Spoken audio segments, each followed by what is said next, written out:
pitches, 4 runs at one point in that ball game, but the Chuckers kind of kept plugging away in the later innings and got the lead down to 1 in the bottom half of the 8th inning, which forced Michael Schlack to make a move to the bullpen. With 2 outs in the 8th inning, he brought on Dejan Cole, who ended up getting a 4-out save.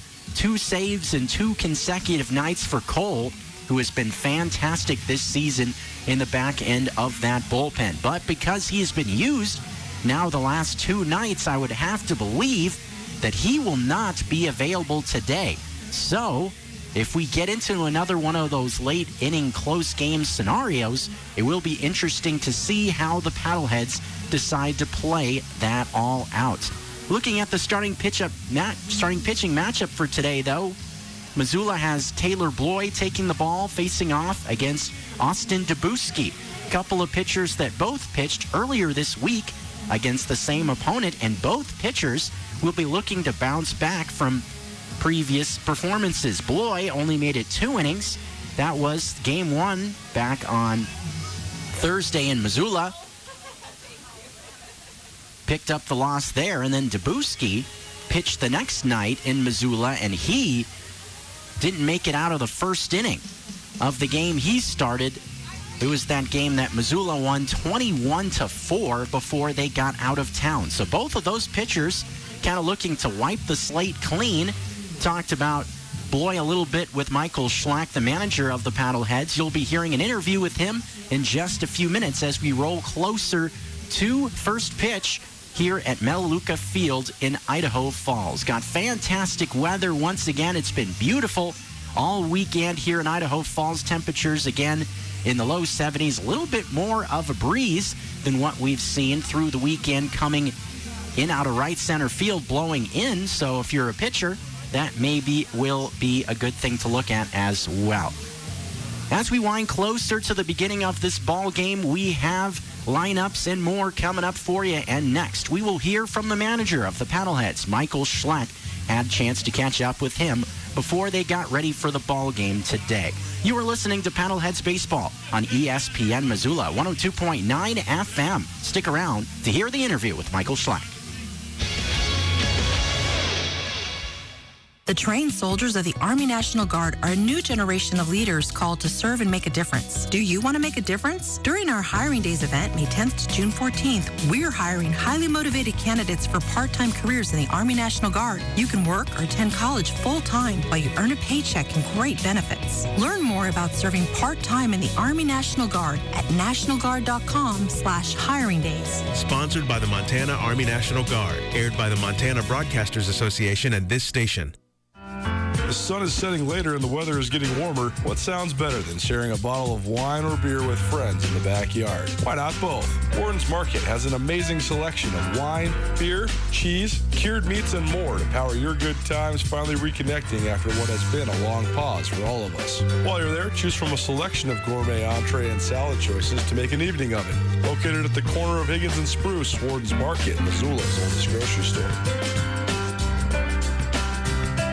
This is live play-by-play on 102.9 ESPN Missoula, your home of the Missoula Paddleheads. Game 3 of this 3-game series between the Chuckers and the Missoula Paddleheads about to begin. But before we get to the ball game, it is time to visit with the manager of the Missoula Paddleheads, Michael Schlack. Thanks for coming on with us once again on this Memorial Day. Happy Memorial Day. Yeah, it's always a special day, Memorial Day. We're incredibly thankful for all those that paid the ultimate sacrifice for us. I mean, we get to come out here and play baseball, just super grateful. I mean, there's not even words on days like this, with the people, men and women that have laid their lives down for us to allow us to do this. So just wanted to start off, family members, friends of people that have paid the ultimate sacrifice for our country.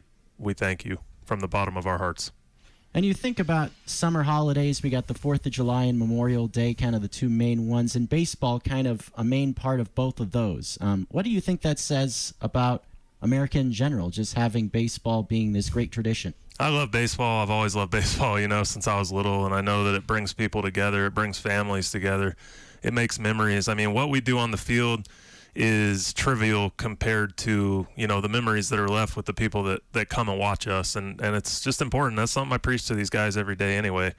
Like, we got to play the game hard for us, but we also want to play the game hard and play with passion and have some fun for the kids, for the families that are coming out to watch us. It's a huge blessing that we get to do what we do, but I just remember growing up, with my dad, or with friends or whatever, getting to watch games, whether it was college or the Atlanta Braves growing up, and it's like you aspired to do what they do, you watch the fun they're having, and it just created these memories of me that, I'm in my mid-30s and I'm still thinking about them. So just to live in America, to have, the freedoms that we have and to get to play this game and smell those grills and just the warm weather, and we're all back out here again in 2021 after what we've all been through the last year is just really, really nice.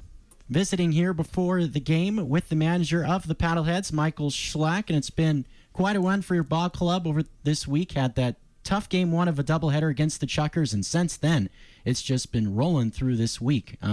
What are a few things you've seen from your club that's led to all this success? I think first and foremost, what we've seen is just the ability to not get down. The scoreboard might, dictate that we're down, but what I mean is just the mindset, the fight, the grit, the heart that these guys show. It's inspiring to watch because they're never quitting. I mean, it doesn't matter what the score is. We're going to do what we can do to try to get back in that game. And our guys scratch, they claw, they fight with everything that they have to get back in it. And some games have been easy and some games haven't. I mean, the Chuckers are a good team and they put up a good fight, and we've had to certainly more than earn it. But it's really a testament to the players out there. They're fighting, never say die, and that's what I've loved the most about all this.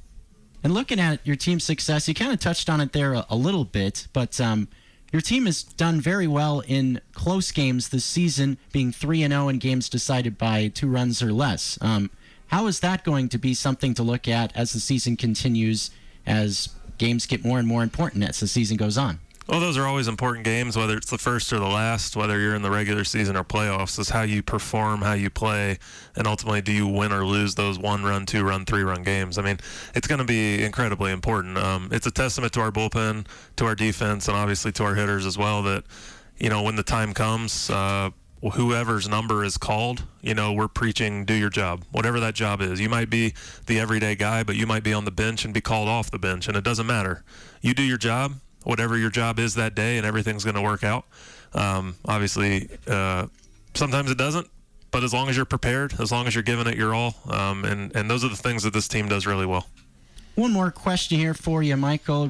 Taylor Bloy starting on the hill for you today. Things didn't go his way in his first start against these Chuckers earlier this week. But what do you look for him to do to bounce back here this afternoon? Taylor had a interesting week when he had his first start. We traded for him. He was in New Jersey. He literally drove across the country in a very short span. Wow. We had a couple rainouts, an off day, and that can be tough on rhythm, on timing, on a lot of different things for a pitcher. So he's been here now. He's had a chance to kind of get some regular throwing in. He hasn't been driving 3,000 miles to join us. I know Taylor. I've seen him. I know what he can do. He had a lot of success in the American Association as well against really good teams there. So for him, it's going to be throwing strikes, getting strike one, and commanding the off-speed pitches. If he can do that and find his rhythm and timing again, we feel really confident. There we go. Game 3 of this 3-game series coming up in just a few minutes here from Idaho Falls, Chuckers and Paddleheads. Thanks again to the manager of the Paddleheads, Michael Schlack, for coming on. We got first pitch coming up in just a few minutes on ESPN Missoula 102.9 FM. If you're planning to hit the road this summer, now is the time to take your car and truck to Crawford's Automotive. Crawford's Auto on West Broadway does any work you need on any vehicle you have. To make sure you're running soundly, take it to Crawford's Automotive. Get your brakes checked or replaced at Crawford's, and the job will be done right every time with Chase Crawford personally doing the work on your vehicle. Take your cars and trucks to someone you can trust for all your automotive needs. It's Crawford's Auto on West Broadway. With as many as 1 in 10 Americans at risk for Alzheimer's or some other form of dementia, chances are someone you know and love will receive that diagnosis. When that happens, you may well feel devastated, but know that you are not alone. Help is available. You don't have to face dementia by yourself. Call the free 24/7 Alzheimer's Association helpline, 800-272-3900, for guidance and support. Brought to you by the Montana Department of Public Health and Human Services. ESPN Radio for Western Montana, KKVU HD3 Stevensville, and 102.9 FM on K275BS Missoula. Away from your radio? Stream Paddlehead Baseball live on 102.9 ESPN.com. Now back to the ballpark. Perfect timing as we return here to Melaleuca Field for Game 3 of this 3-game series. Just had the national anthem. Teams going back into their respective dugouts for the beginning of this ball game. Chuckers and Missoula Paddleheads. Let's go ahead and get you the starting lineups for the Missoula as they come to the plate in the top half of the first. Tristan Carranza leads off. He is the left fielder. Brandon Riley in center field tonight. He was out of the lineup last night. Luke Navigato bats third. He is the second baseman. Jared Akins in the cleanup spot. He is a designated hitter. Zach Allman bats fifth. He's the catcher. Nick Gatewood batting sixth. He is at first base today. Aaron Bond bats seventh. He is in right field. Jay Hayes, eighth, getting the start at third. Rounding out the order will be Sam Troyer getting the start at shortstop. Clay Fisher getting the day off. When we come back, we got first pitch coming your way. We'll give you the Chuckers defensive alignment when we come back on ESPN Missoula 102.9.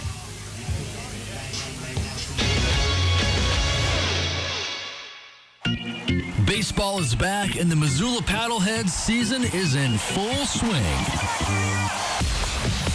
The Garden City has long loved its minor league baseball team, and now Missoula's squad is back with a new mascot, new logo, and a new independent league format. So get out and catch a baseball game. Grab a ticket for you or surprise a group of friends at GoPaddleheads.com. And if you can't make the game, tune in to 102.9 ESPN Radio for all the live play-by-play action this summer. It was a tragedy that my sister was killed by a drunk driver in Missoula, Montana, when she was riding her bicycle home. The Victim Advocate Services for Department of Corrections was there to help us through the process so that we could come to resolve with our family and the crime. Visit us at cor.mt.gov. Awarded by the Montana Board of Crime Control through the Office of Justice Program. Points of view in this ad are those of the program. My name is Blake. I received a heart transplant when I was 2 weeks old. I play defense for the Red Hot Tornadoes. Sometimes my heart starts pounding like faster and faster as I go. I know I have someone else's heart inside me. It makes me feel happy because someone was generous enough to give me a second chance to live. This gift of life was made possible by an organ donor. Imagine what you could make possible. Sign up as an organ, eye, and tissue donor. Go to organdonor.gov. This is live play-by-play on 102.9 ESPN Missoula, your home of the Missoula Paddleheads. Back here for the top half of the first inning, as I mentioned, Tristan Carranza in the box to lead off this ball game in Idaho Falls. First two pitches have gone by in this inning. It is 1-1, and Carranza swings and misses. At the 1-1 pitch, he is now 1-2. To reiterate, Carranza, Riley, and Navigato, the three batters due up in this inning. Missoula sending their hottest hitter to the plate to begin things in this ball game. Carranza has been smoking hot all this week. 1-2 pitch is a swing and a foul tip into the glove of the catcher Martin Molinari, and that is how we get this ball game started. Carranza came into the game today on a 4-game hitting streak, one of 2 players in the lineup with such a streak. Jared Akins, the other batter. Clay Fisher, who is not in the lineup today, he has a 3-game hitting streak going as well. As Brandon Riley steps into the box, he got the off day yesterday. Take a look at the defense for the Chuckers. Feinstein in left, Chuck Steele in center field with Thomas DeBonville in right. That's your outfield. As Riley swings and bounces one towards Jordan Garr, the second baseman, who throws to Hinsky covering the first base bag, and that is out number 2. Gave you the outfield. On the infield, Webb Little at third base, Alexis Manji at short, Jordan Garr, just mentioned, at second base, with Hunter Hiskey getting the start at first with Martins Molinari. Behind the plate On the hill today for Idaho Falls is Austin Dabuski. Second appearance of the week against Missoula. Off to a much better start than he got in his start back at Oregon Park Allegiance Field on Thursday. He didn't make it through the first inning.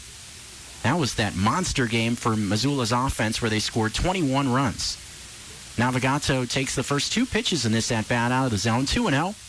Just underway, top 1, nobody on base, 2 outs, no score at Melaleuca Field in Idaho Falls. 2-0 on the way. Swinging a ball popped up foul. Out of play. This one may be playable for a fan. Let's see. And, hey, look at that. A fan made the catch in the stands. There we go. Bare hand, too. No glove. Wow. That one was up there for quite a while. Smiling right now, but when the adrenaline wears off, we'll see if he's still feeling so happy.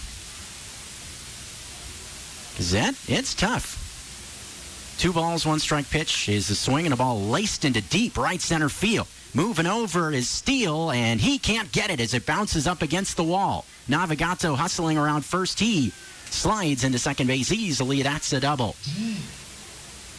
That ball was ripped by Navigato, his 3rd double of the season. And with 2 gone, they'll bring Jared Akins into the box, who I mentioned has been swinging the bat well over this last 4, has recorded at least 1 hit at each of his last 4 games. RBI opportunity for Missoula, and that has been something that has been very important with their offense. They've done a good job of jumping right out of bed, getting on the board in the early innings through these victories in the early going. Missoula comes in with a record of 7-1 on the year. Pitch to Akins is bounced towards second. Gar bobbles it a bit at second base, throws to first, not in time. What a huge mistake there from Jordan Gar. That probably should have been, not even probably, that should have been the end of the inning. A routine ground ball hit right to him at second base. Couldn't come up with it cleanly. Give credit to Akins as well for hustling down the line, putting pressure on the play, and the inning stays alive with 2 outs. Runners now at the corners as Navigato moves up to third on the play, and the batter will be Zach Allman. Allman behind the plate today, getting his first start of the week at catcher. Dean Navarez getting the day off. Gatewood moves to first. Speaking of Gatewood, he would hit next in this inning if Allman can reach. First pitch to Allman, swing and a miss. Fastball up above the belt. 0-1. Taylor Bloy set to get the ball for Missoula in the bottom half of this first inning. It was interesting hearing Michael Schlack talk about how he came out here, and that is the grind of a professional baseball player right there. If you missed the pregame interview, he touched on how Bloy literally drove from New Jersey to Missoula after signing with the Paddleheads to have the opportunity to play. And man, that is such a tough deal. And I have kind of a similar story to that when I was with the Sonoma Stompers. Actually, was the same state a guy came from. Remember, there was an outfielder named Matt Patrone. 1-1 pitch on the way is just off the plate for ball 2 to Allman. 2 outs, runners on at the corners, and actually with an appeal to first, they're going to say that Allman did not keep his swing back, so that is actually strike 2. 1-2 now the count. But the story of Patrone was the similar thing, that he drove cross-country in 24 hours, didn't stop, only stopped for gas, and was on the field trying out for the Stompers literally that day he showed up. And that just goes to show the type of grind that these guys go through just to have the opportunity to play professional baseball. It really is a unique field to be around. And these guys just love baseball, and they will do just about anything to be able to play. 2-2 pitch on the way to Allman, fouled off to the right.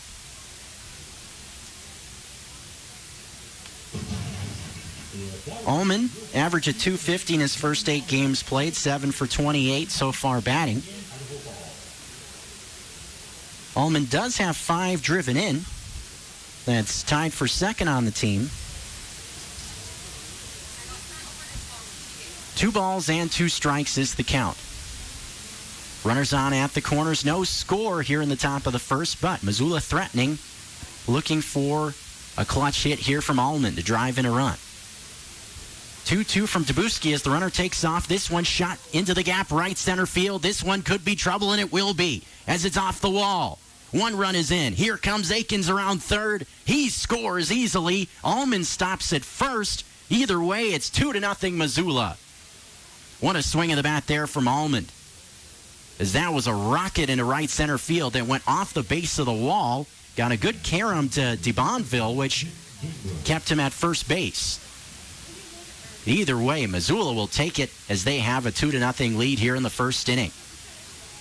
And it looked like initially that Dabuski was going to cruise right through this inning. Got the first 2 outs very quickly. Threw only 5 pitches to get the first 2 outs, and then Missoula put some pressure on, and now they got 2 on the board. Here's Gatewood. First pitch to him, swinging a ball laced into left field, pretty well hit. Approaching the warning track is Feinstein, and he tracks it down on the warning track for out number 3.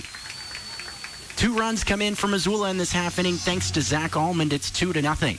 Headed to the home half of this first inning in Idaho Falls. Chuckers coming up next on ESPN Missoula, 102.9 FM.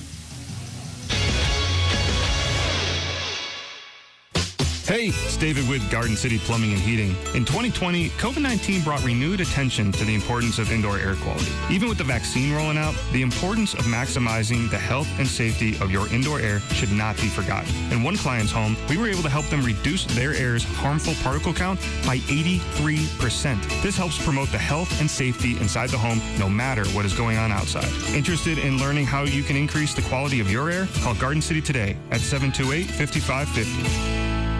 My name is Blake. I received the heart transplant when I was 2 weeks old. I play defense for the Red Hot Tornadoes.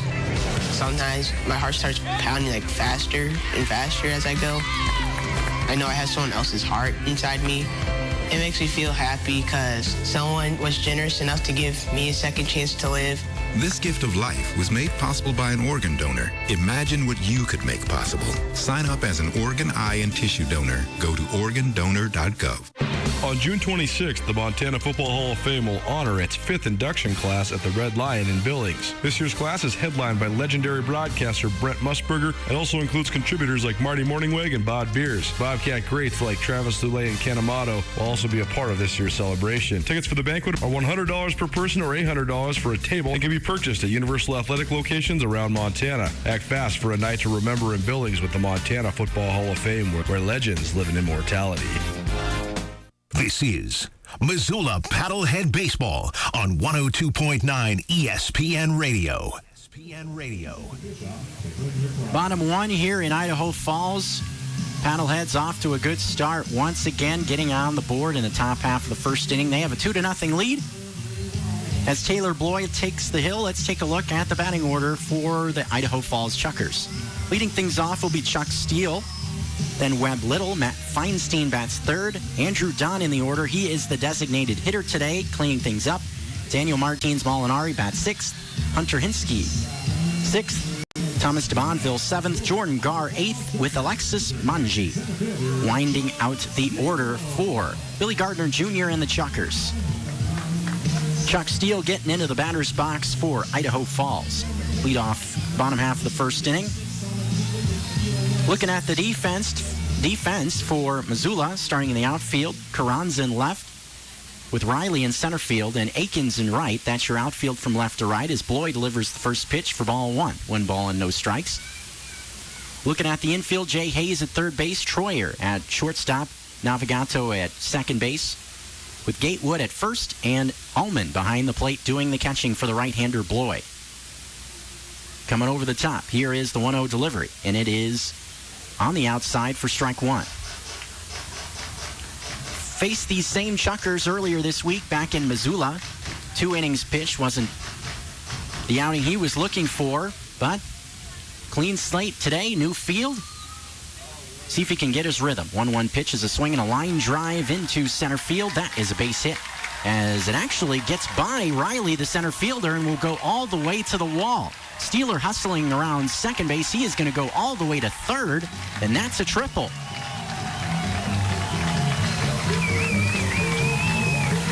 The ball was a line shot off the bat of Steele, but off the bat, I thought it was going to be playable for Riley, that he was going to be able to at least cut it off, but that ball got past Riley and went all the way to the wall. Although Missoula has won the first 2 games of this series, it's kind of been the theme through these 3 games is the Chuckers have had counter punches many times. These games have been tight. A lot of offense in close games as Bloy delivers. There's a swing and a ground ball right side and through the right side for an RBI single. Coming in to score is Chuck Steele, and it's 2-1. So an immediate answer from Idaho Falls. 2 batters and a run in. That ground ball not hit all too hard, but just through the hole of the defense on the right side. And now with the runner on at first, that brings Matt Feinstein into the box. Feinstein has had a great week at the plate and has had a good season to this point.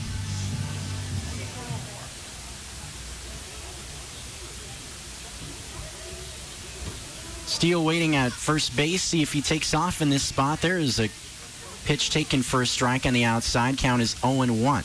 Steele does have 1 steal on the season for Idaho Falls, who trails now 2-1 in the bottom half of the first inning.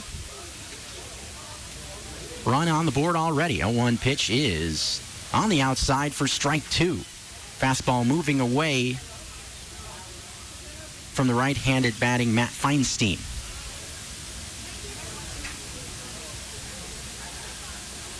Feinstein coming in today, average at 481. It's been fantastic this year. So the 0-2 pitch is a fastball missing upstairs for ball 1. 13 hits and 38 at-bats for Feinstein. A double, triple, and a home run, and 9 driven in. 1-2 from Bloy. Here it comes. This one dips down below the knees. Ball 2. 2 balls and 2 strikes. Andrew Don waits next for the Chuckers. A triple and a single drives in a run here in the bottom half of the first inning. Bloy just trying to find his bearings out there as he throws over to Gatewood, checking on the runner, Webb Little. Count is even at 2. Feinstein waiting on Bloy, who's set at the belt, and here it comes. Pitch is grounded towards a backhand. Troyer has it, flips to Navigato. That's 1 on to first, not in time, as Feinstein beats it out. But they do record the first out of the inning on a 6-4 fielder's choice. That brings Andrew Don into the box.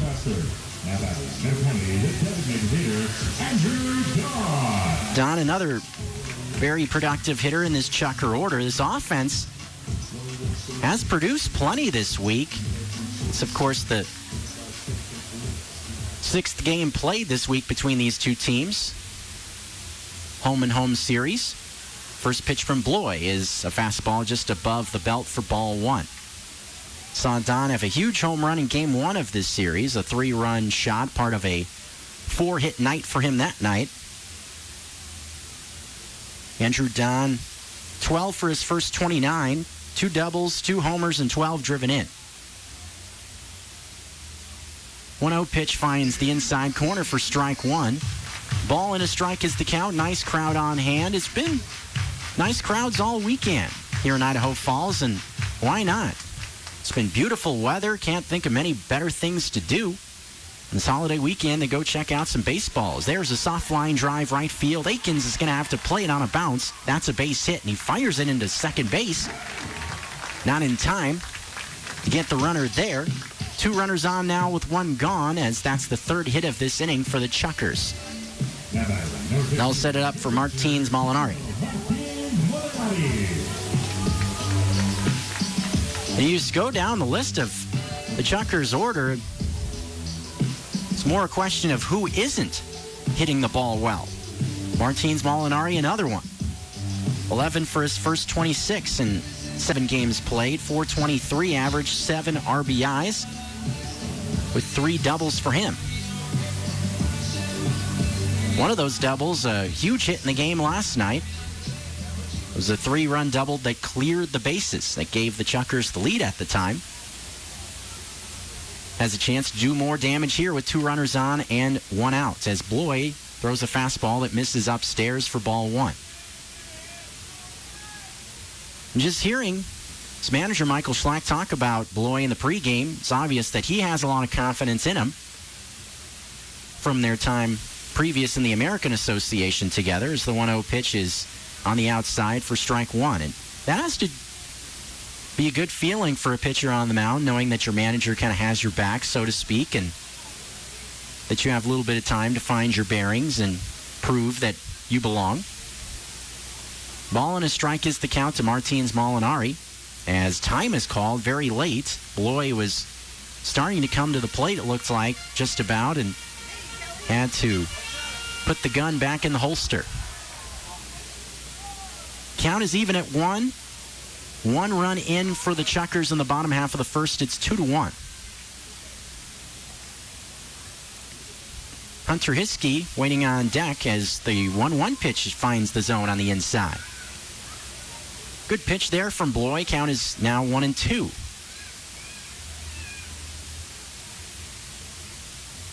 Pretty good speed at both first and second for the Chuckers, with Feinstein at first and Little at second. As there's a swing and a ball popped up. First base side, Gatewood giving it a look and foul ground, but he is going to run out of room. Strike 2, 1-2. Thought off the bat that one was going to at least stay in the field of play, but it just kind of kept drifting and drifting and made its way almost towards where the Paddlehead clubhouse is down the right field line. Both of the clubhouses are kind of over by the bullpen. 1-2 pitch is a swing and a ground ball. Fair ball down the left field line. This is going to be trouble as it rolls into the corner. 1 run is in. Coming around third, trying to score is Andrew Don right behind Feinstein. He scores as well. Into second is Martins Molinari, and the Chuckers have a 3-2 lead. Martins Molinari, another big swing in the bat in this series, as the Chuckers, once again, a counterpunch. This reminds me of Game 1 of this series, where the Paddlehead scored 4 runs in the top half of the first, only to watch the Chuckers score 5 runs in the home half of the inning. Looking to keep it going is the number 6 hitter in the order, Hunter Hiskey. Bloy just will have to reset now as he delivers a fastball just off the plate away for ball 1. 1 ball, no strikes to count, and I'm sure that, especially considering this the 6th game of the week, 1-0 pitch on the way is swinging a ball fouled off, count even at 1 now, that they would like to have Bloy go as long as he can. Being the end of the week, the pitching staff, especially earlier in the season, probably feeling a little bit of stress. Take a little bit off of them. But if they're called on early, might be a long day, as the 1-1 pitch is a foul tip into the glove of Allman, makes the count 1-2. 3 runs in for the Chuckers on 4 hits in this bottom half of the first inning, and they lead 3-2. Molinari stands at second base. Hiskey in the box. 1-2 pitch on the way is hit into left center field, and this one is going to split the gap and go all the way to the wall. Coming in to score is Martins Molinari. Hiskey stops at second base. He's got a double. 4 runs now in for the Chuckers. It's 4-2. Good way for Hiskey to announce his presence into the lineup. Made his debut with the Chuckers yesterday. Took an 0 for 5. Now off the schneid, picks up his first hit and RBI. As it will bring Thomas DeBonville into the batter's box. Still only 1 out here in the bottom half of the first inning. Bloy delivers the pitch, and there's a swing and a slow roller, foul, third base side. 0-1. And it's been Pretty loud contact in this inning as well. We've seen 2 doubles and 5 hits total. DeBonville waits, and he takes a ball off the plate away. Ball 1. Count even now at a ball and a strike. We've seen DeBonville kind of moved around in the order as this week has moved on. He started near the top, and now he's in the bottom third. 1-1 pitch to DeBonville, swung on, grounded slowly towards Troyer on a backhand. Going to be a tough play. Throws across the diamond, and DeBonville beats the throw.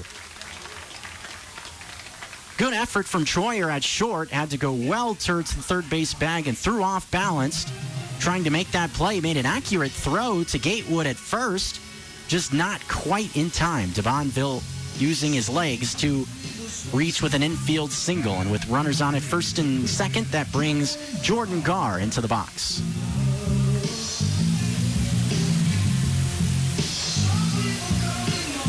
A little bit of a slow start for Garr at the plate. Only 5 hits in 27 at-bats.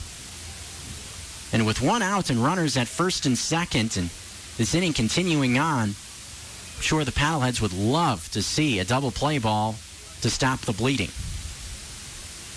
Scar waits. Bloy checks the runner at second. First pitch on the way. Swinging and a miss. Fastball blew it by him for strike 1. Alexis Manji, the number 9 hitter in the order, would be next if this inning continues. Chuckers battle back with 4 runs here in the bottom of the first. They have a 2-run lead. 0-1 from Bloy. Inside, ball 1. 1 ball and 1 strike. Off day coming up tomorrow for the Paddleheads. They will get on a bus and head to Boise, Idaho for a 3-game series that will begin on Wednesday night. 1-1 pitch on the way from Bloy is swung on and slowly rolled towards Navigato at second. Flips to Troyer. That's 1. On to first. Not in time, as the throw actually pulled Gatewood off the bag as well, but I don't think that it would have been in time either way. Another fielder's choice. The first out of this inning was also via fielder's choice. First one went 6-4. That one goes 4-6. As that brings Alexis Manji into the box. Fantastic numbers for Manji in 8 games. 13 hits and 29 at-bats. And looking at his numbers, Manji actually has recorded a hit in every game so far for the Chuckers. An 8-game hitting streak coming into today as the first pitch strike finds the zone at the belt to Manji. Count, no ball and 1 strike. And we've kind of talked about that all week with Manji. It kind of seems like he's always been on base in some way or another. And looking at the statistics, it's not lying. And he's had at least 1 hit in every game this season. And that's such a unique thing to see from a guy that hits in the number 9 spot in the order, as he has all week long for the Chuckers. 1-1 is the count. Bloy delivers the pitch, and it is taken for a strike on the outer half. Good pitch from Bloy there, an off-speed pitch. Freezes Manji, and it's 1-2. 4-2 is the lead for Idaho Falls in the bottom half of the first. Bloy looking to get back into the dugout with no more damage being done.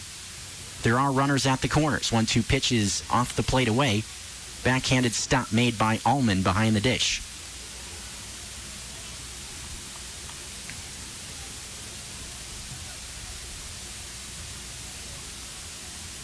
Count is 2 balls and 2 strikes to Manji as Bloy is ready at the belt. Here comes the pitch, and it is a slow roller towards second. Fielded cleanly by Navigato, who throws it up the line. That's going to lead to a run. And that's a huge mistake there from Luke Navigato, as the inning will continue on an error. That's going to bring Michael Schlack out of the dugout as well, probably sensing some frustration from Bloy on the mound. I'm sure he's thinking also that this inning should be over, as that was a slow roller ground ball to Manji. It's kind of interesting because, remember from the last out, it didn't have any consequence because the throw wouldn't have been in time anyway, but Navigato threw up the line when he was trying to turn that double play on the previous fielder's choice and threw it up the line. And then when he got a routine ground ball, the next hitter coming up, he did the same thing. Once again, just threw it up the line. So something with his mechanics just kind of off there a little bit. 5 runs in now in this inning, and the deficit is now 3 as the top of the order comes up once again for Idaho Falls as we roll on here in the bottom half of the first.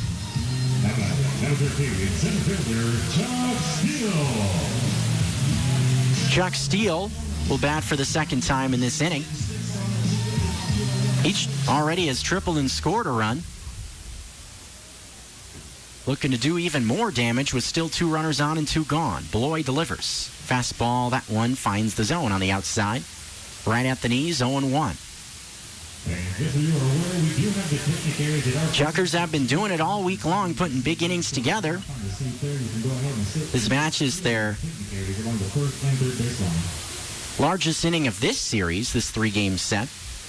0-1 pitch is a swing and a line shot into the corner down the left field line, and that is a fair ball, and it bounces up against the wall. This is going to score 2 more runs as Manji comes in to score, and that is now a 7-run inning. For the Chuckers, it's 7-2 as Steele now has a double and a triple in the same inning.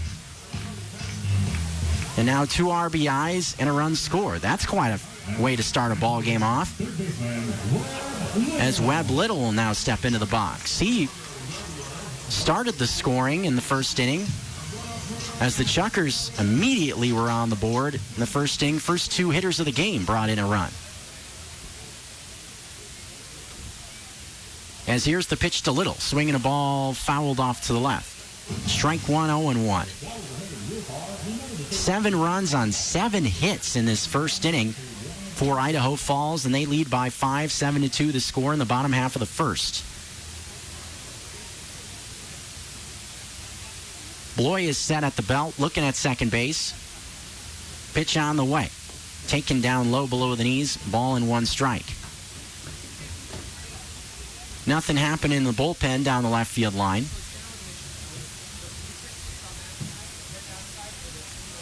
Chuck Steele, the runner at second base. 2 outs, just 1 more to get. 1-1 pitch is swung on and fouled off. 1 ball and 2 strikes.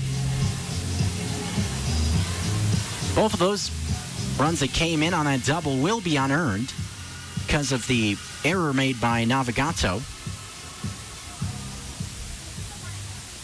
that kept this inning alive. 1-2. Beloy delivers the pitch, and it is taken just off the plate away. Close there. Almost got strike 3 to get back into the dugout, but the count is even now at 2. Matt Feinstein would hit next if this first inning rolls on even further. 7 runs already on the board for Idaho Falls. 2-2 off the plate. Ball 3. Full count now 3-2, and with 2 outs, you will probably see the runner Webb Little take off at second base. Count is full. And I beg your pardon, it's Chuck Steele at second base, Little in the box. Beloy comes to the plate, and there's a swing and a foul off to the left. Count remains full at 3 balls and 2 strikes. Paddleheads haven't spent a whole lot of time trailing in games in this series. Had a couple of deficits in the first 2 games, but this the largest deficit of this 3-game set now at 5. Another payoff pitch is swung on and foul tipped at the plate.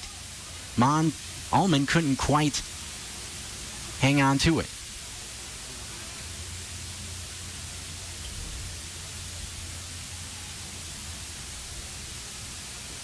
Count is still full at 3-2.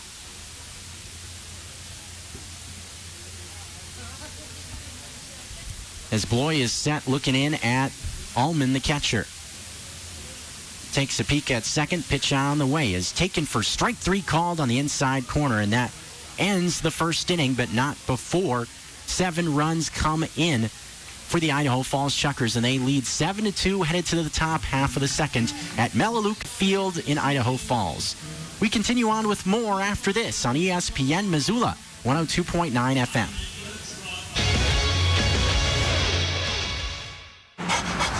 Oh, I love family road trips. The wind in my ears. Good dog. Treats in my mouth. And peace of mind, knowing we went to Les Schwab for our tires, brakes, and alignment. If we had gone to one of those cheap tire stores that don't offer those services, I'd be a doggone wreck. Like Les Schwab, my family's safety is my first priority. Well, that and treats, obviously. Swing by or book online. Les Schwab Tires, doing the right thing since 1952.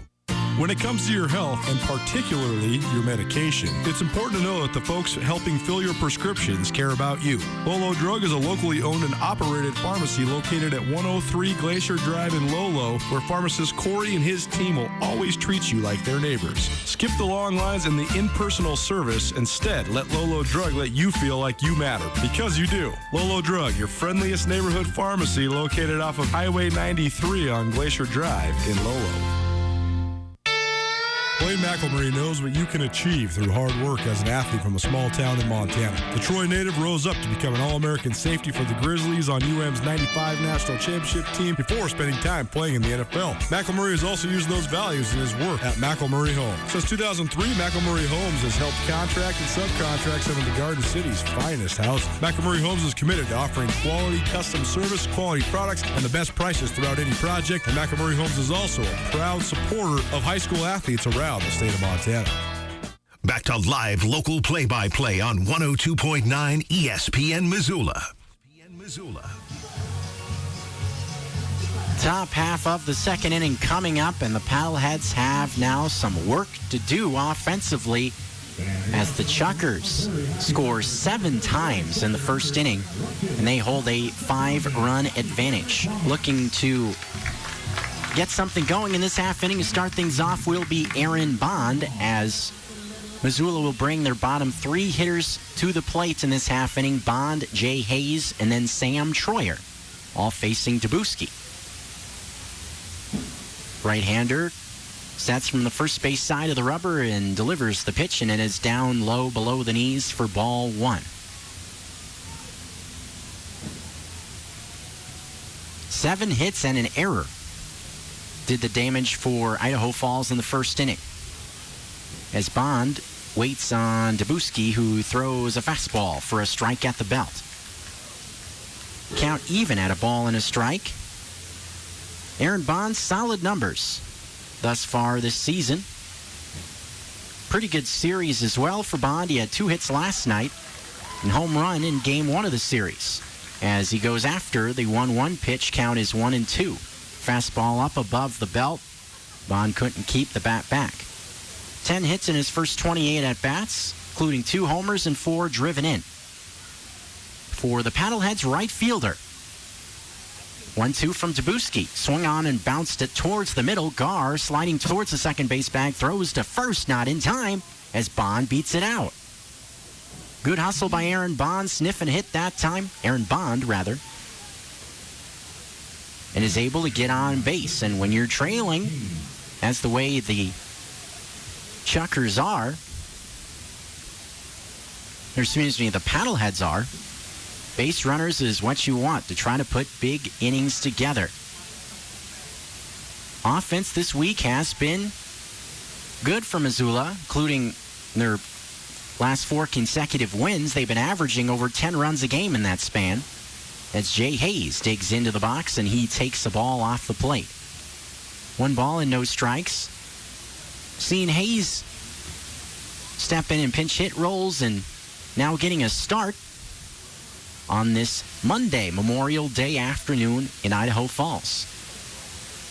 1-0 pitch to Hayes is in tight for ball 2. 2 balls and no strikes. Troyer waits on deck for the Paddleheads that trail 7-2 in the top half of the second inning, but they do have their leadoff man aboard and a runner with pretty good speed on at first with Bond. Fair-sized lead away from first base, does not take off, and Hayes takes the 2-0 inside. It's now 3-0.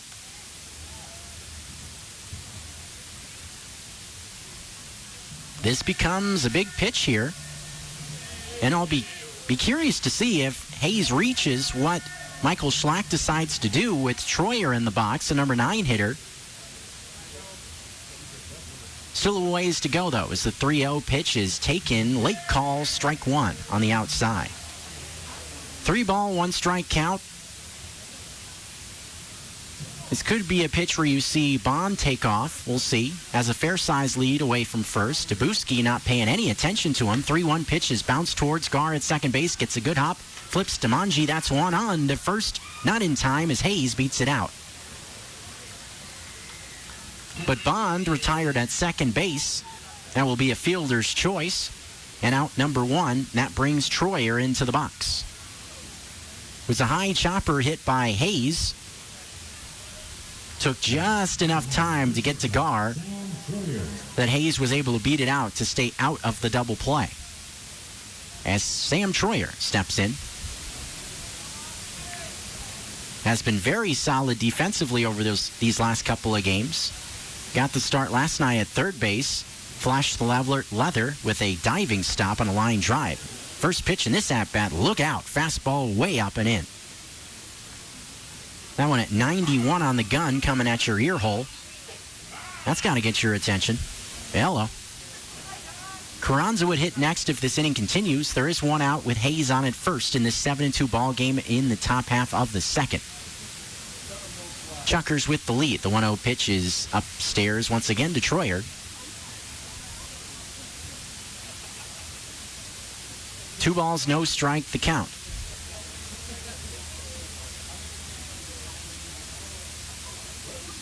Troyer only 9 at-bats thus far this season as the 2-0 is in tight for ball 3. 3 balls and no strikes.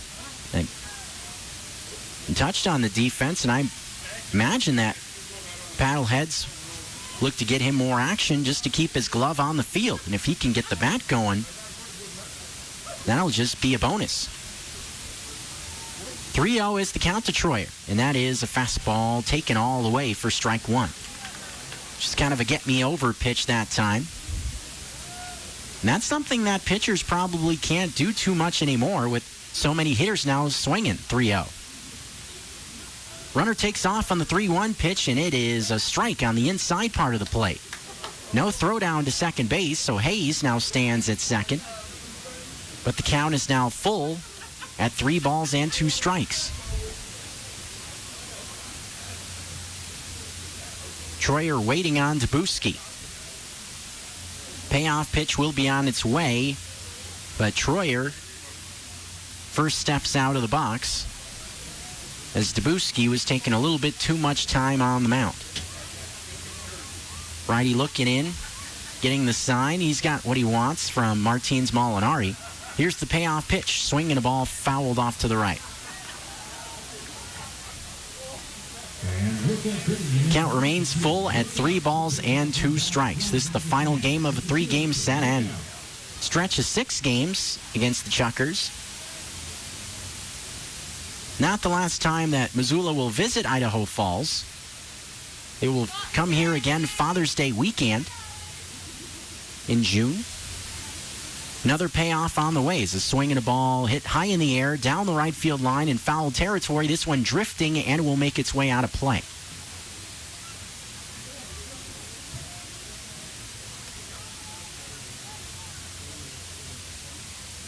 Count remains at 3 balls and 2 strikes as this battle between Troyer and Dabuski continues on. Hayes still on at second base. 7-2 is the lead for the Idaho Falls Chuckers in the top half of the second. Dabuski peeking at Hayes at second base, does not have a big lead whatsoever. Pitch on the way to Troyer is swung on and laced into center field. That one is going to get down for a base hit. Hayes is going to be stopped at third. The throw will go into Gar at second base. Base hit for Troyer, and runners are on at the corners. And now the top of the order coming up, set up well for Carranza, looking to do some damage to battle back in this ball game.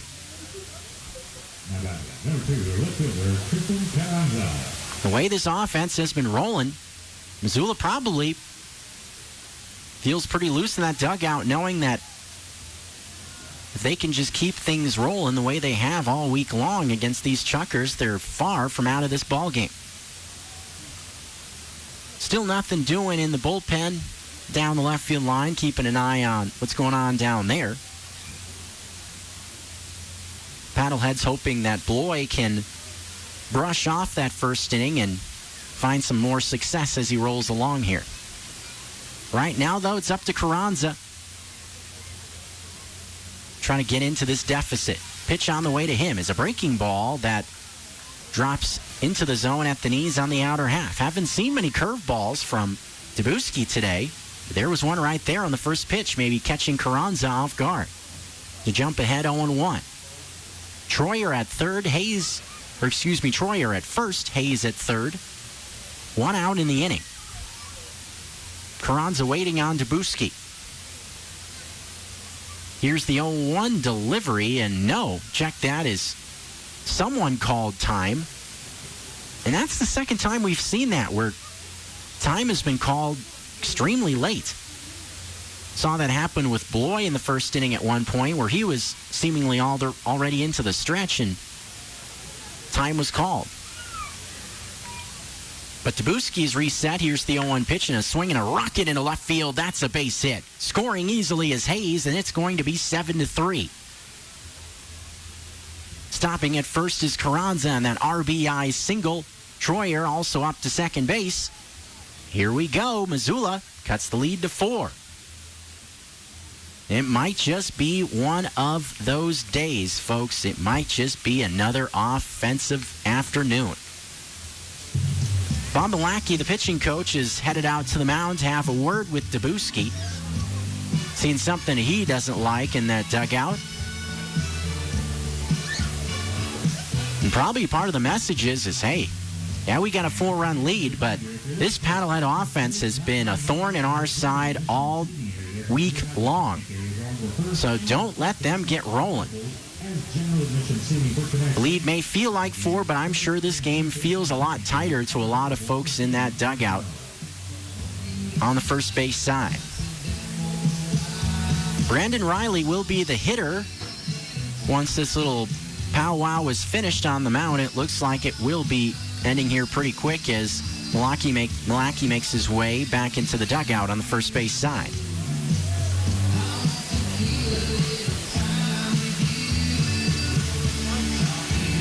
As I mentioned, the hitter will be Riley. Batting with runners on at first and second. Pretty good speed across the board here for Missoula on the bases and in the box.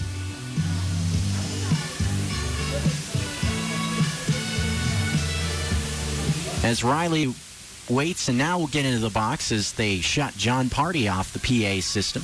They're playing Tequila Little Time over PA as both runners take off. Throw down to third base will not be in time as Troyer slides in there safely. Martins Molinari didn't really honestly have much of a shot, it looked like, to throw out Troyer as both runners got a huge jump. And I like the aggressive call there from Michael Schlack. You're down 4, 1 out in the inning. Now you set yourself up with 2 runners in scoring position. Yes, you run the risk of getting somebody thrown out, but I like the aggressive call there. Put some pressure on him. Pitch was a strike to Riley. 0-1 on the way. It's to check swing. Did he go? Yes, he did, says the third base umpire. Strike 2 to Riley. And ran out of the chute. Riley will have to change things up in his approach. Now well behind 0-2. Infield not playing in here for the Chuckers. A little bit surprised to see that with runners on at second and third and 1 out in the inning. Pitch to Riley on the way is off the plate outside. That is ball 1, and that pitch did not miss by much. Pretty close. Riley stepped out of the box momentarily, now back in. looking for something he can handle here in this 1-2 count in what is now a 7-3 ball game. Paddlehead still trailing. 1-2 pitch is in tight to Riley. Count is even at 2. Luke Navigato waits on deck. Navigato is responsible for one of the 2 runs driven in the first inning for Missoula. Well, seems like it was a long time ago that Missoula at one point had a 2-0 lead after the Chuckers put up 7 runs in the bottom half of the last inning. Missoula on the board again, though, here in the top of the second, looking for more with 2 runners in scoring position. As Riley once again will step out as Dabuski is going now at a snail's pace in this at-bat to Riley.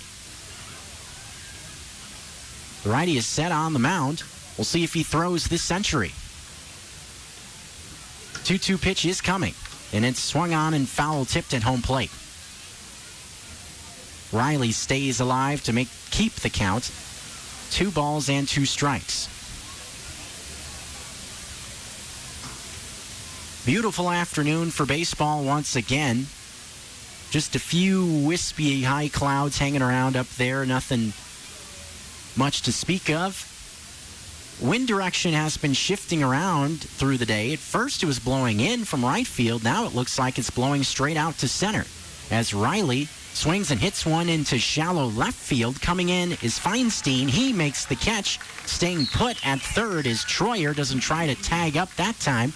And that is a big out in this inning, out number 2. As it will once again be left up to Luke Navigato.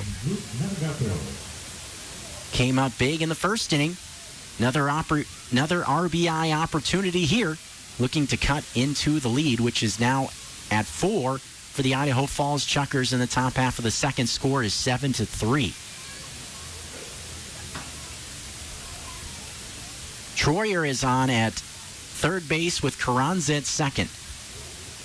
Carranza was the man that drove in the run in this inning. Navigato waiting. Here's the pitch to him, and it is just outside, or no, late called strike, 0-1. Jared Akins would hit next if this inning rolls along in Idaho Falls. Dabuski comes set from the belt. The 0-1 pitch is taken up high for ball 1. 1 ball, 1 strike the count. 3 runs on 4 hits to this point for Missoula. 7 runs, 7 hits, and a couple of errors for the Chuckers. Or just 1 error, I beg your pardon.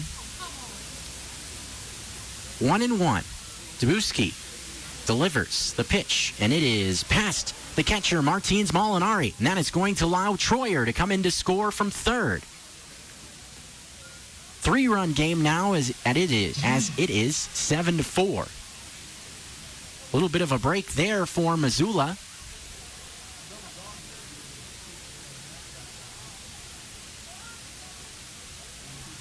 A base hit from Navigato here would now just score 1 run. That's one of those runs that were on the pond, or one of those runners that were on the pond has already scored. Carranza now the lone runner at third base. 2-1. Pitch coming. Fastball. Misses off the plate. Navigato in the driver's seat now, ahead in the count, 3 balls and 1 strike.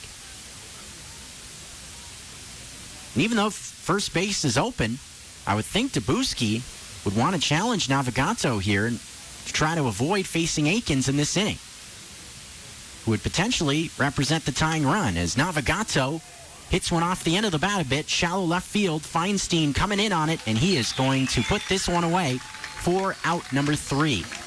Missoula cuts into the lead, though. Deficit is now 3, headed to the bottom half of the second inning. 7-4, your score here at Melaleuca Field. Coming back with more action right after this here on ESPN Missoula, 102.9 FM.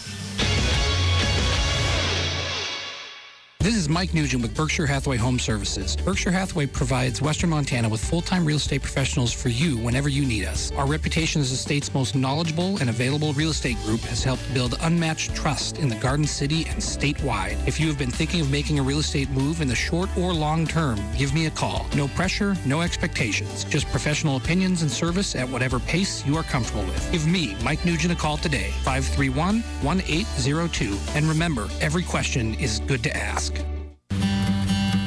You hear the term small business all the time, but what does it mean? The answer is, it depends.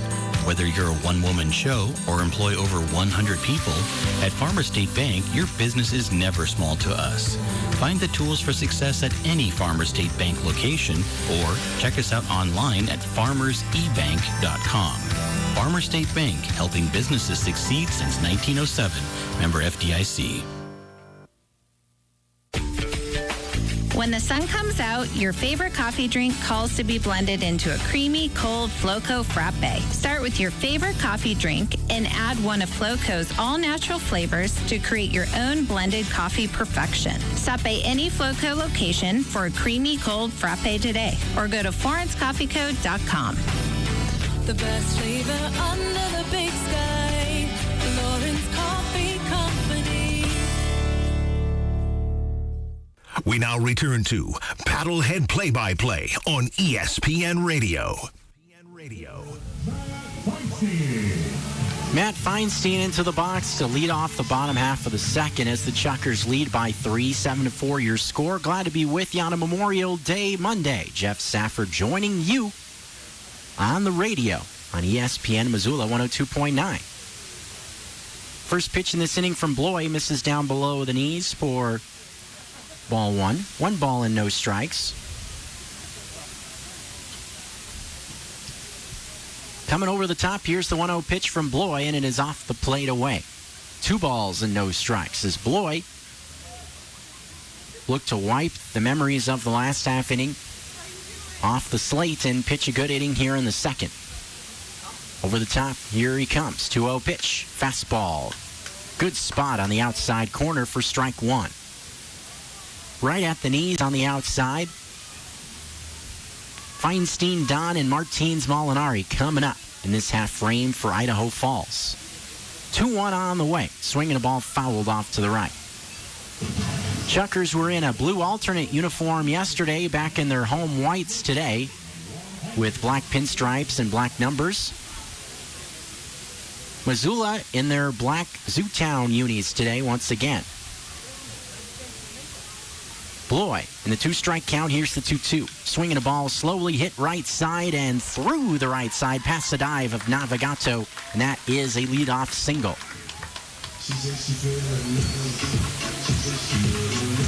Seen that happen a couple of times today where a slow rolling ground ball has found its way through the infield on the right side.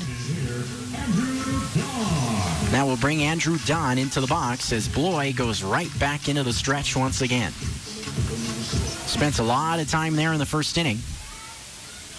Idaho Falls gets their leadoff man on once again. Andrew Don into the box. First pitch on the way as the runner takes off. Missed up high for ball 1. Throw down to second. Is going to get past Navigato and Troyer and into center field. That allows the runner to move up to third base.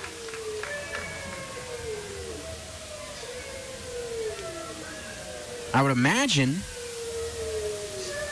that will be a stolen base and then an error, if I had to guess.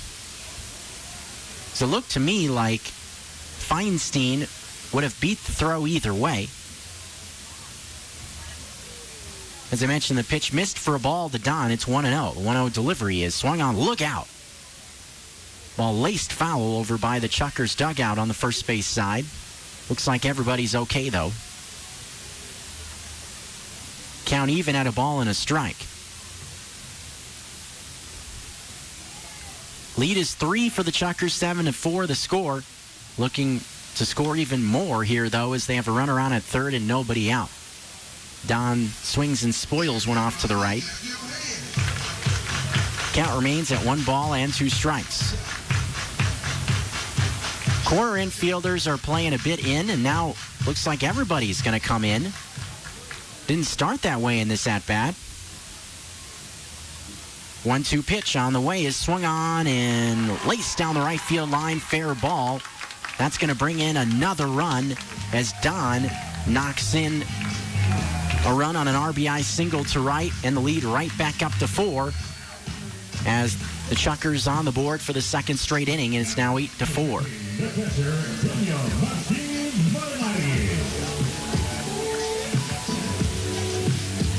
That's going to bring Daniel Martins Molinari into the box. He had one of the bigger swings of the bat, part of that 7-run rally. Brought in a couple of runs on a double, as the Chuckers have already tallied 9 hits in this ball game. 8 runs on the board as well, as Bloy snap throw back to first base to check on Don, who slides in safely. Martins Molinari steps back into the box. He's wearing some red, white, and blue long socks today as Bloy tosses another one over the first. Martins Molinari showing a little bit of patriotism on this Memorial Day. And why not? Still waiting on the first pitch in the at-bat. Here it comes, and there's a bunt. Third base side. Hayes coming in, throws to first, and he throws it up the line. Don is going to move up to third. That will be an error on Hayes, the third baseman. Another error on Missoula, who has tallied 3 of those in just the first couple innings, and things just not going the Paddleheads' way in these first couple frames.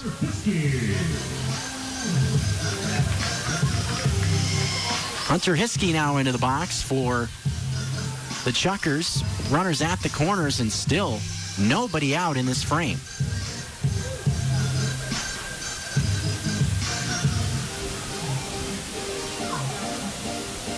Some action has started to get going in the bullpen down the left field line. Matt Vonderschmidt is up and throwing. Saw him pitch in game 1 of this series. Through a couple of innings. First pitch in this at-bat to Hiskey is a called strike on the outside. Saw him pick up his first hit as a Chucker in his first at-bat. It was a double. Knocked in a run as Bloy checks on the runner at first quickly. He has been in the stretch seemingly the entire time he's been out there. Nothing in 1, pitch on the way. Swinging a ball hit into left center field. Hit pretty well. This one going way back there, and it is off the base of the wall. 1 run is in. Coming right behind Don will be Martins Molinari, and the throw there is not in time. He comes in to score. Hiskey's got his second double of the day as the Chuckers come right back with 3 more runs here in the second inning, and it's 10-4.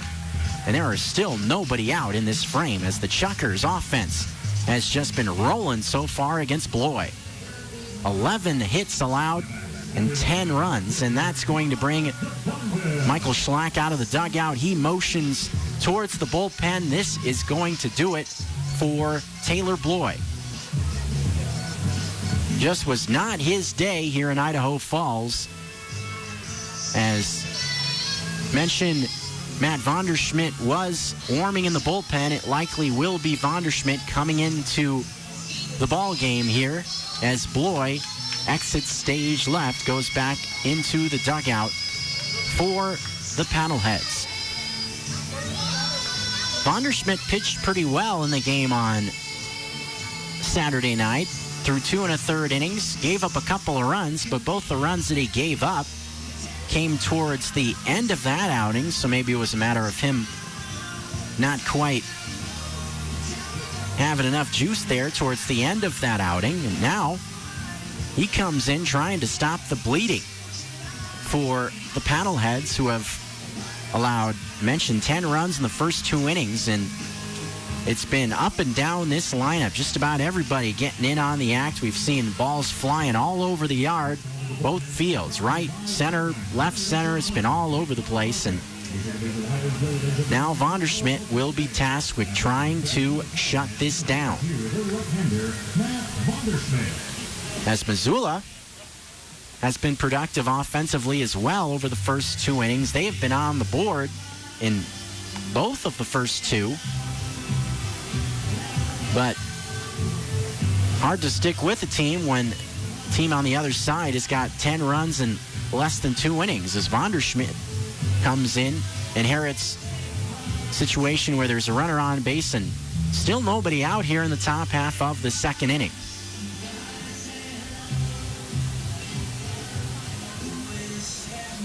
Road trip will continue on for the Paddleheads after an off day on Wednesday. We'll continue with a series in Boise. It'll be the one and only time that the Paddleheads face off with the Hawks in Boise. They will come to Missoula later this season for a stretch of, I believe, 6 games. But just the one series at Memorial Stadium in Boise. Will be a trio of 7:15 first pitches. We'll have all 3 of those games for you here on ESPN Missoula 102.9. As action continues, Thomas de Bonneville now back into the box as we roll on. As Vanderschmidt throws a fastball, and it is fouled off by de Bonneville. Dabuski's still responsible for the runner that's on at second base. He can't quite close the book on him yet. Jordan Garr waiting next. As Vanderschmidt looks at second and delivers the pitch, and it is low and outside for ball 1. 1 ball and 1 strike. Vanderschmidt, Georgia native out of Piedmont College. This is 3rd appearance of the season for the Missoula Paddleheads. Out of the bullpen, setting at the belt, Vanderschmidt delivers the pitch, and it's a swing and a pop-up foul behind home plate. 1 ball and 2 strikes as landed in the grandstand. You might have heard a thud, and that was the baseball once it finally came out of the heavens. 1-2. De Bonneville waiting. Moving that bat around near his shoulder. Pitch from Vanderschmidt is one that dips down below the knees off the plate away. Count even at 2 balls and 2 strikes. Offense has been humming along for the Chuckers. As they look to avoid the sweep, they lead 10-4. And this the second inning. 2-2 on the way. Swinging a ground ball up the middle past a dive of Navigato and into center field. That's a base hit. Coming around third and scoring is Martins Molinari. And that's another run in this half inning for the Chuckers. It's now 11-4. I mean, this is just about as much production as you're going to see out of an offense in just a couple of innings. 11 runs and 12 hits.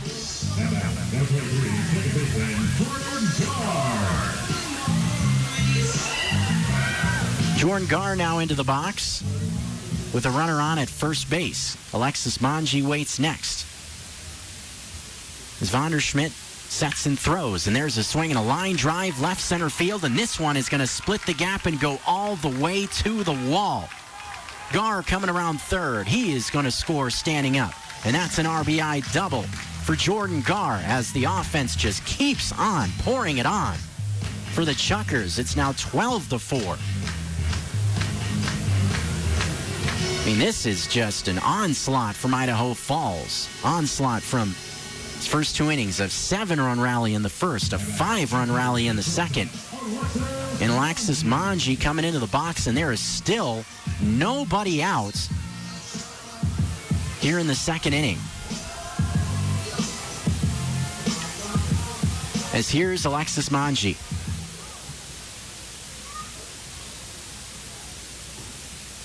First pitch from Vanderschmidt on the way. Fastball misses up high for ball 1. And just an example of an offense just finding a rhythm and just clicking on all cylinders. That's what the Chuckers are doing right now. 1-0 on the way.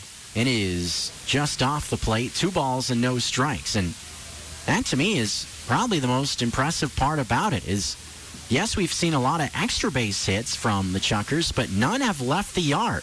No home runs. A lot of times when you see big innings put together, there's a couple of dingers involved as the 2-0 pitch is laced into right field, and Bond is going to track it down in right field. Another well-hit baseball there, but Bond able to stride into right center field and put that one away, and mercifully, the first out of the inning has been recorded.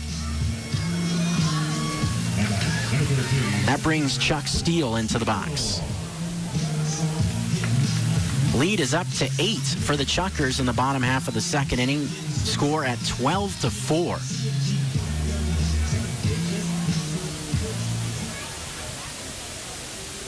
As Vanderschmidt comes set at the belt, delivers the first pitch in this at-bat, and it is a ball off the plate away.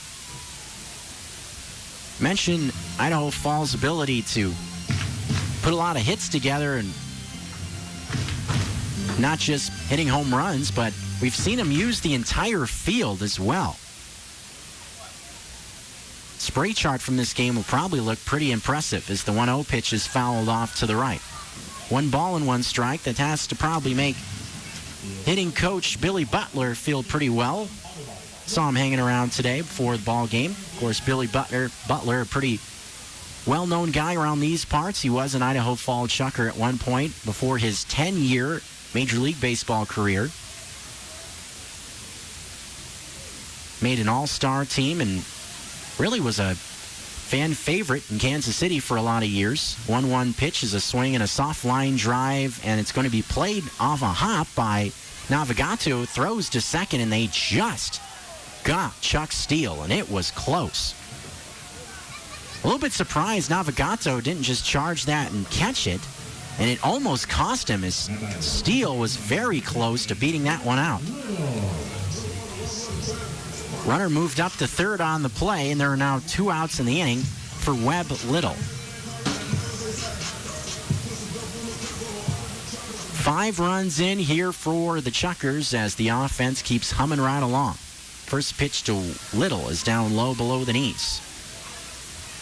12 runs on 13 hits.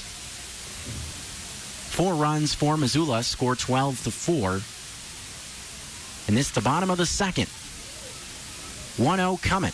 And it is swung on and foul tip back to the screen. Count even at a ball and a strike.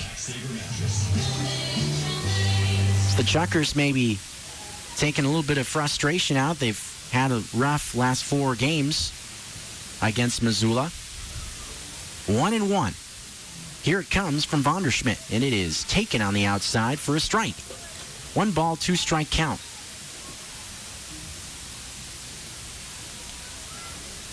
A lot of work to do for Missoula's offense now, but at this point, Paddleheads will try to limit the damage in every inning the best way they can, as the 1-2 pitch is just below the knees for ball 2. Allman is kind of leaning towards the dugout after that one. I think he thought that Vanderschmidt had just ended the inning with that pitch, but was called the ball. Even count at 2 with 2 outs and a runner at third. Vanderschmidt delivers. Fastball tapped foul towards Matt Feinstein, who waits in the on-deck circle, who started this inning off. If he would hit, it would be the second consecutive inning that the Chuckers have batted all the way around a batting order. 2-2. Swinging a ball laced into right field. That's a base hit, which will lead to another run. Scoring from third on the play is Jordan Garr. Makes the score 13-4. That's the 6th run of this inning.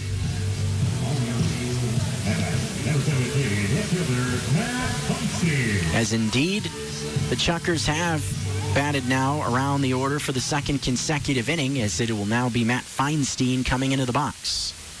Pitch from Vanderschmidt is low and off the plate, and the ball gets away from Allman, the catcher. That will allow the runner move up to second base. 1 ball and no strikes the count is seemingly nothing going the Paddleways' way in this ball game. Deficit is 9 for Missoula. Not the largest deficit the Paddleheads have faced this season. The 1-0 pitch on the way is a swing and a line drive into right field, base hit. They're going to stop the runner at third in this instance, as the throw will go into second base. But stopping at third is Feinstein, as this inning just keeps on going. Andrew Dunn now into the box.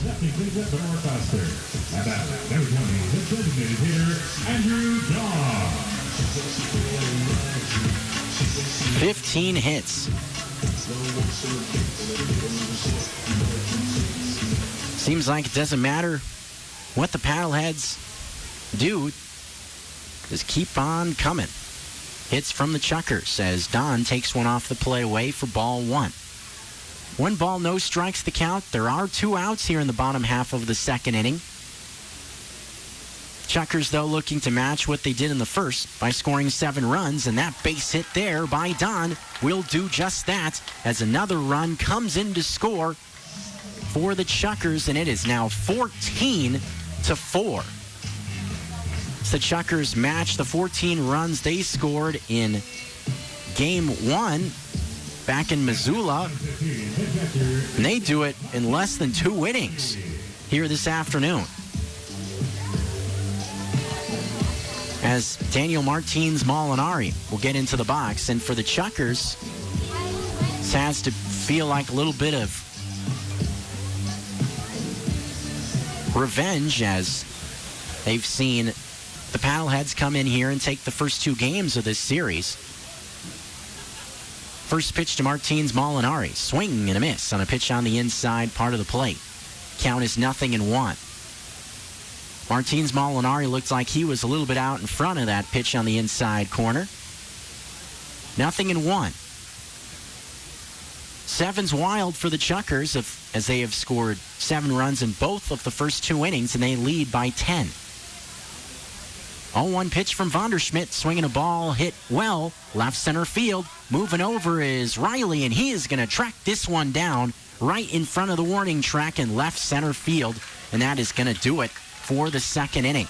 But not before the Chuckers bring in 7 more runs, and they lead 14-4, headed to the top half of the third inning in Idaho Falls. Back with more baseball after this on your home for Paddlehead Baseball, ESPN Missoula, 102.9 FM.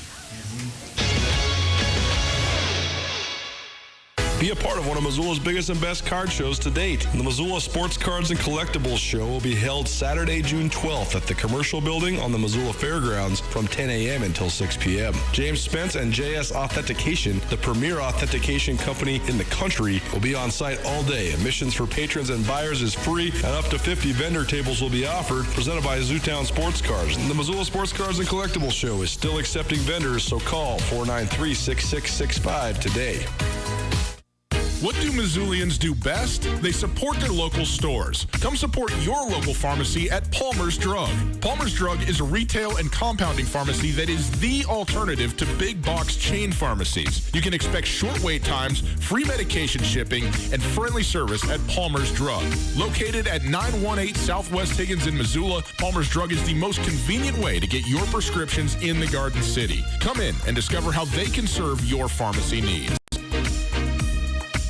Buying or selling a home can be an intimidating task. Brent Wahlberg and the Wahlberg team of Windermere Real Estate are here to make you feel comfortable no matter where you're at in the process. The official realtors of Grizzly Athletics have more than 4 decades of experience in Western Montana. Brent and his team can not only find you your perfect home or buyer, but they can also teach you about the great city of Missoula and its tradition-laden sports teams. The Wahlberg team works as a family to help fulfill your real estate needs all over Western Montana. If you need help with residential, land, investment, or commercial, give Brent Wahlberg and the Wahlberg team a call today. ESPN Radio for Western Montana, KKVU HD3 Stevensville, and 102.9 FM on K275BS Missoula. Away from your radio? Stream Paddlehead Baseball live on 102.9 ESPN.com. Now back to the ballpark. Well, the good news is for the Paddleheads that they have quite a bit of time to try to get back into this ball game. The bad news, though, is they got a lot of work to do, trailing by 10 here in the top of the third. Jared Akins leads things off, and he takes one inside for ball one. 1 ball, no strikes. 14 runs on 16 hits. 1-0 pitches down low to Akins, and it's ball 2. That's a great amount of production for one game, let alone 2 innings. 2-0 on the way from Dabuski, who remains in the game, and there's a swing and a slow roller towards first baseman Hiskey, who will put it away for out number 1. Think that was a broken bat for Jared Akins as well. It's always a rough at bat when you're retired and you lose a bat in the process, and indeed it was a broken bat, as he won't even try to go retrieve it. He'll just let the ball boy just go throw it away. As here's Allman batting with 1 out, nobody on base. Dabuski still out there for the Chuckers, and there's a strike on the outside. Count 0-1. Allman drove in a run back in the first inning. There's another strike on the outside. Count is 0-2. Almost seems like forever ago, that first inning. 0-2 on the way to Allman. It skips past Martins Molinari to the backstop, but nothing doing. Quite the contingent of fans standing over by the dugout on the first base side. At first, I didn't really know what was going on. Kind of in between innings, but there's a swing and a ball bounce foul on the third base side. There's about 10 or 15 people lined up over there on the first base side, and then I realized that Billy Butler had made his way out of the dugout. He was being a good sport, signing a few autographs for a few fans that had come out to the yard today. 1-2 on the way to Allman. There's a swing and a ground ball towards the third base side. Little has it cleanly, throws high and over the top of Hiskey's head, which will allow Allman to reach base. Error made by Little. Second error charged on the Chuckers. We've seen quite a few errors on both sides. 5 errors combined through the first couple of innings, as that will bring Nick Gatewood into the box.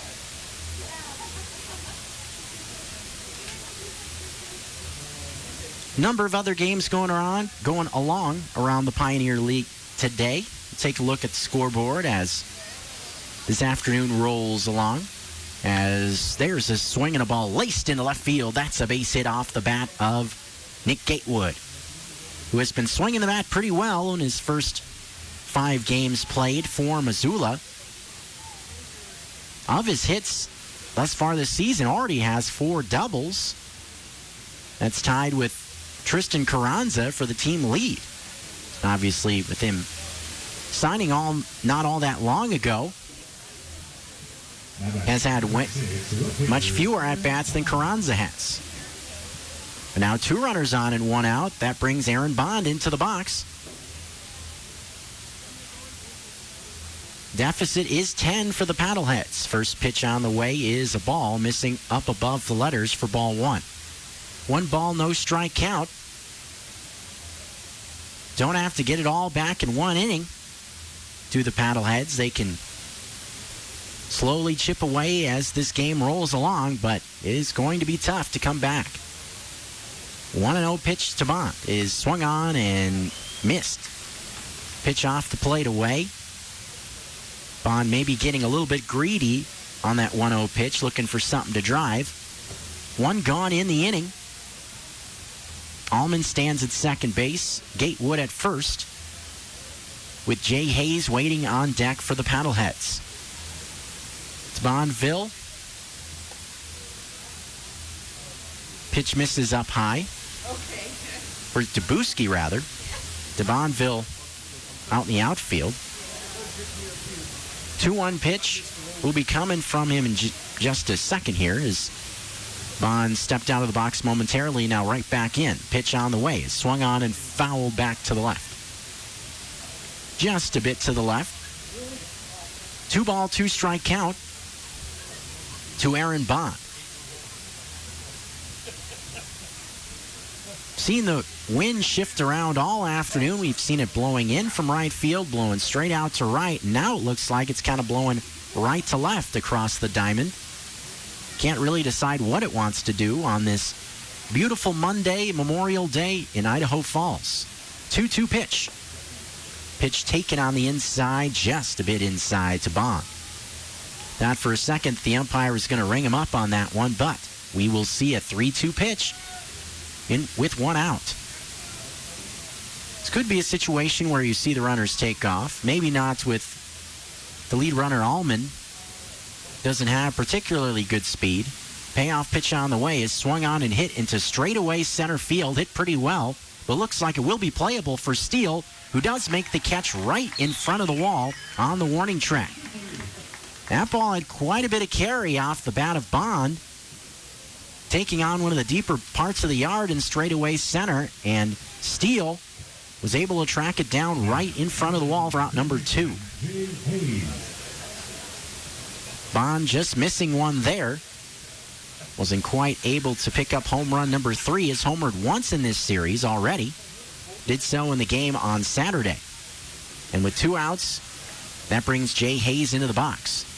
Allman did tag up on the play. He's now at third, now with runners on at the corners. With Gatewood at first. First pitch to Hayes is on the inside corner for strike 1.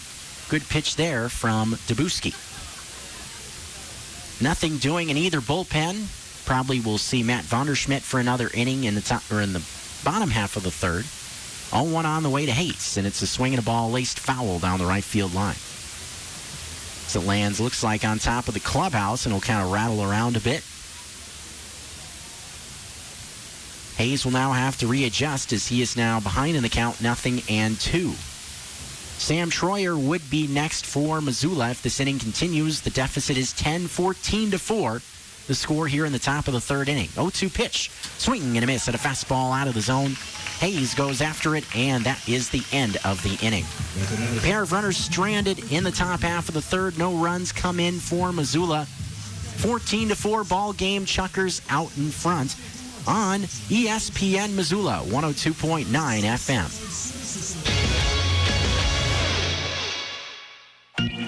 Baseball is back, and the Missoula Paddleheads season is in full swing. The Garden City has long loved its minor league baseball team, and now Missoula's squad is back with a new mascot, new logo, and a new independent league format. So get out and catch a baseball game. Grab a ticket for you or surprise a group of friends at GoPaddleheads.com. And if you can't make the game, tune in to 102.9 ESPN Radio for all the live play-by-play action this summer. There's only one way to really enjoy the NHL and the NBA, and that's on a full stomach. And now you can fill your stomach easily with online ordering with credit or debit card, or head to the Despo for a juicy bacon burger, a steaming plate of cheesy nachos, ice-cold beer, and hands down, the best wings in town. Whether the game ends in a win or a loss, get your winner Despo dinner at the Desperado Sports Tavern on South Russell across from the Y, and new online ordering with credit or debit card at DesperadoSportsTavern.com. Pepsi Cola of Missoula proudly supports youth athletics. Tune in to Nuanez now this Tuesday at 4:30 p.m. for the youth sports segment brought to you by Pepsi Cola of Missoula. Each week, Coulter will be talking about local youth sports from grade school to high school. Soccer, basketball, fencing, tennis, swimming, you name the youth sport, and he'll cover it. Tune in Tuesday at 4:30 to learn more. Sponsored by Pepsi Cola of Missoula. Pepsi Cola of Missoula proudly supports youth athletics. This is live play-by-play on 102.9 ESPN Missoula, your home of the Missoula Paddleheads. Paxton the Paddlehead invites you to join the coolest club in town, Paxton's Kids Club.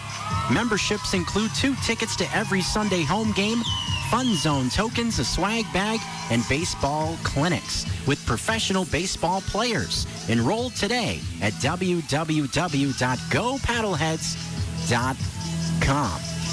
As we return to the action here in the bottom of the third inning, score is 14-4. Chuckers cruising right along offensively as they have scored 7 runs over the first 2 innings, and will have another shot at it here in the third. 14 runs on 16 hits. Missoula scored in the first 2 innings did not get on the board, however, in the third. Hiskey will lead things off for the Chuckers. Vonderschmidt back to work, and he pours in a strike in the inside part of the plate, 0-1. Hiskey, DeBonville, and Gar. 3 hitters due up in this half inning. 6, 7, 8 spots as the 0-1 pitch misses in tight for ball 1. Ball in, a strike the count. Hiskey, a couple of hits today, 2 doubles and 2 RBIs. As Vonderschmidt set at the belt, here is the 1-1 delivery, and it is just low for ball 2. 2-1 strike count. Hiskey, DeBonville, and Jordan Gar. 3 batters due in this half inning for Idaho Falls. 2-1 pitch is a swing and a ball hit on a line into left field towards the gap, and this one will get to the wall. As this offensive onslaught just continues, and that's the 3rd hit of the day for Hunter Hiskey. Saw him take an 0 for 5 yesterday, but doing much better swinging the bat on this Monday. As that brings Thomas DeBonville into the box with yet another runner in scoring position. Seems like the Chuckers have been threatening the entire game. As Vonderschmidt delivers the first pitch to DeBonville, and that is a strike on the inside part of the plate. Fastball gets the call. Count is 0-1.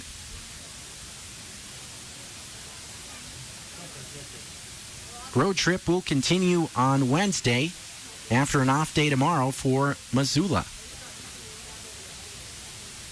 Vonderschmidt takes a peek at second. The 0-1 pitch, swing and a miss. The pitch on the outside part of the plate. Good location there from Vonderschmidt, who will look to put a 0 on the board in this inning. He's going to have to pitch around a leadoff double, though. Hiskey stands at second base with Jordan Gar waiting on deck. Chuckers lead by 10. It's 14-4 here in the bottom of the 3rd inning. 0-2 on the way. Swinging a ball hit fair down the first base side. That's going to roll into the corner all the way to the wall. Another run comes in to score as the Chuckers keep on humming here offensively. Brings in run number 15. The score is 15-4. That will bring Jordan Gar into the box, as this is just about as good as it gets offensively for a ball club. What can you say about what this team has been able to do to this point? As Jordan Gar stands in,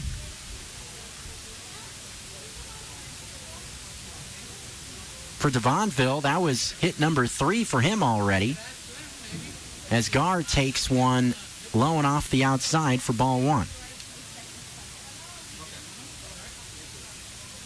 Checking at some scores around the Pioneer League. Believe it or not, there is a team that's having a better day offensively than the Idaho Falls Chuckers, as there's a swing and a ball hit into the left field corner, and that is another fair ball, and that will lead to another run.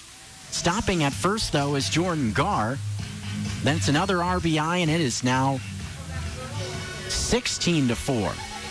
But take a look at this. Maybe you've seen already if you've been looking at scores around the Pioneer League as we cruise along.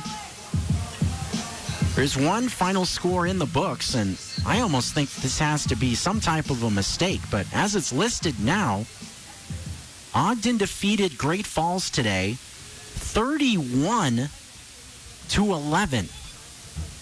As Alexis Manji takes one outside. He's in the box now. Count is 1-0. I'll say it again, 31-11. My goodness. That's a rough day at the office. 1-0 pitch is a swing and a foul back by Manji. Count is even at 1. According to the online stats, Ogden scored 15 times in the 4th inning. 31 runs on 29 hits for Ogden against Great Falls today. My goodness. Almost have to assume that there's some type of a mistake. That just can't be. 1-1 pitch is off the plate away. Count 2-1. But if things keep going the way they are for Chuckers, they would be well on their way to 30-plus runs themselves. They already have 16 on the board with nobody out here in the bottom of the third. 2-1 pitch to Manji is taken outside for ball 3. 3 balls and 1 strike. Manji, one of the few guys in this order that hasn't had a whole lot of success today. He's 0 for 2. 3-1 pitch is just outside for ball 4. Not a bad spot on that fastball from Vanderschmidt. That will lead to another base run. Action going in the bullpen down the left field line for Paddleheads. Greg Elder Jr., right-handers up and throwing. Michael Schlack is coming out of the dugout. Very well might see Elder come into pitch here. And indeed we will, as Vanderschmidt will exit the ball game here in the third inning. Third pitcher of the day already headed to the mound for the Missoula Paddleheads. It will come in the form of Greg Elder. He'll be making his Paddlehead and professional debut here. Kind of an interesting scenario to do that. But for him, sure probably doesn't feel like it's a 16-4 game. He probably feels like he's coming into a one-run game in the bottom half of the 9th inning.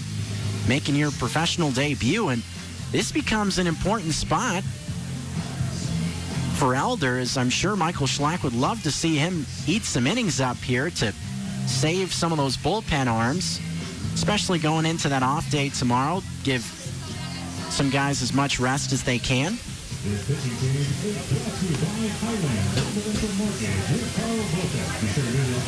Elder, kind of a stocky guy at 6'1", 210 pounds. Comes out of Truett Community College and Albany, Georgia. Had some great numbers pitching at the NAIA level. Couple of years there. Elder, a big left-hander. See what he can do here, making his professional debut. He was spring training invitee and started the season with Missoula on the inactive list. Was activated a few days ago when Kevin Hilton was sent to the IL. Getting his first chance here with Missoula. As he was told he was activated right before the start of this series. He's kind of been patiently waiting to get the ball over these last couple of games, and now gets his opportunity here in the bottom half of the third inning. He inherits a couple of base runners that are already on base for the Chuckers. Chuck Steele will be the batter for Idaho Falls.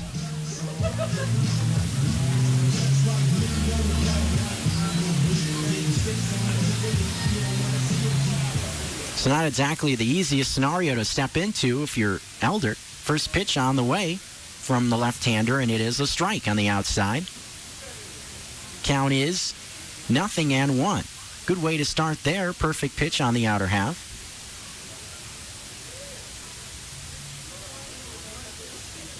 As Elder takes a deep breath, sets at the chest, pitch on the way. Breaker misses just high for ball 1. 1 ball, 1 strike count. Elder looking to do what hasn't been done thus far, and that's stop this Chucker offense. 1-1 count. Elder comes set, delivers the pitch. This one is a strike on the inside portion of the plate. 1 ball, 2 strike count. Steele so far 2 for 3 today. Just been hits galore for this Chucker offense. They have 19 hits already. Not even through 3 innings. 1-2 pitch is strike 3 on the outside corner, as he was way out in front of that pitch at the knees, off the plate away. Good start for Elder to get the first out of this half inning. It looks like we will see a pinch hitter as well, as Webb Little. This was his spot in the order, but it looks like it will be Bronson Butcher that will grab a bat and hit for the Chuckers. We saw Butcher starting the game on Saturday, getting a chance here with one out and runners on at first and second. Right-handed batting Butcher waiting on Elder. Pitch on the way, swing and a miss at a pitch in the dirt. Count is 0-1. A little bit of a different look as well with Elder left-hander on the mound. Count no ball and 1 strike. Lead is 12 for the Chuckers, 16-4. This is the home half of the third inning. 0-1 on the way. And this one misses in the dirt, skips away from Almond, who will throw to third and safe at third. Close play there. Just beating it out was Jordan Garr. Ball didn't go too far away from Almond, the catcher, and went towards third base as well.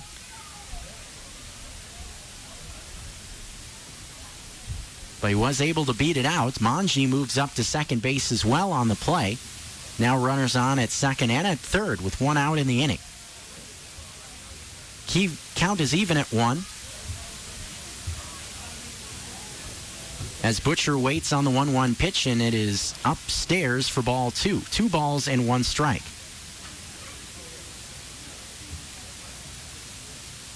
Feinstein in the on-deck circle for the Chuckers. They have scored in every inning thus far.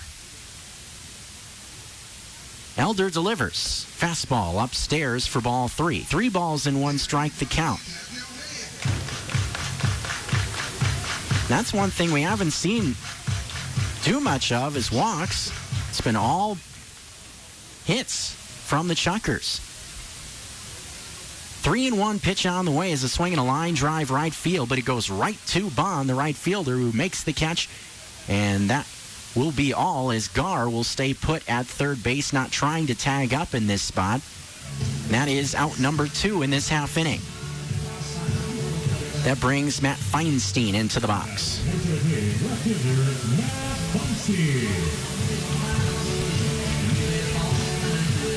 So Butcher is retired in his first at-bat of the ball game. Came into that one at 2 for 14 on the season. Now 2 for 15 as Feinstein steps in and takes a ball just off the plate away. Not a bad pitch there from Elder. Was at the knees, just missed the corner by a hair. 1-0 the count. Runners on at second and third, 2 gone. Pitch on the way, fastball. Elevated a bit, misses. 2-0 the count now to Feinstein. 2 hits for Feinstein thus far. He's 2 for 3.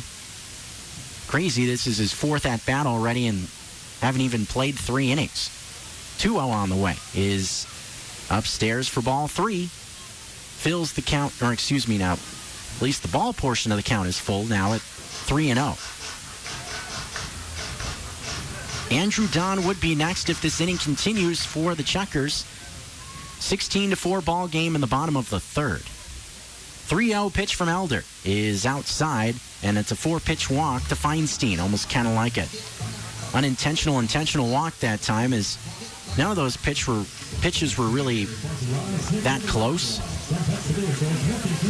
As indeed, Andrew Don will get a chance here. Bases loaded, 2 gone. Seen Don leave the yard once already in this series, so is capable, and that's just about the only thing that the Chuckers haven't done offensively today is leave the ballpark, as Don takes one down below the knees for ball 1. Seeing a plethora of extra base hits today. Chuckers have basically lived with the ball going into the gaps. 1-0 on the way. Swinging a ball fouled straight back. 1 ball and 1 strike the count. Almost 20 hits for Idaho Falls. 19 as it stands now. That's a crazy number, and I guess it's Memorial Day Monday was all about the offense in the Pioneer League, as there's a high chopper towards first. Gatewood has it cleanly. He will take it to the first base bag himself, and that will end the third inning. 2 more come in for the Chuckers After 3 complete, the lead is 12 for Idaho Falls. 16-4, your score on ESPN Missoula, 102.9 FM. AmeriCorps Montana is your opportunity to take the path less traveled, to connect with others and be part of the solution. Join AmeriCorps and create your own future. As an AmeriCorps member, you can inspire youth, serve families in need, improve Montana's landscapes, and more, all while gaining professional experience. AmeriCorps is your moment to be the greater good. Visit joinamericorps.gov to learn more. Brought to you by the Montana Office of Community Service and this station. Missoula in Motion reminds our entire community that May is Bike Month. The Garden City has been a gold-level bicycle-friendly city for 9 years, as awarded by the League of American Bicyclists. In fact, Missoula is one of only 20 cities in the U.S. that meets this rigorous standard. The number of bike-friendly activities are endless. Family-friendly self-guided bicycling tours, mountain biking with the Dirt Girls, and Friday night mountain biking at Marshall Mountain. For a full calendar of events, find Missoula in Motion on Facebook or go to missoulainmotion.com/bike month. The sun is setting later and the weather is getting warmer. What sounds better than sharing a bottle of wine or beer with friends in the backyard? Why not both? Warren's Market has an amazing selection of wine, beer, cheese, cured meats, and more to power your good times finally reconnecting after what has been a long pause for all of us. While you're there, choose from a selection of gourmet entree and salad choices to make an evening of it. Located at the corner of Higgins and Spruce, Warren's Market, Missoula's oldest grocery store. This is Missoula Paddlehead Baseball on 102.9 ESPN Radio. Brand new for the Paddleheads 2021 season, it's Jack's Pub Club, the monthly membership that gets you. Fans over the age of 21 will receive general admission tickets to each home game, and their first beer will always be on the house. That's over a $300 value for only $55. Jack's Pub Club. It's the best deal in town. Book yours today at www.gopaddleheads.com. Troyer leads off this inning, and he swings at the first pitch, and skies one into shallow center field. It'll be work for Gar, who puts it away for out number 1. 1 pitch, 1 out here in the top half of the 4th inning. It has been all chuckers this afternoon. 16-4 is your score. 16 runs on 19 hits, 3 errors, 4 runs, 5 hits, and 3 errors for the Missoula Paddleheads. Almost hard to believe that Missoula had a lead at one point in this ballgame. Had it briefly in the top of the first. Here's Tristan Carranza, and he takes a strike on the outside as Dabuski is still out there for Idaho Falls, working in the 4th inning.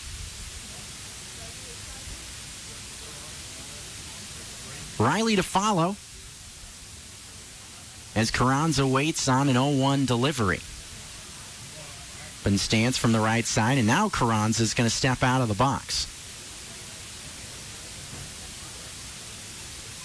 Interesting to see how this Paddlehead team responds to this, as not seen Missoula in these spots too often this season.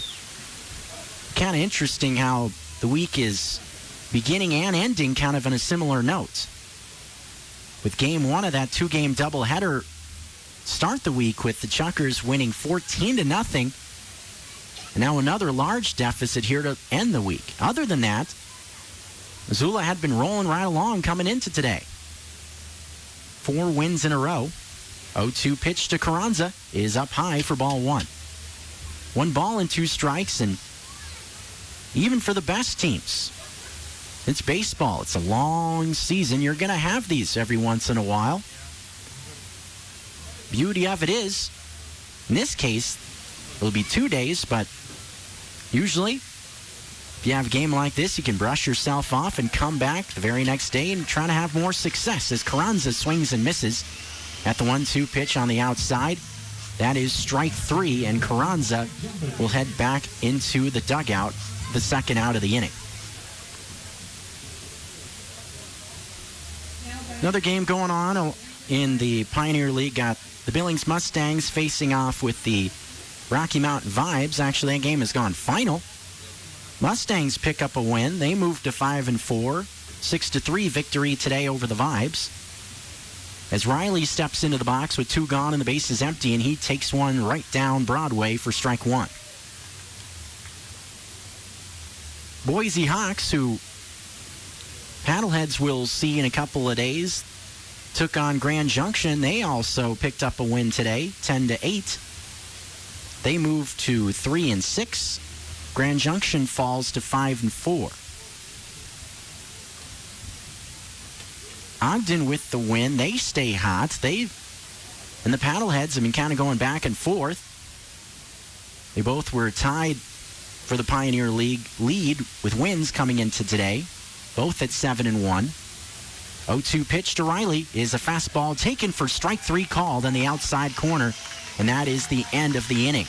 Very quick top half of the 4th. We are headed to the bottom half of the inning. No runs come in for Missoula, and the lead stays at 12 for Idaho Falls. 16-4 ball game headed to the home half of the 4th on your home for Paddlehead Baseball. 102.9 FM ESPN Missoula. At the Montana Club, our goal is to create a menu of mouth-watering food with variety to satisfy any craving. From the garden-fresh ingredients in our salads to our succulent, perfectly grilled Montana Club Angus steaks, we take pride in every detail that goes into preparing your food. Top off your meal with a premium cocktail, wine, or microbrew. Come as you are and satisfy your craving with our home-style breakfast, lunch, and dinner at the Montana Club on Brooks and North Reserve, Missoula. Oh, I love family road trips. The wind in my ears. Good dog. Treats in my mouth. And peace of mind, knowing we went to Les Schwab for our tires, brakes, and alignment. If we had gone to one of those cheap tire stores that don't offer those services, I'd be a doggone wreck. Like Les Schwab, my family's safety is my first priority. Well, that and treats, obviously. Swing by or book online. Les Schwab Tires, doing the right thing since 1952. I heard the signs before. Depression. Alcohol abuse. Isolation. Giving away possessions. If somebody asked me what was wrong, I would shrug it off. I didn't want to say the word suicide. I was ashamed. Then a loved one asked, "Are you suicidal?" It was so hard, but I said yes. They probably saved my life. When it comes to suicide, the only wrong thing to say is to say nothing at all. Need help? Text MT to 741-741 or call 800-273-TALK. Brought to you by DPHHS and aired by the NBA. Back to live local play-by-play on 102.9 ESPN Missoula. Home half of the 4th inning is coming up here from Melaleuca Field in Idaho Falls.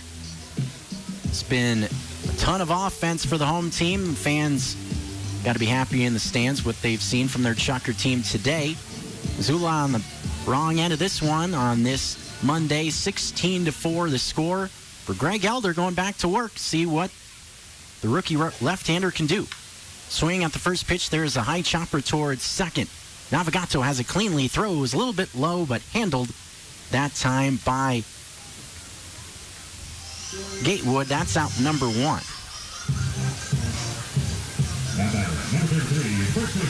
One gone in the inning. That brings Hiskey into the box, and actually there was a defensive substitution made for the Paddleheads. This pitch comes to Hiskey, and there's a strike on the inside part of the plate. Count is 0-1. Tristan Carranza is actually out there playing second base now. He was in left field earlier. So Navigato is out of the game. Count is 1 ball and 1 strike with 1 out. So maybe Navigato getting kind of the rest of the day off, so to speak, in this big lead for the Chuckers. Count is 2 balls and 1 strike. It's a big moment for Elder. Despite the big deficit, 2-1 pitch is a swing and a miss. Fastball blew it by him. Up above the belt. Count is 2 balls and 2 strikes. And frankly, big moment for Missoula as well, as Elder can eat some innings up here, could save the bullpen some work as that pitch is in the dirt. Count full at 3 balls and 2 strikes. Did a good job in his first inning. He was out there, inherited a situation where there were some runners on base, and 2 runs had already come in, and he did not allow anybody else to score when he came into the ballgame. And this is always type of thing where managers and coaches are always watching. As there's a swing and a ground ball towards second base. Carranza can't get to it as it bounces off his glove and into center field. Runner reaches base. Don't think that will be an error charge to Carranza. It was ground ball. It was close to the second base bag, and Carranza just couldn't get to it on the backhand. As DeBonville steps into the box, Thomas DeBonville with a runner on base and 1 out. One thing looking at this inning that Elder was able to do, that was the first time that the pitch comes to DeBonville and misses low for ball 1. First time that we've seen the leadoff man retired for the Chuckers in an inning. All 3 times Chuckers were able to get their leadoff man aboard. 1-0 on the way to DeBonville. Misses down below the knees for ball 2. 2 balls and no strikes. That indeed was ruled a base hit by Hiskey. That is hit number 20 in the ball game already. 2-0 from Elders. A swing and a ball hit right back to Elder, the pitcher, who throws to second for 1. Carranza can't get the ball out of his glove to try to throw to first to get the double play, but that is out number 2. And that was a nice pick by Elder on the mound. That was a pretty hard hit ground ball. But Elder's stuck with it. Was able to handle it. Sometimes you'll see a pitcher in that spot kind of lay it, trying to field it cleanly, but he didn't do that. As Jordan Garr now stands in, first pitch on the way, swinging a pop-up, high in the air, down the right field line, drifting towards the foul line is Bond, and he makes the catch in fair territory right on the foul line in shallow right, and that's the end of the inning. 1 runner reaches, but Elder puts a 0 on the board, something that a paddlehead pitcher hasn't been able to do all day. As we head to the top of the 5th, Chuckers lead 16-4. Paddleheads coming up next on ESPN Missoula 102.9 FM.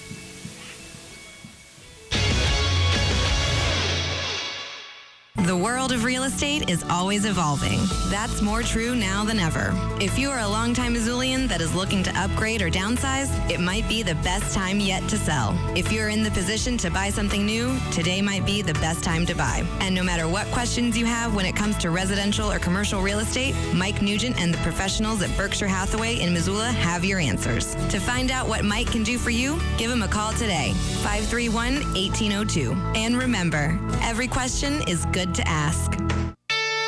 Blaine McElmurray knows what you can achieve through hard work as an athlete from a small town in Montana. The Troy native rose up to become an All-American safety for the Grizzlies on UM's 95 National Championship team before spending time playing in the NFL. McElmurray has also used those values in his work at McElmurray Homes. Since 2003, McElmurray Homes has helped contract and subcontract some of the Garden City's finest houses. McElmurray Homes is committed to offering quality custom service, quality products, and the best prices throughout any project. And McElmurray Homes is also a proud supporter of high school athletes around the state of Montana. While some bike shops are out of inventory, Big Sky Bikes customers are saying they have the best inventory in town, with new bikes and service parts arriving daily. Big Sky Bikes has been busy ordering, back ordering, and reordering to keep new bikes and apparel arriving daily. Specialized Pearl Izumi and Fox apparel all 20% off now through Saturday, June 5th. Buy any in-stock tire for $30 and up and get your second tire 50% off. Select Specialized tires 20% off while supplies last. Big Sky Bikes has the best inventory in town. 809 East Front Street or visit BigSkyBike.com. ESPN Radio for Western Montana, KKVU HD3 Stevensville, and 102.9 FM on K275BS Missoula. We now return to Paddlehead Play-by-Play on ESPN Radio.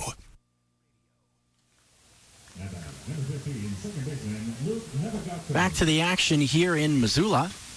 Luke Navigato leads things off, who did not come out of the game, just saw him shift defensive positions. Carranza came in and played defense at second base, and Navigato went out into the outfield just to switch the defensive alignment there. Count is even at 1 to Navigato. He swings and laces a base hit into left field. Second hit of the afternoon for Luke Navigato. Be sure to stay toasty with the Paddleheads all summer long. New for the 2021 season is VIP Fire Pit seating. The hottest seat in town includes admission for 4 people, dinner, s'mores, and a complete wait staff service. Book your premier experience today with the Paddleheads at www.gopaddleheads.com. Aikens into the box with a leadoff runner on base here in the top of the 5th. First pitch on the way is swung on and skied down the left field line in foul territory. Butcher will give way to Manji, who can't come up with it in foul ground. Was a long run for Manji all the way into foul territory in shallow left field. Ball lands harmlessly to the outfield grass, and that is a strike on Aikens. Good hustle from Manji. Just couldn't quite come up with it. Navigato on at first. Zach Allman to follow in this 12-run game. The Chuckers out in front. Dabuski delivers the 0-1 pitch, and it's another ball skied foul left side. Butcher, the third baseman, is going to give it a look, but this one will make it in amongst the patrons. Out of play. 0-2 now, the count on Jared Aikens. If you're going to look for any type of a positive, if you're a Paddleheads fan, Greg Elder has definitely provided a spark, has looked pretty good in a couple innings of work out of the bullpen, making his professional debut today. 0-2 is the count.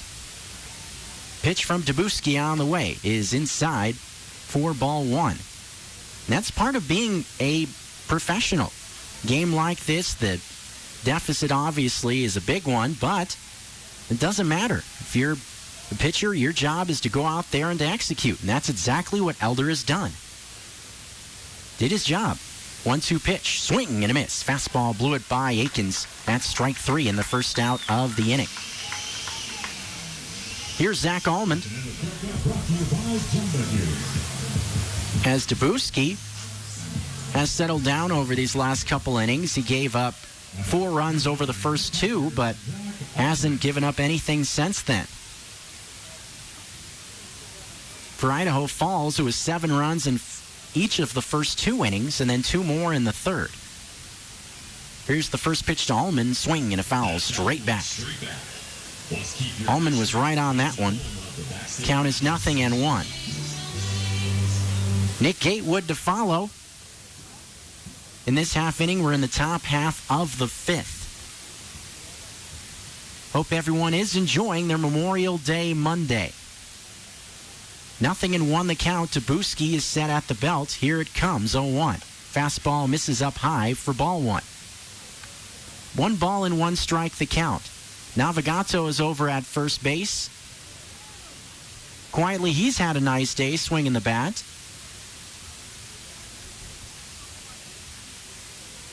Kind of hard to believe, but at one point he gave the Paddleheads the lead back in the first inning. 1-1 pitch is a swing and a high pop-up. Going into shallow center field.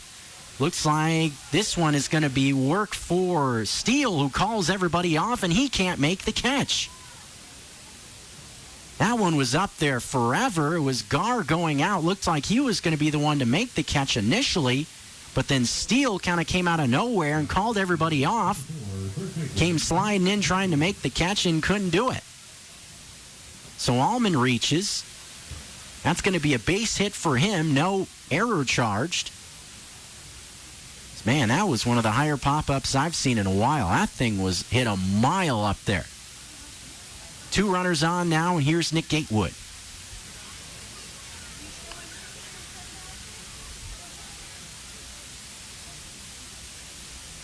Gatewood seeing action at first base today. Definitely has proven to be multifaceted as he's been at first and behind the plate in this series. As there's a swing and a ground ball, first base side going to be playable. Throw will go to second, and Manji covering the bag comes off the bag on the throw, and everybody's going to be safe.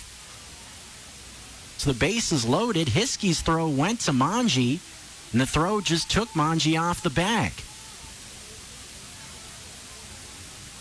Paddleheads catch a break as that one potentially could have been a double play ball with one out, but instead everybody's safe, and the bases are loaded with one out for Aaron Bond.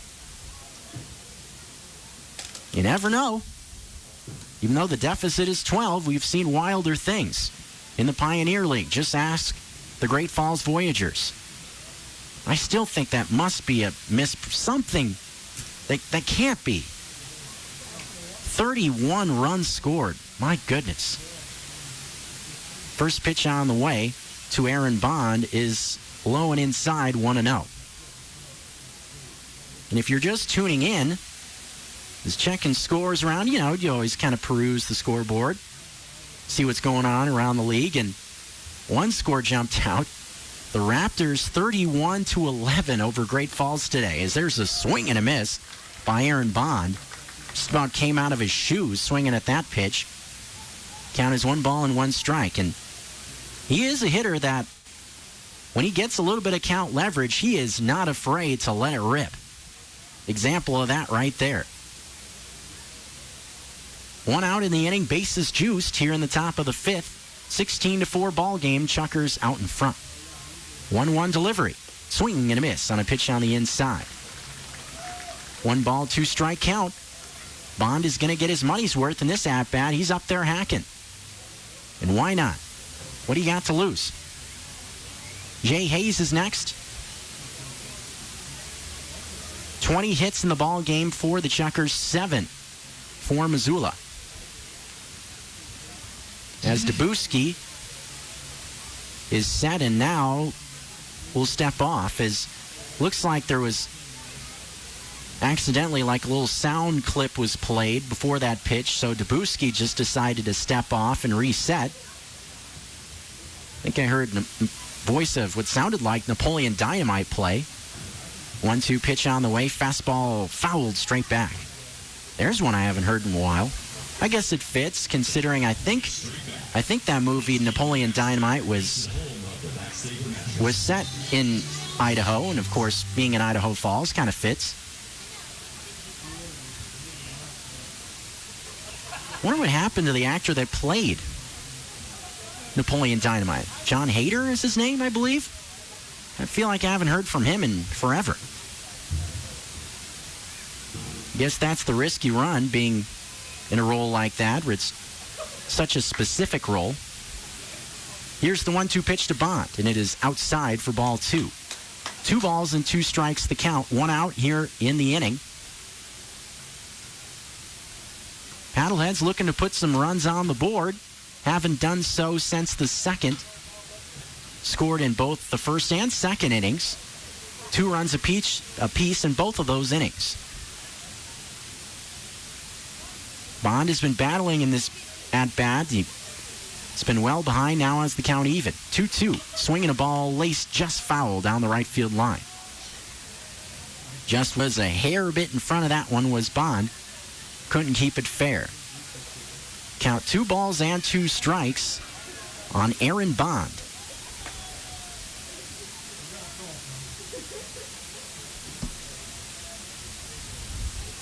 Left-handed batter was out of the box for a second. Now stands back in as Debuski is ready at the belt. Here's the payoff pitch and the swing and a miss. Fastball couldn't catch up to it on the inside part of the plate. And that is out number 2. That will bring Jay Hayes into the box. Jay Hayes, another young player on this club in his first professional season. Trying to figure it out offensively, and talked about it with Elder, how this has been good experience for him getting his first action in professional ball. But for Hayes, this is a big opportunity for him in this spot. First pitch on the way is a called strike. And yes, may not affect the final result, but still, the base is loaded, 2 out at bat.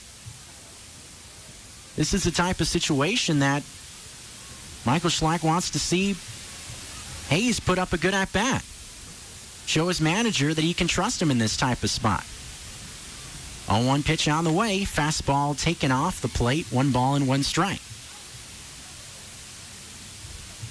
That's the thing about baseball. The manager's always watching, always looking for things that he can use in future games. That's the thing about playing every day. You're always making adjustments. Ball and a strike is the count. Bases loaded, 2 gone. Top 5. 16-4 lead for the Idaho Falls Chuckers. Troyer waiting next. He would hit if Hayes can keep it rolling.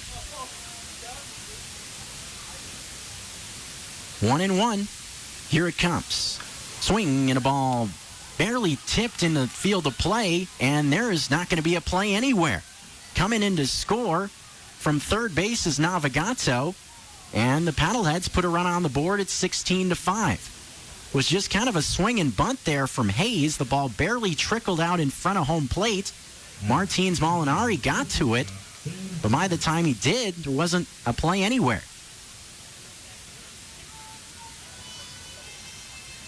Time has been called. Looks like Billy Gardner Jr., the manager for the Chuckers, is going to come out and have a word. Not sure if this will be a pitching substitution at this point. Whole infield is going to come out here. Do have some action going in the pen, but in this instance, Gardner Jr. is just going to make his way back into the dugout. Probably try and see if Dabuski can at least get through this inning, because if he does, he would pitch 5 innings complete, which would mean he would be potentially in line for a win. Which, of course, if you're a starting pitcher and you don't throw 5 innings, then you're not eligible to be a winning pitcher. Inning continues with the bases loaded. Here's Sam Troyer. First pitch on the way is a swing and a ball hit out to right field. Relatively well hit. DeBonville going back just in front of the warning track. He is going to track this one down for out number 3. Headed to the bottom of the 5th. 1 run comes in for Missoula, but they do lead. The bases loaded, and they trail 16-5, headed to the home half of the 5th inning. You're listening to Paddleheads Baseball on ESPN Missoula 102.9 FM. Stick around for more. Time now for the Mortgage Minute with Bill Darling. As our lives return to normal and the world opens, one thing we're seeing are price increases in everything from groceries to gas and lots more. What does this portend for interest rates? This is Bill Darling with Primary Residential Mortgage. So far, mortgage rates have remained subdued despite inflationary pressures that might indicate otherwise. The reason short-term and mortgage rates have stayed low is simple: actions by the Federal Reserve to support economic recovery. The Fed has held the discount rate close to zero and have continued elevated purchases of mortgage securities. This puts a cap on rate increases. The current Fed stance is likely to continue for a while and should keep rates low for the remainder of the year and into early 2022. So, for now, while prices of everyday items increase, mortgage rates aren't one of them. For professional mortgage financing advice, call Bill Darling at 542-1972. Primary Residential Mortgage, 2112 Dixon Avenue, Missoula, Montana 59801, Equal Opportunity Lender. Spending time in outdoor spaces has become more popular than ever. And whether you call Western Montana's Glacier Country home or you're here visiting for the first time or the 10th, it's imperative we all do our part to recreate responsibly. When we're out and about on the trail, at the lake, at local parks, and especially if we're considering a visit to Glacier National Park, we must be respectful of our communities, our fellow travelers, and the great outdoors. Also, we must stick to public lands and never recreate on private lands. It's the little things, like following campfire safety and leave no trace principles, that make a big impact on keeping this extraordinary place, well, extraordinary. So keep those in mind. We can all enjoy Montana's wide open spaces and fresh mountain air if we practice a couple things like planning ahead and playing it safe. In short, know before you go. We're all in this together, friends. See you on the trail. Learn more at recreateresponsiblymt.com. We're in this together, and we will get through this together. The vaccines are tested effective and needed. Welcome to the clinic with Charm. Get your COVID-19 vaccine so we can do this and this and this. We are now boarding flight. Together again, because we got through it together. This message sponsored by the Helmsley Charitable Trust, aired with the Montana Broadcasters Association and this station. Away from your radio? Stream Paddlehead Baseball live on 102.9 ESPN.com. Now back to the ballpark. Alexis Mangian to lead off this half inning for the Chuckers. First pitch of this inning went by and it was out of the zone. This next one is a swing and miss strike. So count now even at a ball and a strike. 9-1-2 spots up for Idaho Falls in this half frame. Pitch from Elder is just outside. Elder kind of peering in after that one was called a ball. Definitely wanted that one to be called strike 2. Don't blame him. That pitch, to me, from up here looked pretty good on the outside part of the plate, but must have been just a hair off the plate. 2-1 to Mangi is a swing and a slow roller that Elder can't get to. Carranza has it, throws low past Gatewood.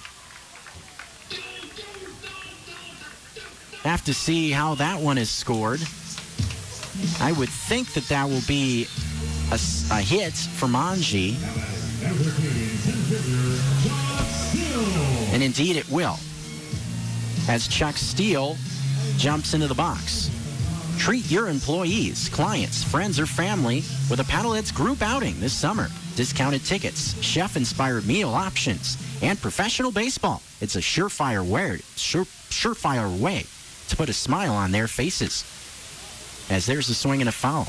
Visit www.gopaddleheads.com or call 406-543-3300 to book your group outing with the Paddleheads today. Missoula will be headed back home after 3-game series in Boise. That will conclude on Friday. So Saturday, Sunday, and Monday, we'll be back in Missoula. First pitch on Saturday, 7:05, then a 5:05 Sunday start, then back at 7:05 on Monday. Tickets available, so be sure to come out to the yard next week. See the Paddleheads back in action. Count is 0-2 on Chuck Steele. With Mangian at first, nobody out here in the bottom of the 5th. Pitch from Elder, 0-2, swing and a miss. He got him. Good breaking ball that time from Elder.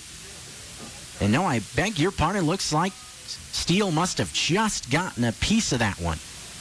Looks like he swung right through it. Definitely was out in front of it, but must have just got a piece. As he is still in the box now, 0-2 is the count. And he must have just glanced that one with the bat. Butcher's on deck for Idaho Falls. He came in as a pinch hitter a couple of innings ago, replacing Webb Little. As there's a swing and a bouncing ball foul. Third base side, and look at that. Barehanded stop made by Billy Gardner Jr., doing the third base coaching, the manager of the Chuckers. Gardner was a affiliated guy himself in his playing days, so I'm sure still can handle a baseball. 0-2 pitch on the way is a swing and a chopper foul over towards the first base dugout. Kind of a 2/3 swing that time from Chuck Steele, Chuckers center fielder. Offense was just rolling for Idaho Falls over the first 3 innings. Elder's kind of stopped the bleeding, though, over these last couple. 0-2 pitch coming, and it is off the plate for ball 1. 1 ball and 2 strikes. Zalman was kind of set up in a different spot from where that pitch came and seemed to surprise him a little bit. And after the pitch, Elder kind of was like kind of tapping his chest. So I wonder if the two got signs mixed up. 1-2 pitch is a swing and a ground ball, third base side, foul ball, not by much. That was close to being yet another extra base hit down into the corner. Seems like every time a Chucker batter was getting into the box that they were hitting something into a gap someplace in the first couple of innings. Mentioned it before, but makes it even all that more impressive what the Chucker offense was able to do. Is that even though they've scored 16 times on 21 hits, none of those left the ballpark. 1-2 pitch is a swing and a ground ball. Third base side playable for Hayes. He throws over to Carranza for one, and that's all they'll get. 5-4 fielder's choice. Records an out. The first one of this bottom half of the fifth inning. That will set it up for Butcher. Bronson Butcher, this is his second at-bat of the day. Came in as a pinch hitter for his last at-bat, replacing Webb Little.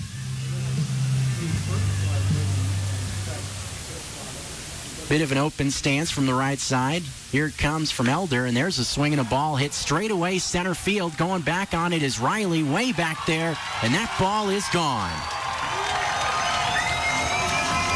Bronson Butcher leaves the yard to straightaway center field, and there's your first home run of the day. Said the one thing the Chuckers hadn't done was hit one out of the yard. Well, you can change all that on that two-run bomb to straightaway center field. First home run of the year for Butcher, and it is now 18-5. Gives the crowd one more thing to cheer about as Butcher takes on one of the deeper parts of the yard. Straightaway center field, almost went right over the top of the 390 sign in center. Inning continues with one out. Now base is empty. Here's Matt Feinstein. First pitch to him is a fastball on the outer half for strike one. No balls, one strike. It's been all quiet on the Western Front in the bullpen the last couple of innings on the Paddlehead side. All Greg Elder right now. 1 ball, 1 strike count, and I would imagine that he will go just about as long as he can on this Monday, as the 1-1 pitch is just below the knees for ball 2. Good breaking ball that time from Elder. Good location, just a little bit below the knees to Matt Feinstein. 2-1, here it comes. Swinging a ball, popped up, foul ground, first base side, maybe playable for Gatewood, but he is going to run out of room as he looks at it over by the Chucker dugout on the first base side. Count evened up at 2 balls and 2 strikes to Matt Feinstein.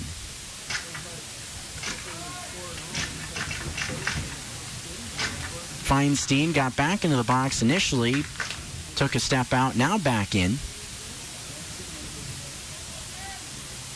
Chuckers looking to end this series on a high note after losing the first 2 games. In 2 pretty close games. 2-2 pitch on the way is check swing. They're going to appeal to a first, no swing. Full count now to Feinstein, 3-2.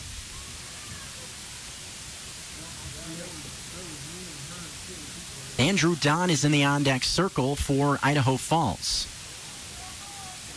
Elder trying to bounce back after giving up that home run to Butcher. Payoff pitch, breaking ball, just missed off the plate away, not by much. Could tell Elder, he wanted it on the mound. Kind of was leaning to the left after that pitch was not called a strike. He probably kind of knew out there on the mound that the pitch was just a hair off the plate, but was hoping to get the call. Did not. Runner on at first now. Here's Andrew Don. First pitch coming from Elder, and it is a fastball missing inside for ball 1. 1 ball, no strike count.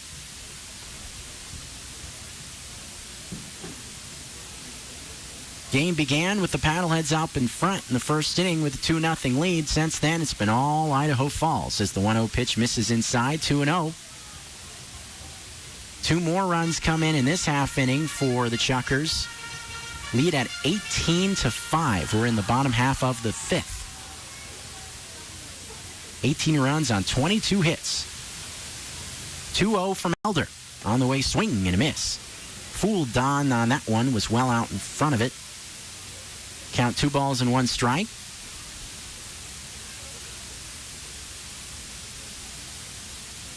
Martins Molinari waiting in the on-deck circle for Idaho Falls. 2-1 pitch is a swing and a ground ball towards Troyer at short. Goes to second base bag himself. Throws to first. 2, a double play.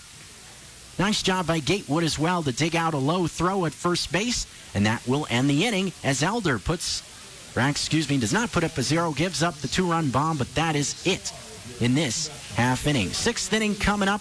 Score is 18-5. Idaho Falls Chuckers with the lead on ESPN Missoula, 102.9 FM. Hey, it's David with Garden City Plumbing and Heating. In 2020, COVID-19 brought renewed attention to the importance of indoor air quality. Even with the vaccine rolling out, the importance of maximizing the health and safety of your indoor air should not be forgotten. In one client's home, we were able to help them reduce their air's harmful particle count by 83%. This helps promote the health and safety inside the home, no matter what is going on outside. Interested in learning how you can increase the quality of your air? Call Garden City today at 728-5550. Hey, it's Colter Nuanez from Nuanez. Now I'm here with Brent Wahlberg of the Wahlberg team at Windermere Real Estate. And Brent, you guys have been the official realtors of Grizz Athletics for quite some time. What most do you like about supporting the Grizz in Missoula? Born and raised here in Missoula. I grew up 2 blocks off campus. A lot of us Montana kids were growing up on weekends in the fall. You're out in the woods hunting. I was sitting in Dorm Blazer and then Washington Grizzly Stadium watching the Grizz. I grew up with Grizz in my blood. It's just a wonderful part of our community and happy to be a part of it. Give the Wahlberg team a call today, 529-4663. At the Montana Club, our goal is to create a menu of mouth-watering food with variety to satisfy any craving. From the garden fresh ingredients in our salads to our succulent, perfectly grilled Montana Club Angus steaks, we take pride in every detail that goes into preparing your food. Top off your meal with a premium cocktail, wine, or microbrew. Come as you are and satisfy your craving with our home-style breakfast, lunch, and dinner. The Missoula Broadcasting Company is conducting a test of the emergency alert system.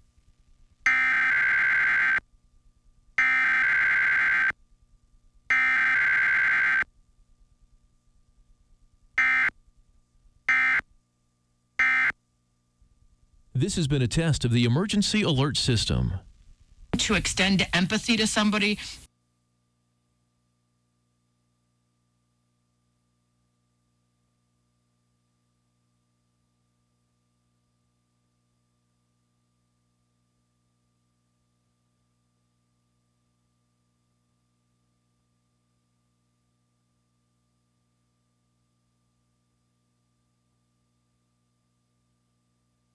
Nick Floyd, 6 feet tall, 212 pounds, out of Elkhart, Indiana, and Ball State University, making his 3rd appearance for the Chuckers.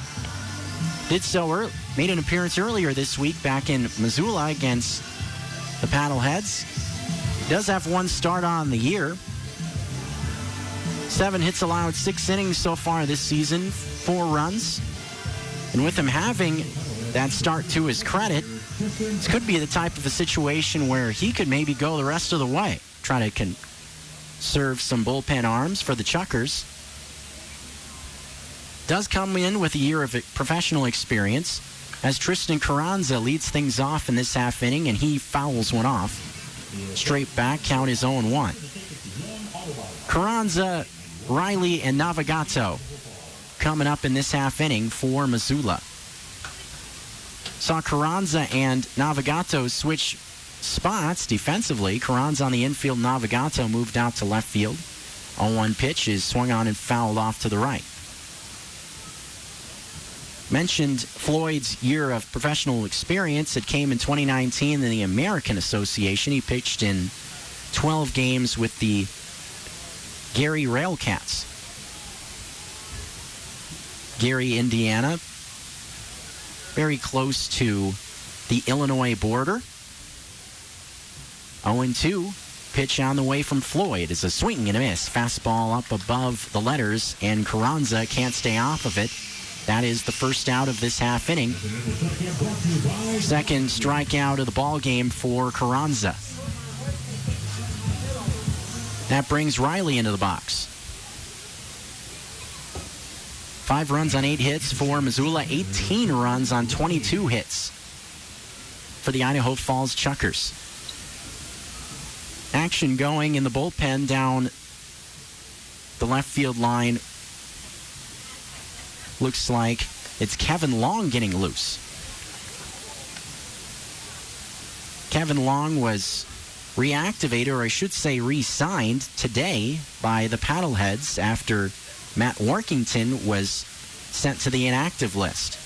As the 1-0 pitch misses inside, it's ball 2. So Long back in town. Very well could see him pitch. Pitch coming 2-0 to Riley is laced into right field. Good job by Riley to keep those hands back on a breaking ball on the outside part of the plate. Goes right with the pitch location, deposits it to right field. And Riley is on base with one out here in the top of the 6th.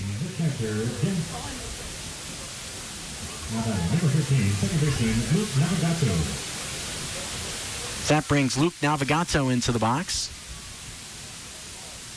Couple of hits today for Navigato. Singled in his last at-bat. With Riley on at first pitch swinging, and there's another base hit as he laces one past the dive of Manji at short. Runners on at first and second now for Missoula with Jared Akins coming up. It's Nick Floyd. Struggling a little bit here with Missoula to start this inning off. Paddleheads fighting to the bitter end here as Akins will stand in.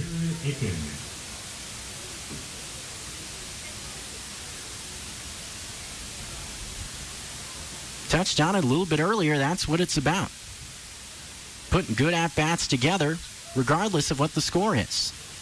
That's always a good sign of a good clubhouse, I would think. First pitch from Floyd, fastball upstairs, ball 1. It doesn't matter what score is, what the situation is, that guys going up there are putting together a professional at-bat, not just packing it in, so to speak. Because it would be real easy to do that. 1-0 pitch is just outside for ball 2, especially considering it's been the end of a long week. First week through a 6-game stretch, and frankly, a lot of these guys probably aren't used to this, considering a lot of players didn't even suit up last year due to the pandemic. Kind of getting it back into the flow of playing every day. 2-0 pitch is on the inside corner for strike 1. 2 balls and 1 strike. And talking with Michael Schlack yesterday, kind of touched on that, talking about his pitchers, how it's been kind of a different start to the season for a lot of guys. Of course, you always try to be a little bit cautious towards the start of the season, but this year especially. 2-1 pitch is a strike on the inside part of the plate. Akins didn't like the call whatsoever. He thought it was down below the knees. Count is even at 2. 2 runners on. Riley, the lead runner at second base. Navigato at first. 18-5 is the lead for Idaho Falls. Akins waits on Floyd, the big right-hander. Takes a quick peek at second. Here comes the pitch, and it's a swing and a ground ball right to the glove of Hiskey, the first baseman, who loses it on his way to the first base bag. Kind of an odd play there, as Hiskey had it in his glove, and on his way to the first base bag, he was taking it there. Ball just kind of popped out of his glove, and everybody's safe. Bases loaded now with 1 gone for Zach Allman. I don't know if I've ever seen that happen before. The ball just literally popped out of his glove. Like, think of it like running back in football. He put the ball on the ground, he fumbled it. That was almost kind of what happened. Bases loaded, 1 out. Here's Zach Allman in the box now. First pitch from Floyd is on its way, and it's a swing and a foul. That's one thing that hasn't gone Idaho Falls' way today is defense. That is the 5th error charged on the Checkers so far. There's been 8 errors combined. Allman's had a nice afternoon swinging the bat. He's 2 for 3 as he takes one off the plate away for ball 1. Count even at 1 out. Riley at third, Navigato at second, Akins at first. 1 gone in the inning, with Gatewood waiting next.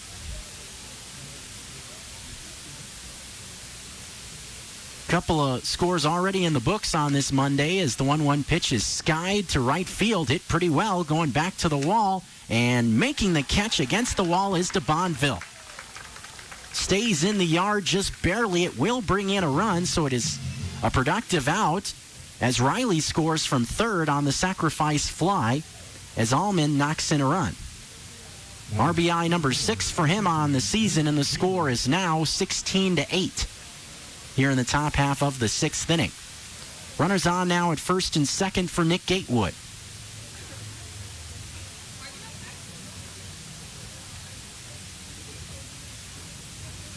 It's been a productive weekend for Gatewood as he's kind of found himself into the everyday lineup the last couple of days.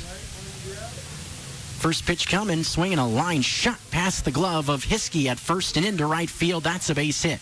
Stopping at third base is Navigato. Bases loaded again, though, with 2 outs as Gatewood picks up his second hit of the day. He's now 2 for 4. Aaron Bond will get a chance now as Missoula will look to add some more runs on here in this half inning with the bases still loaded. Aaron Bond still looking for his first hit today. He's 0 for 3. Would be a good time to pick one up here with the bases juiced as the first pitch in this at-bat misses high. 1 ball, no strike count.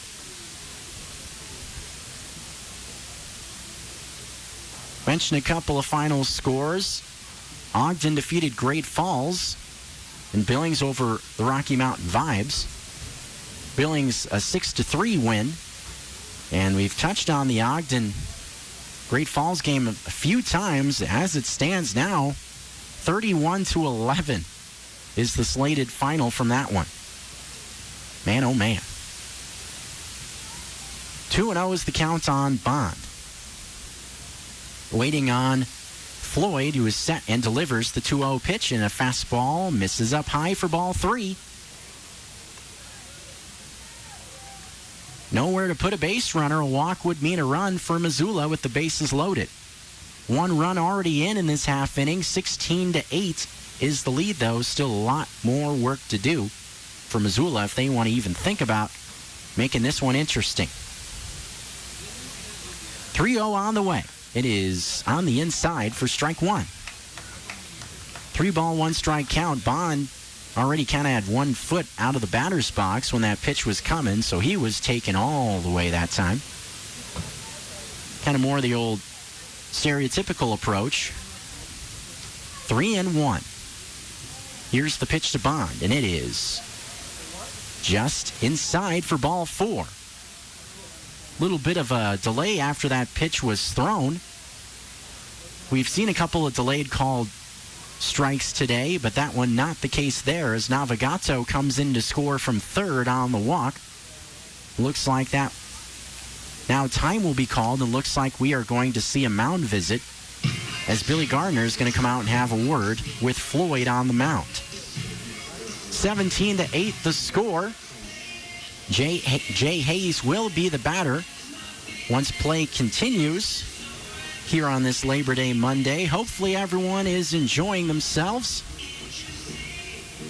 Maybe having some family time out at a barbecue and whatnot. Glad to be part of your Memorial Day. Jeff Safford along with you. Get a break from Paddleheads baseball tomorrow, but then will be a trio of games on Wednesday, Thursday, and Friday from Boise, Idaho, and Memorial Stadium as the Paddleheads will make their lone visit there this season. Missoula still 1 more trip here to Idaho Falls this season. Mentioned it earlier in the broadcast. That will come Father's Day weekend. Majority of the road games through the rest of the season will come in either Ogden or Great Falls, looking at the schedule. As Hayes stands in with 2 outs and the base is still loaded. First pitch on the way to Jay Hayes is a strike. Another chance for him in a 2-out spot with the bases loaded. Saw him bat in this situation the last time he was at the plate. See what he can do here. 0-1 on the way. It says ball taken outside for ball 1, and picked up an infield single and RBI for his efforts. Ball he hit was kind of a swinging bunt just to the left of home plate. Hayes waiting. Here's the pitch from Floyd, and there's a swing and a ball hit deep left center field towards the gap, and it's going to split the gap in left center field. 2 runs coming in to score. Hayes hustling towards second. He's got a double and 2 RBIs. As the Paddleheads put 2 more on the board, it is now an 18-9. A 4-run 6th inning and a good at-bat from Jay Hayes in that spot. Knocking in a pair and touched on it last time he was at the plate. And yeah, that RBI double, 2 RBI double may not affect the final tally, but still a good at-bat, a 2-out situation. That's how you got to look at it if you're Hayes. Still a young guy getting experience as Troyer steps in and he takes a strike on the inside part of the plate. From Floyd, 0-1 the count.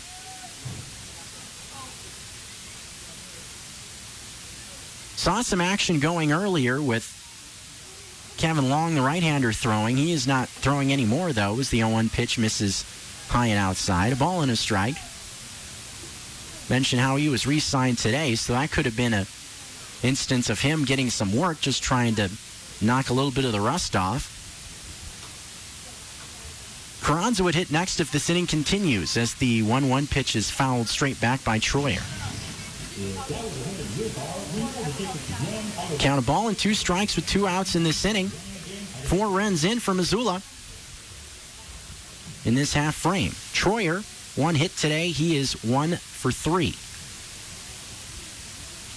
1-2 pitch coming. Check swing. Did he go? They'll appeal the first. No swing. That was pretty darn close, as some of the fans moan and groan after that one. They thought that Troyer went around. Obviously hard to tell from back here if he actually went or not. Either way, count now even at 2. As Troyer waits on Floyd. Here comes the pitch, and it's a swing and a miss at a fastball up above the letters for strike 3. That'll do it for the top half of the 6th. Missoula battling. They score 4 runs here in this inning. Still trail 18-9, headed to the home half of the 6th in Idaho Falls at Melaleuca Field. You're listening to Paddleheads Baseball on ESPN Missoula 102.9. In the Army National Guard, family means everything. Our parents, they were really supportive that all 5 of us would join. I got my education because of the Guard. I got to travel a little bit and experience a whole different culture. It helped me get my job, helped me pay for my house. Serving part-time in the Army National Guard instills pride that you and your family will share. Visit NationalGuard.com to learn more about part-time service. Sponsored by the Montana Army National Guard. Aired by the Montana Broadcasters Association and this station. Ready to step up your hair game, but just not quite sure where to go? Well, look no further than Compass Barbershop, a modern barbershop for everyone, where they can help you find a style that's right for you. They offer precision scissor cuts and fades in a unique and inclusive atmosphere. Compass Barbershop has it all, including convenient online booking at compassbarber.com, or you can just stop by any day of the week. You can also check out Compass Barbershop on Facebook or Instagram. Find your way to Compass Barbershop, downtown on the Hip Strip, at the corner of modern and retro. This is Missoula Paddlehead Baseball on 102.9 ESPN Radio. ESPN Radio. Bottom of the 6th coming up for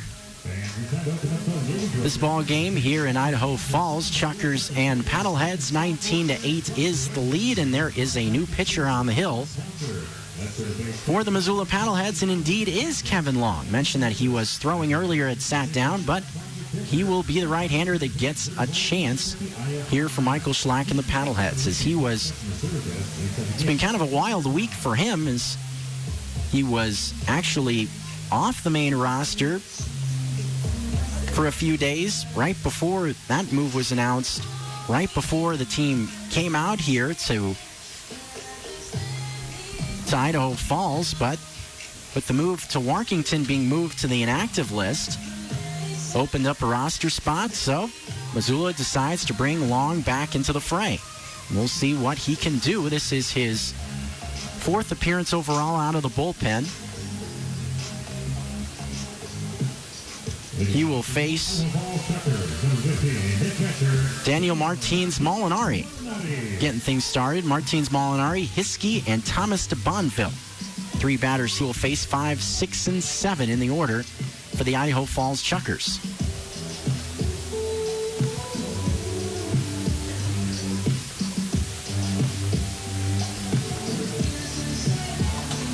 Chuckers scored 7 in the first, 7 in the second, 2 in the third, and 2 in the last inning, the fifth. First pitch on the way from Long. Fastball, strike on the outer half. Count is 0-1. It's Martins-Molinari stands in. Pretty good day for him at the plate, as it has been for a lot of guys for the Chuckers today. 0-1 pitch is a swing and a ball hit high in the air, shallow right field. Coming in on it and making the catch in right is Aaron Bond for out number 1. Good start for Long.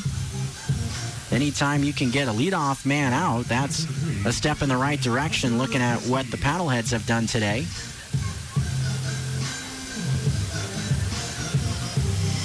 As stepping into the box now will be Hunter Hiskey. First pitch to Hiskey on the way, and it is down below the knees for ball 1. Been a great day at the plate for Hiskey. Maybe just took a little bit of time to get his feet wet after signing and playing for the first time yesterday. 1-0 pitch is hit high in the air, left center field. Looks to be playable for Riley, and it is, as he drifts back a few feet in front of the warning track, makes the catch for the second out of the inning. First time Hiskey has been retired today. Came into that at bat 4 for 4. With 2 outs, here's Thomas de Bonville.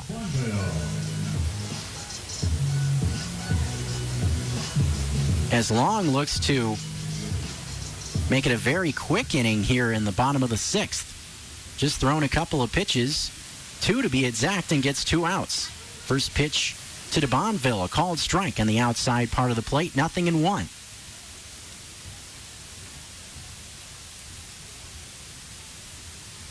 Oh, 0-1 delivery on the way. Misses in up high for ball 1. So Greg Elder, pro debut, couple innings pitched, 2 runs allowed. Just made the one mistake to Butcher. It was a 2-run home run. The only runs he gave up is the 1-1 pitch, a swing and a miss on a pitch on the outside. Count is 1-2. 2 gone, nobody on base. 18-9 our score in the bottom half of the 6th inning here in Idaho Falls. Jordan Garr would be next. 1-2 pitch to de Bonville. Swing and a ball just tipped foul at home plate. Just barely popped out of the glove of Allman. May have actually glanced off his leg. Also looked like Allman had a little bit of a hitch in his giddy-up after that foul tip. Looks to be all right, though. Allman strikes me as a guy that is a pretty tough customer. Plays all over the place. We've seen him at third base, catcher, and at first base this season. 1-2 pitch from Long, and there's a swing and a ball shot to left field, and it's going to be played on a hop, and it actually goes over the top of Navigato's head and goes to the wall. Racing around second and headed for third is de Bonville. We'll have to see how that's scored. Obviously, de Bonville will get credit for a hit, but I could see them charging an error on Navigato in that spot. Even though he didn't have the ball hit his glove, he most certainly misplayed it out in the outfield as the ball went right over the top of his head and to the wall. Jordan Garr will get a chance to hit, and either way, Chuckers have a shot here with 2 outs and now a runner at third. We'll check on scoring in just a second. First pitch on the way is low and outside to Jordan Garr.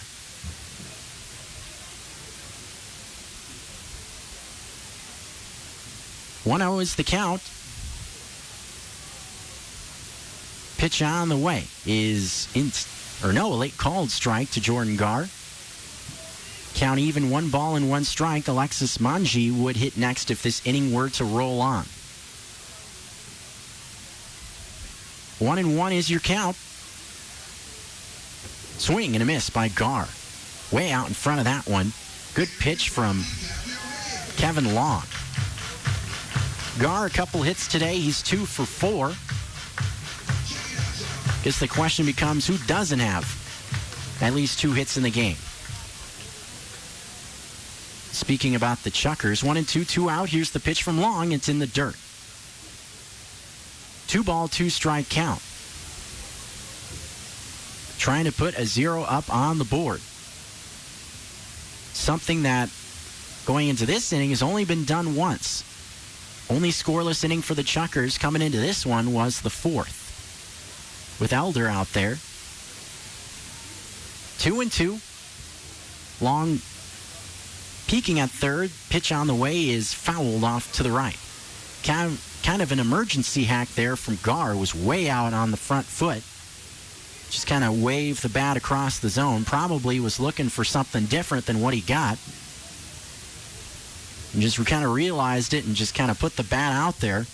Was able to make contact. Stays alive. Keeps the count at 2-2.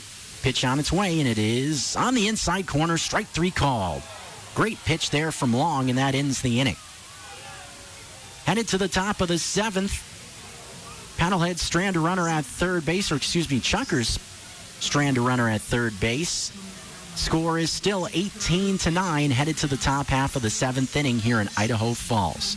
Stick around for more baseball on ESPN Missoula, 102.9.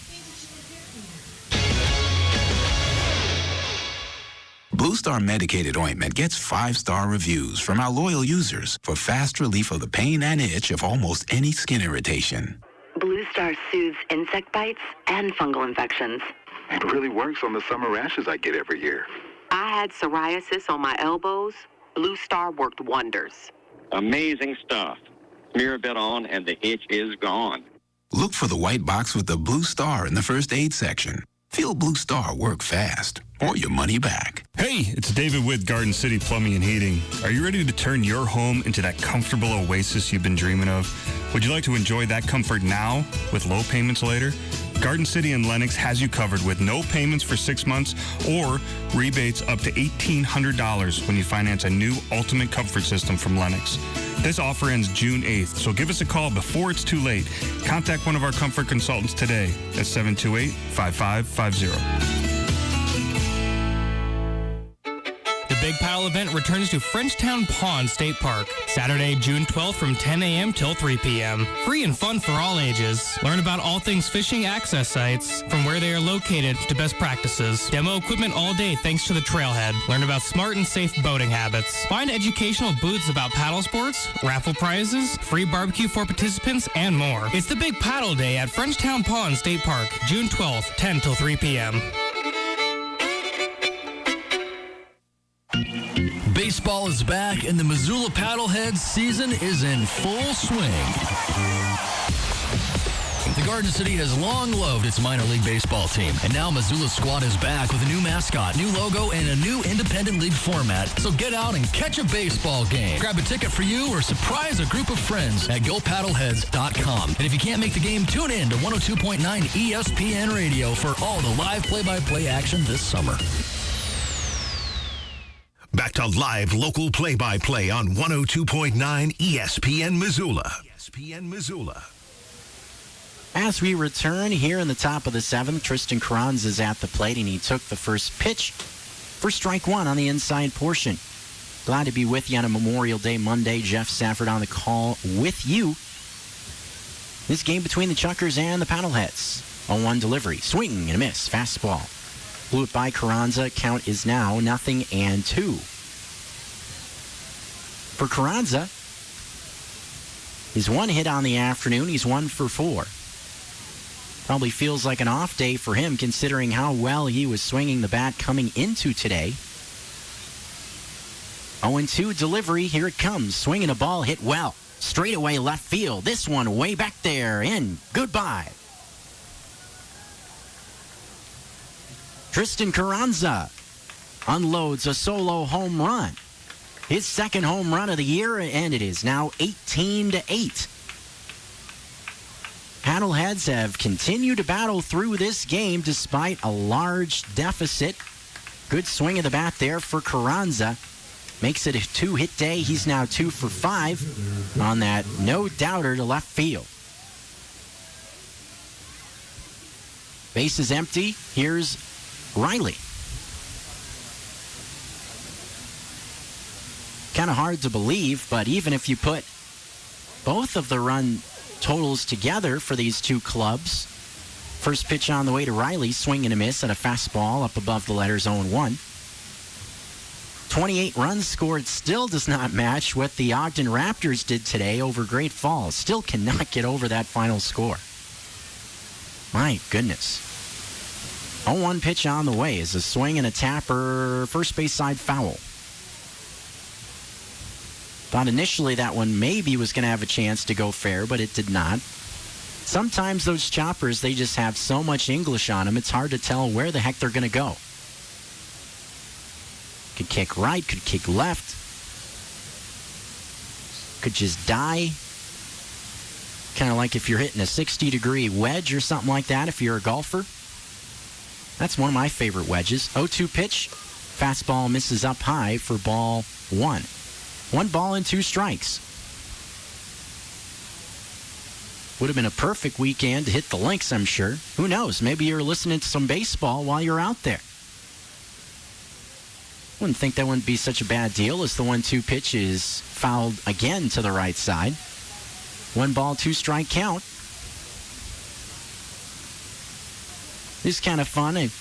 There are a couple of fans you can see around the ballpark today that have their old school radios out. That's kind of like the old school thing to do. You bring your old transistor radio out, get your scorebook, maybe your hot dog, and you're ready to go. 1-2 pitch is just outside to Riley. 2-2 is the count. Riley 1 hit today. It came in his last at-bat. He's 1 for 4. Was a single to right field. He would go on to score a run. It was part of the 4-run 6th inning that the Paddleheads put together. 2-2 on the way. Swinging a ball fouled back. And I think, again, I've talked about how the Paddleheads have just continued to battle in this game. Considering their best offensive inning came in the 6th when the score was very lopsided. Again, another example of this team just continuing to fight as Riley swings and misses at a fastball letter high on the outside, strike 3. That is out number 1 of the inning. 1 run already in this 7th inning. It came on the solo shot from Tristan Carranza. And coming into the box now is Luke Navigato. With the bases empty and 1 gone in the frame. Pitch on the way to Navigato is on the outside corner for strike 1. No action in either bullpen at this point. Probably won't see too many more pitching changes. The 0-1 pitch is up high for ball 1. 1 ball and 1 strike, unless there's a pitcher that's in either one of the bullpens that just needs an inning or 2 of work. Aiken's waiting on deck for Missoula, who trails by 8. Pitch to Navigato, misses low and outside. 2-1 is the count.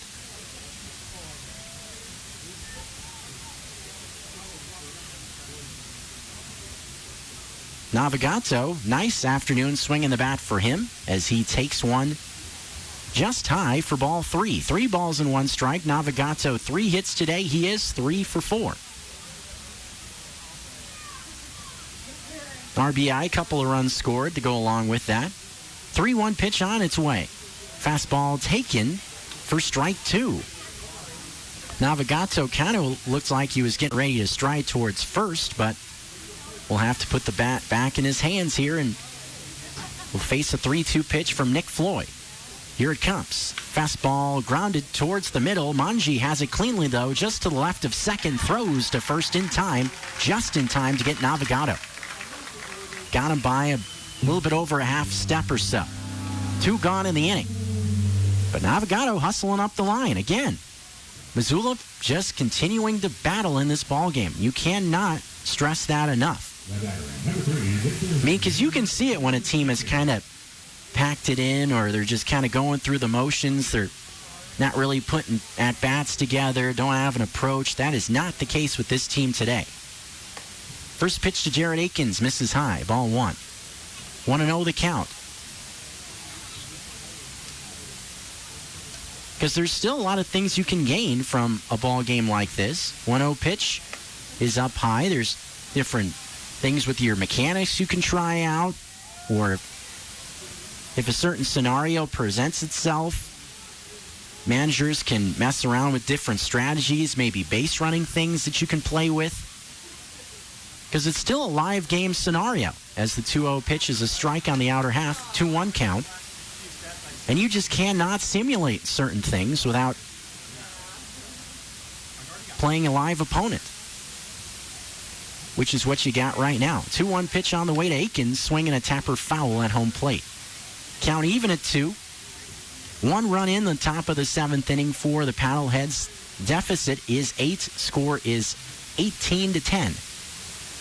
23 hits collected by the Chuckers, 13 for Missoula. Plenty of offense. Been a good amount of offense all weekend. 2-2 on its way. Fastball just high to Jared Akins.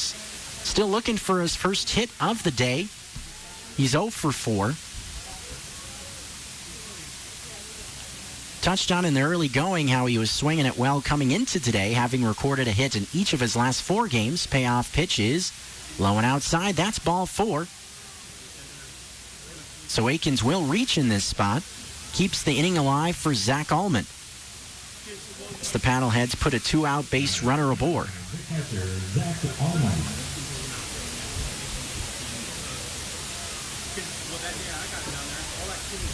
Zach Allman has had some good at-bats today. Reached on an error his last time up.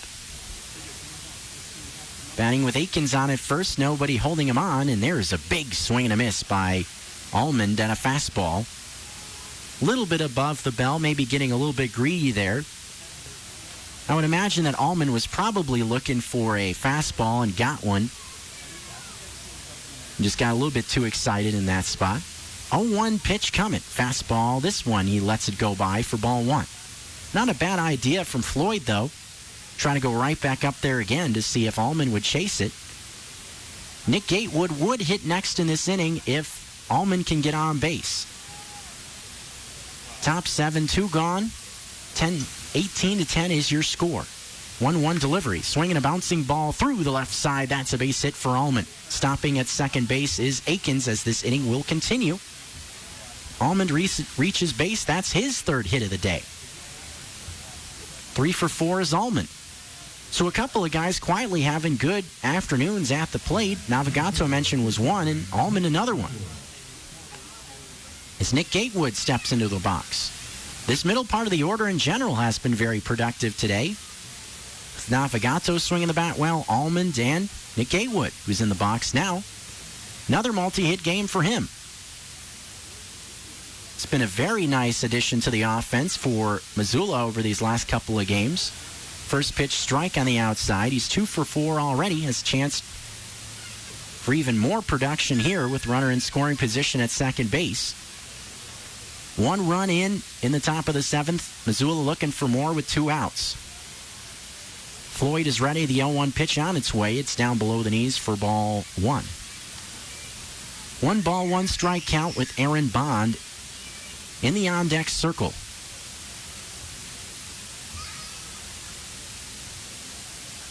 Little bit of action going now in the bullpen for the Chuckers down the right field line. Pitch on the way to Gatewood is fouled off. The view of the bullpen down the right field line is kind of obstructed. There's a number of different things kind of in the way, so it's hard to tell who's actually throwing down there. You can just kind of see that there's a body there. See if we can catch a number and catch a glimpse of who it is. 1-2. Gatewood behind in the count. Here's the pitch to him, and it's a swing and a ball laced into left center field. Moving over on it, though, and making the catch is Steele on the run in left center field, tracking that line drive down, and that is the final out of the top of the 7th. Time to stretch here in Idaho Falls. 7th inning stretch coming up. Bottom of the 7th inning beckons as well, with the Chuckers leading 18-10 on ESPN Missoula 102.9 FM. While some bike shops are out of inventory, Big Sky Bikes customers are saying they have the best inventory in town, with new bikes and service parts arriving daily. Big Sky Bikes has been busy ordering, back ordering, and reordering to keep new bikes and apparel arriving daily. Specialized Pearl Izumi and Fox apparel all 20% off now through Saturday, June 5th. Buy any in-stock tire for $30 and up and get your second tire 50% off. Select Specialized tires 20% off while supplies last. Big Sky Bikes has the best inventory in town. 809 East Front Street or visit BigSkyBike.com. The daily routine was challenging. After the first week, I was ready to quit. But I learned to trust the process, and after 5 months, I didn't want to leave. Turn 5 months of structure and discipline into a lifetime of opportunity. Achieve personal growth, build confidence, discover a sense of purpose. If you are between the ages of 16 and 18 years old and are interested in making a positive change in your life, apply to our cost-free program online at mycacademy.org. Brought to you by Montana Youth Challenge Academy and this station.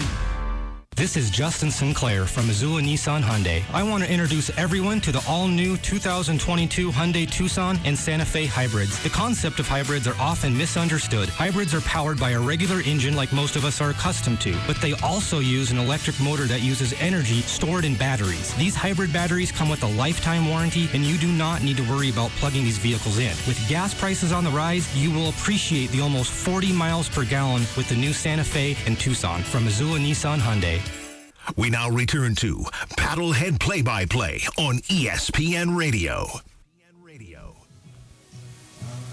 Join the Paddleheads for Wednesday home games, where it'll be Wolf Wednesdays all through the season at Orgren Park and Allegiance Fields.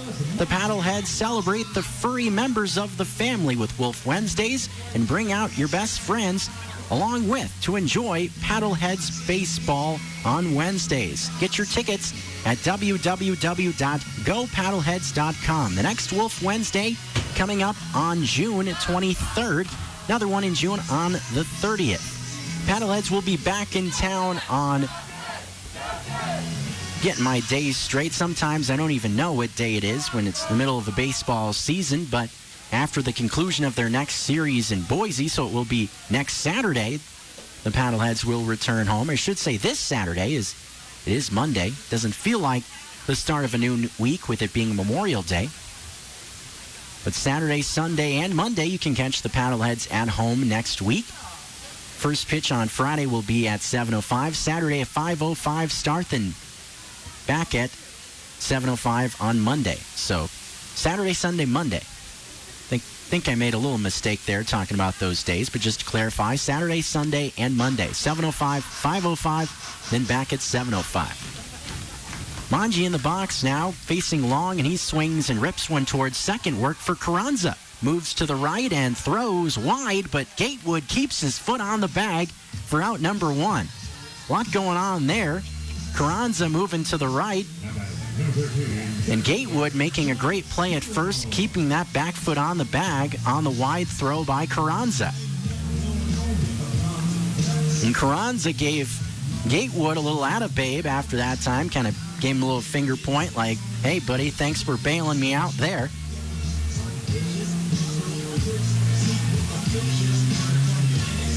One gone.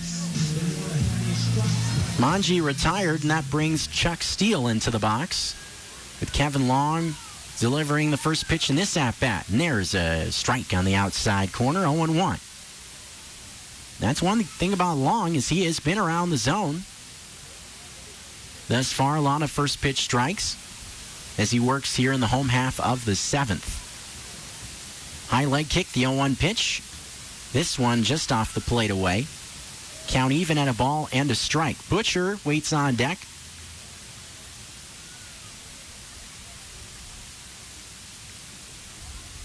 Butcher homered in his last at-bat. 1-1 pitch on its way. Swing and a foul tip into the glove of Allman. Steele way out in front of that last pitch. 2-hit day for him. He's 2 for 5. One of 23 hits thus far for the Chuckers, who lead 18-10 here in the bottom of the 7th.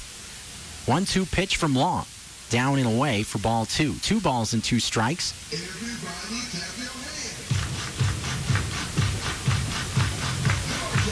Paddleheads have been battling, though. Last 3 innings, they have scored in each of the last 3. 1 in the 5th, 4 in the 6th, and 1 in the last half inning. 2-2. Long is ready. Here it comes. Fastball tapped foul, first base side. Almost kind of makes its way into the dugout. Not sure what it bounced off of. Somehow made it back onto the field of play. Always interesting to see how a baseball can carry them. 2 ball, 2 strike count.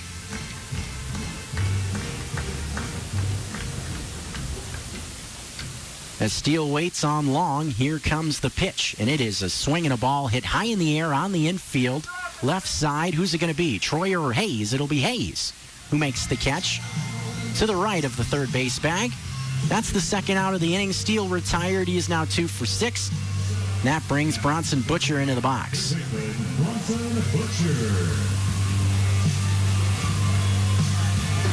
Butcher took on one of the deeper parts of the yard in his last at-bat. Solo home run to straightaway center field. 1 for 2 in the game. Came in as a pinch hitter for Webb Little a few innings ago. First pitch to him here is a fastball away for ball 1.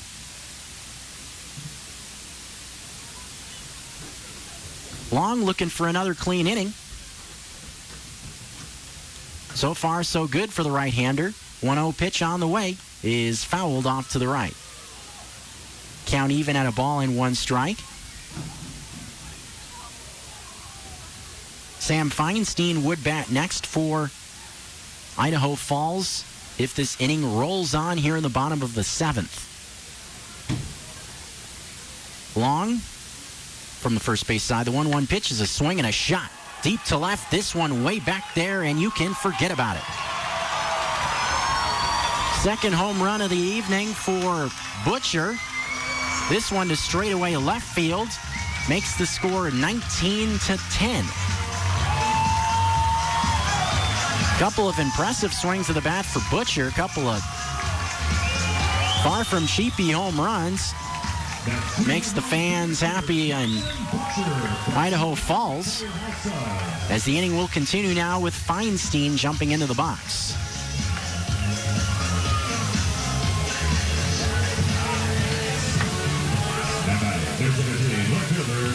As Feinstein is introduced, Long not wasting any time. He's already getting geared up for the first pitch, and there's a ball missing outside, 1-0.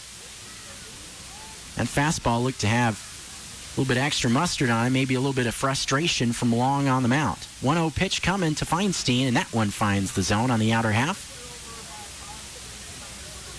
Count a ball and 1 strike. As Feinstein waits with that open stance on the 1-1 pitch, and the fastball is just outside. Count 2 balls and 1 strike.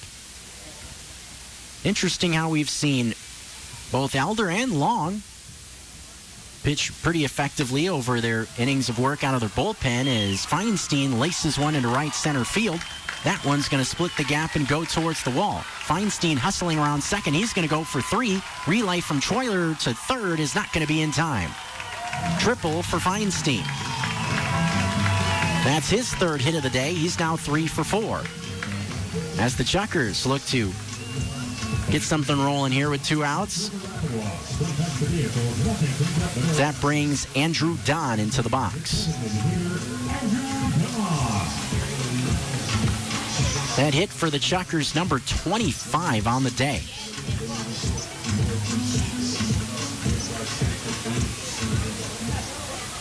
Must be a lot of fun to be in that dugout today if you're the Idaho Falls Chuckers with all the offense, as Long delivers a fastball missing outside for ball 1.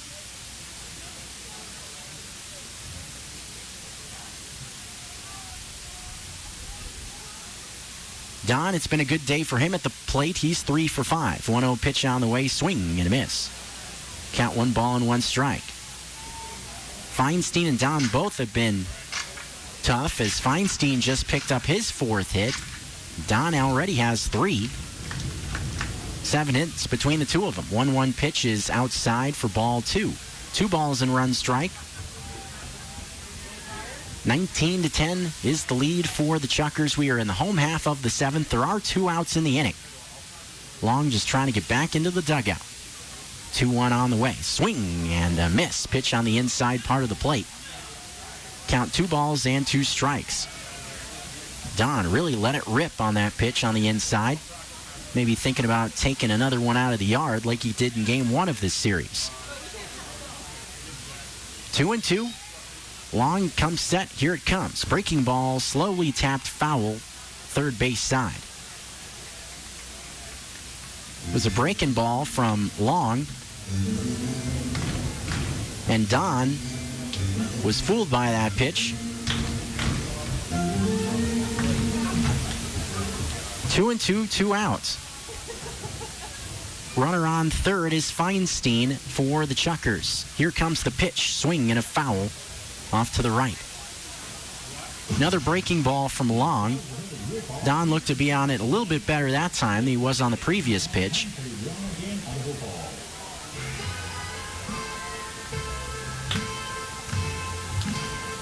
Shadows are starting to creep across the field on the third base side. We've seen that be a factor at times in this series. 2-2 pitch is way inside. Don spins out of the way of that one as the count is now full at 3-2.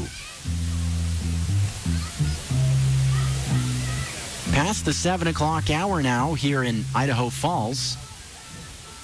Got started right at around the 4 o'clock hour. 3-2 pitch is swung on and fouled off as this battle continues between Don and Kevin Long.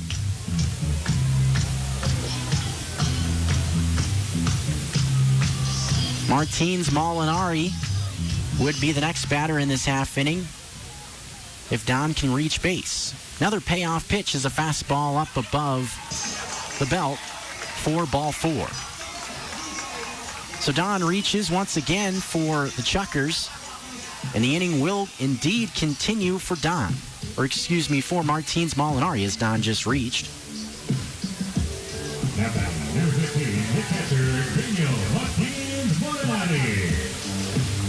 This is the only game in action right now in the Pioneer League. All the other games that have taken place today are already finals.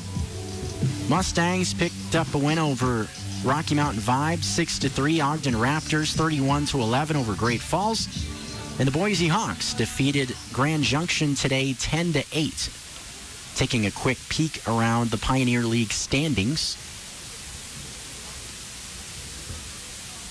Both the Chuckers, obviously with them playing Missoula, and Billings, it's like they will gain ground on the first place paddleheads, as first pitch in this at-bat, Martins Molinari misses off the plate away for ball 1. 1 ball and no strikes. Obviously still a long way to go in this 2021 season. Martins Molinari waiting on the 1-0 pitch, and that one is a strike on the outer half. Fastball on the outside corner. Count now even at a ball and 1 strike. 2 gone, bottom 7. Runners on at the corners. 1 run in on the solo shot from Butcher. Scores 19-10. Chuckers out in top. 1-1 pitch is outside for ball 2. 2 balls and 1 strike is the count. Long working his second inning of work.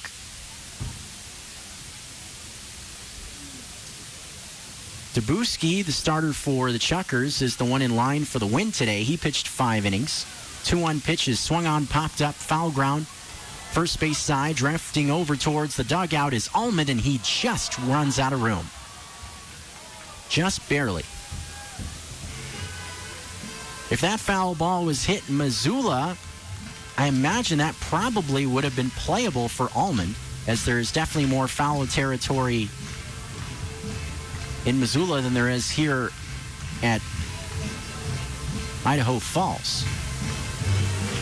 Martins Molinari gets another shot, though, as the count stays at 2-2. Long delivers the pitch, and it is down below the knees and off the plate away. 3-2. Breaking ball, not a bad pitch in that spot, 2-2 to make the count 3-2. Still had a pitch to play with, trying to get Martins Molinari to chase one out of the zone. Hiskey would hit next. Payoff pitch on the way as runners take off, and there's a swing and a shot straightaway center field. Riley going back at the wall, and this one is gone. Martins Molinari leaves the yard. 3 more runs on the board for the Idaho Falls Chuckers, and it is now 22-10. Second home run of this inning for Idaho Falls, and that is the first home run of the season for Martins Molinari, and RBI number 8, 9, and 10.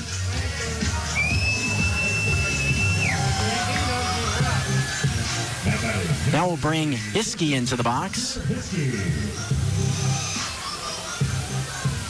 Hunter Hiskey's had a great day, 4 for 5. He swings at the first pitch, skies one left field, moving towards the foul line and making the play in medium depth left field is Navigato for the third out of the inning. 4 runs come in to score for the Chuckers in the home half of the 7th inning, and they lead 22-10, headed to the top half of the 8th here at Melaleuca Field in Idaho Falls. You're listening to Paddleheads Baseball on ESPN Missoula, 102.9 FM. Pepsi Cola of Missoula proudly supports youth athletics. Tune in to Nuanez now this Tuesday at 4:30 p.m. for the youth sports segment brought to you by Pepsi Cola of Missoula. Each week, Coulter will be talking about local youth sports from grade school to high school. Soccer, basketball, fencing, tennis, swimming, you name the youth sport, and he'll cover it. Tune in Tuesday at 4:30 to learn more. Sponsored by Pepsi Cola of Missoula. Pepsi Cola of Missoula proudly supports youth athletics. If you're planning to hit the road this summer, now is the time to take your car and truck to Crawford's Automotive. Crawford's Auto on West Broadway does any work you need on any vehicle you have. To make sure you're running soundly, take it to Crawford's Automotive. Get your brakes checked or replaced at Crawford's, and the job will be done right every time with Chase Crawford personally doing the work on your vehicle. Take your cars and trucks to someone you can trust for all your automotive needs. It's Crawford's Auto on West Broadway.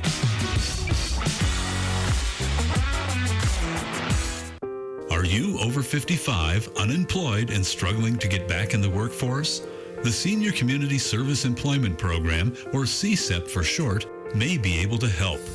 Our employment specialists help low-income seniors learn in-demand job skills, gain paid on-the-job training, and find a job. It's completely free.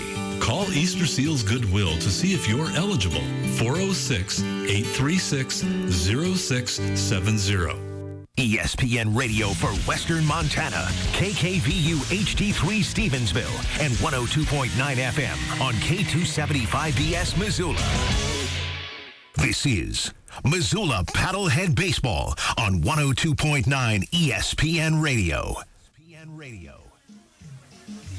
Getting ready for the top half of the 8th inning here in Idaho Falls, and what is a 12-run game. 22-10 is the lead for the Chuckers, with the Paddleheads coming up to the plate, and they will face a new pitcher to begin this inning. It's the right-hander Alex Leach taking the mound for the Chuckers. It's appeared in 4 games so far this season, 4 innings pitched, 6 runs allowed in those innings, 8 strikeouts, and 3 walks. Does have 2 years of pro experience coming into this season in the Pioneer League. He pitched with both the Pittsburgh Diamonds and the Vallejo Admirals of the Pacific Association in 2018 and 2019. Played his college ball at California State East Bay, as Aaron Bond will lead things off in this half inning. Bottom third of the order for the Paddleheads with Bond, Hayes, and Troyer as the 1-0 pitch misses in tight for ball 2. 2-ball, no strike count.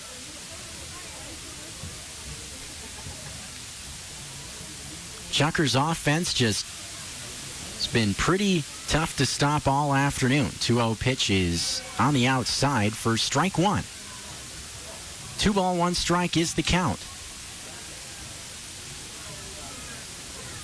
As Leach comes set from the first base side, the 2-1 offering is not there for ball 3. 3 balls and 1 strike.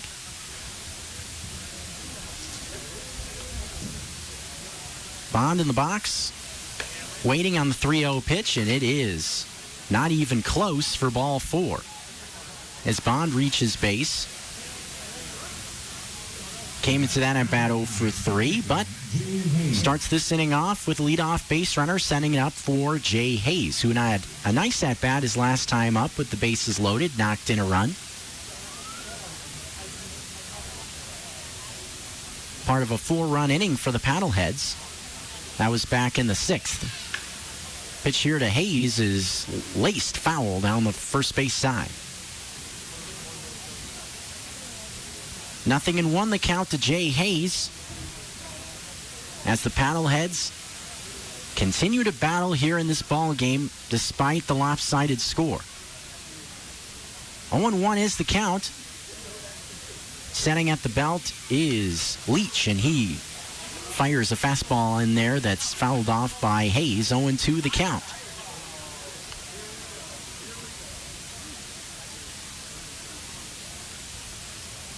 Another guy just getting some work, hasn't seen a ton of success so far this season, has Leach, but was a solid bullpen guy in the Pacific Association, which isn't bad baseball. 0-2 pitch coming is a check swing and a pitch just down below the knees. At a 4.19 ERA with Pittsburgh. Not to be confused with Pittsburgh, Pennsylvania. Pittsburgh actually is a town in California. Spelt a little bit differently than the Pennsylvania version also. It's located out about an hour and a half east of San Francisco. 1-2 pitch on the way is low and outside. 2-2 the count. Do have a real nice stadium over there in Pittsburgh. I'd be completely honest, probably not even close to, wasn't even close, was easily the nicest field in the Pacific Association. 2-2. Hayes waits. Here's the pitch. And here's a swing and a foul off to the left.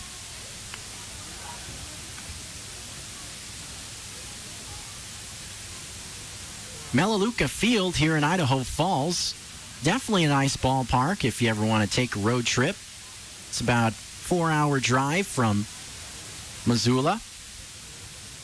Kind of built differently than Missoula's ballpark. 2-2 pitches fouled off to the right, where at Allegiance Field at Oregon Park, the seating kind of, you go down to the field. The seating is down, where this ballpark, the seating is kind of risen up. So it's kind of like looking at, so kind of the entrance is a little bit different look to it than what you see at Allegiance Field at Oregon Park. 2-2 pitch on the way to Hayes, and there's a fastball that comes way up and in. 3-ball, 2-strike count. And I'm sure it would be interesting to go check out a whole bunch of minor league ballparks across the country. I know there's folks that do that travel all over, go to different ballparks. 3-2 pitch is hit high in the air, down the right field line. In foul territory, this one is going to not be playable as it lands over by the bullpen. Body's kind of flying everywhere as that one kind of went right in amongst the bullpen. For anybody that was maybe enjoying a relaxing Memorial Day Monday out in the bullpen, that one kind of ruined those plans. Up, here comes the baseball. Time to get up. You'll see another 3-2 to Hayes. Pitch on its way from Leach and misses up and in. That's ball 4. 2 base runners on a pair of walks for the Paddleheads here in the 8th inning. And I'll leave it for Sam Troyer.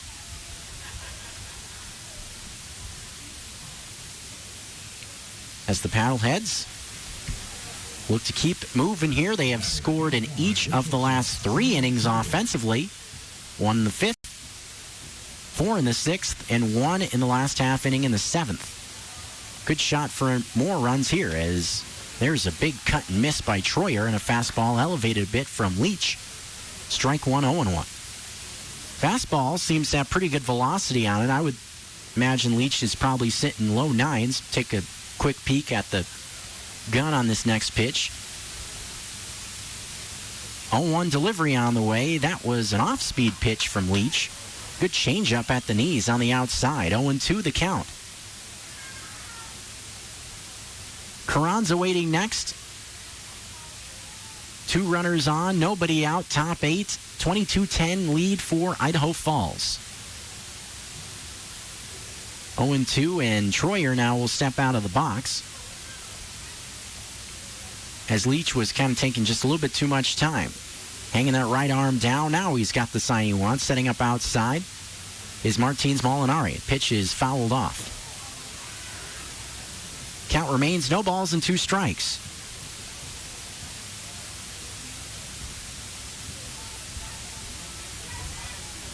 Temperatures cooling down slightly as we get into the early portions of a Monday evening.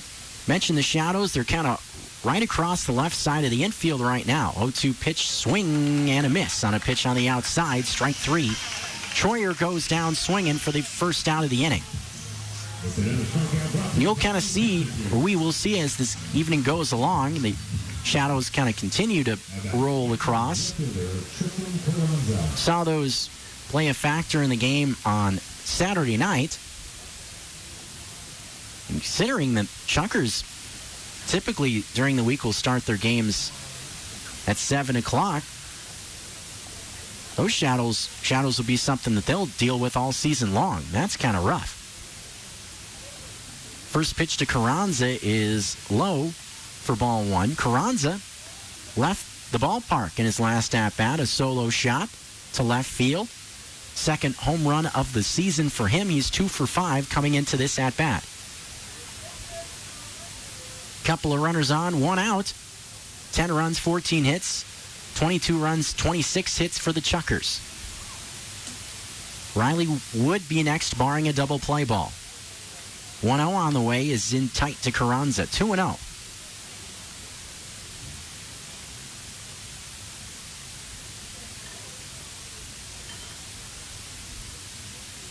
League off day tomorrow, then off to Boise.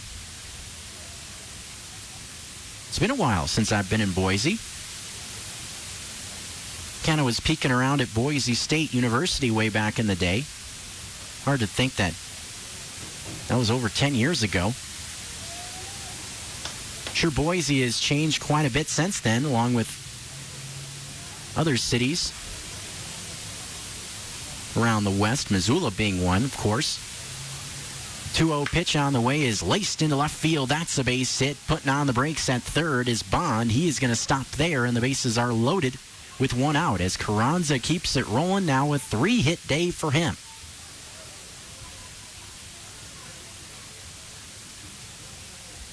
This day's kind of improved as it's gone along. Didn't start off the best. He went into his last at-bat 1 for 4. Remember mentioning, was like, probably feels like an off day for him considering how well he's been swinging it. What do you do in that bat? Hits a home run, comes right back, and singles. Here is Brandon Riley now with the bases loaded and 1 out. 1 run already in looking to get a run in are the Paddleheads, as there is a strike on the outside. 0-1. Leach trying to keep the Paddleheads from scoring in the 4th consecutive inning. As Missoula keeps on coming, granted, the Chuckers have had their successes offensively as well, obviously. 0-1 pitch is a swing and a ground ball, first base side, and just foul. Very, very close. And if that ball stays fair, I'd imagine everybody would have been coming around that time, as Hayes, who was on second, he was already looked like he was starting to round third base. Looking at the runners, Bond at third, Hayes, as I mentioned, at second base, with Carranza at first. 22-10 lead in the top of the 8th inning for Idaho Falls. 0-2 is the count on Riley, with Navigato waiting in the on-deck circle. 0-2 pitch is a fastball missing off the plate. 1 ball, 2 strike count. Nothing doing in the Missoula bullpen down the left field line.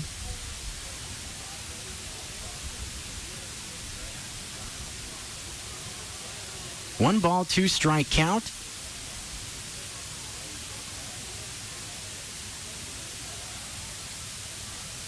Riley waving the bat around, waiting on Leach, who is taking his time in this 2 strike count. Comes set at the chest. Here it comes. Off-speed pitch, strike 3 called on the outside corner to Riley, and he cannot believe it. Riley takes a long look at the home plate umpire after that strike 3 called, and I don't blame him. That to me looked like it was at least a ball off the plate. Gets rung up though, kind of a rough at bat for Riley. And with 2 away, here comes Luke Navigato. Base is still loaded for Missoula. The open stance, here it comes. Fastball missing inside from Leach. Count is 1-0.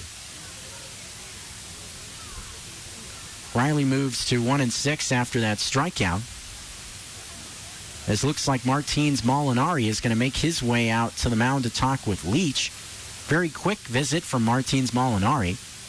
Maybe trying to clarify a sign or something like that. Nice afternoon for Navigato swinging the bat. He's 3 for 5.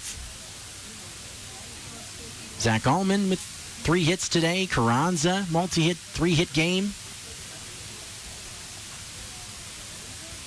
Akins in the on-deck circle. 1-0 pitch to Navigato. Whoa, look out. Fastball comes way up and in. Hits Navigato near the head as his helmet goes flying. Look out. My goodness, it looks like he's okay. Getting a round of applause from the crowd as coming in to score from Bond. That kind of seems inconsequential at this point. As Navigato will take a slow walk towards first. Man. Well, if you weren't awake, that'll wake you up. Hello.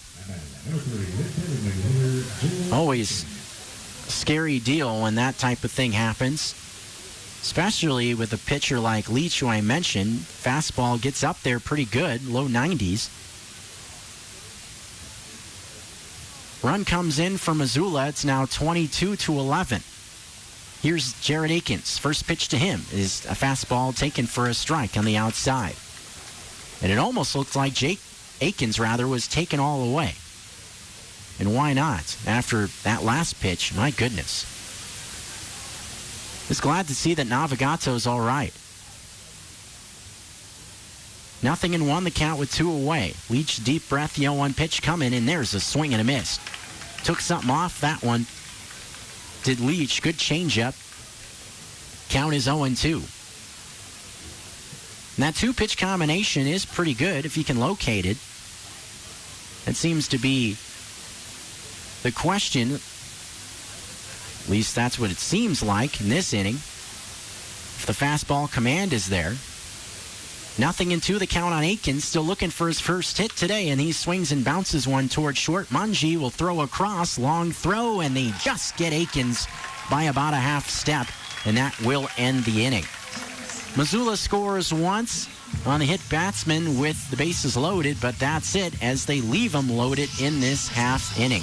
Bottom of the 8th coming up. The score is 22-11 here in Idaho Falls. Chuckers with the lead on ESPN Missoula. 102.9 FM.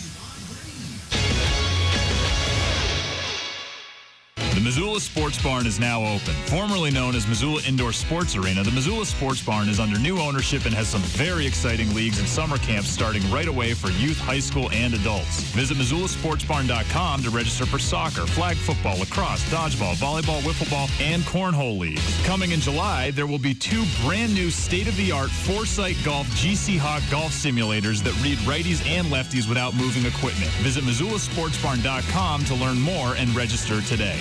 Spending time in outdoor spaces has become more popular than ever. And whether you call Western Montana's Glacier Country home or you're here visiting for the first time or the 10th, it's imperative we all do our part to recreate responsibly. When we're out and about on the trail, at the lake, at local parks, and especially if we're considering a visit to Glacier National Park, we must be respectful of our communities, our fellow travelers, and the great outdoors. Also, we must stick to public lands and never recreate on private lands. It's the little things, like following campfire safety and leave no trace principles, that make a big impact on keeping this extraordinary place, well, extraordinary.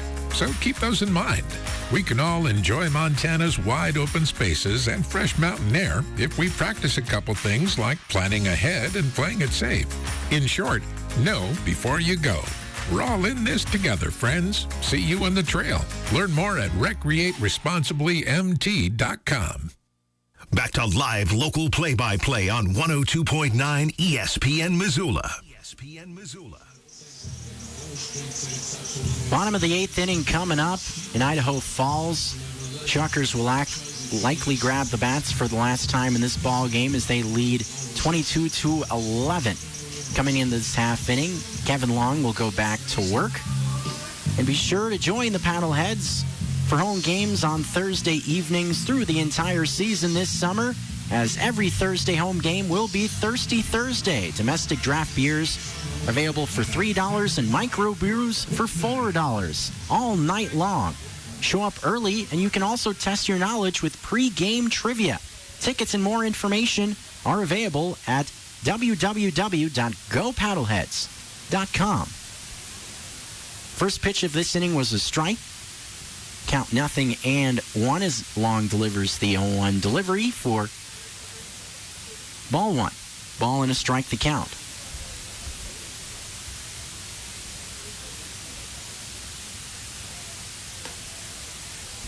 As the 1-2 or the 1-1 pitch is a swing and a miss, 1-2 count. Jordan Gar due up next, then Alexis Manji in this half frame. Pitch on the way. It is just high. As a pinch hitter is in the box for Idaho Falls, it's Brooks Benson. 2-2 on the way, swing and a miss as Benson goes down swinging. Barely gets introduced into the game and is retired on the strikeout by Long. Strikeout number 3 for Kevin Long out there in his appearance out of the bullpen. That brings Jordan Gar into the box.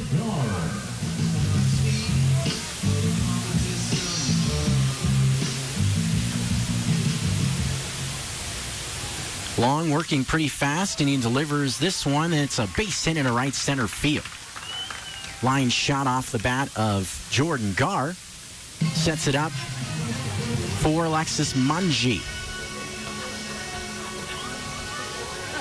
Jordan Gar, been a good day for him. 3-hit afternoon. And it will be interesting to look at the final box score at the end of this one and see how many batters in the order actually will finish with multi-hit games. One of the quieter batters in the order has been man stepping into the box here, Manji, which has been a bit of a surprise considering how well he's been swinging it this season. First pitch to Manji. Changeup, strike one on the outside. Good pitch there from Long. Count, no balls and one strike. I've seen him sneak that changeup in there a couple times through this outing. 0-1, here it comes. Fastball misses up high for ball one. 1 ball, 1 strike count. Chuckers doubling up the Paddleheads today, 22-11 score here in the bottom half of the 8th inning. Long sets at the belt, the 1-1 pitch on the way, swing and a miss. Another changeup from Long, and Manji was way out in front of it. Count now 1 ball and 2 strikes. Chuck Steele in top of the order due up next for the Chuckers. Idaho Falls will, after this, will start a 6-game set on Wednesday. 1-2 pitches in the dirt, blocked by Almond, who keeps it close enough to him to keep the runner Gar at first. Evens the count at 2. As Allman will get a new baseball for Long on the mound. As I started to say about the Chuckers, after the off day tomorrow, they will have the Rocky Mountain Vibes coming into town. That'll be a 6-game set, all here at Melaleuca Field. 2-2 on the way. Swinging a ball high in the air, hit foul on the right side. Keeps the count at 2-2. As that is a pretty long homestand, 9 games. They do have some long road trips through the season, though, as they did draw the Grand Junction and Colorado Spring trips. 2-2 pitches, a slow roller foul left side. And those are 2 trips that Missoula will not have to make. They will not have to go to face the Vibes or Grand Junction. Grand Junction will make an appearance in Missoula, however, as they will come to Missoula for a 6-game stretch in July. 2-2 from Long on its way. Fastball taken just outside for ball 3. Long wanted it and had a big smile after that pitch was called a ball. It's always interesting to see how different pitchers react to pitch they think is close to being a strike or right on the corner. Pitch on the way is a slow roller towards Troyer. The shortstop flips to Carranza for 1 on the first 2, a double play, and that ends this half inning. 6-4-3 ends the 8th, and a scoreless inning for Long and the Paddleheads. Headed to the 9th, score is 22-11. Chuckers are in the lead in the finale of this 3-game series at Melaleuca Field in Idaho Falls. We're returning with the 9th inning after this on ESPN Missoula 102.9 FM.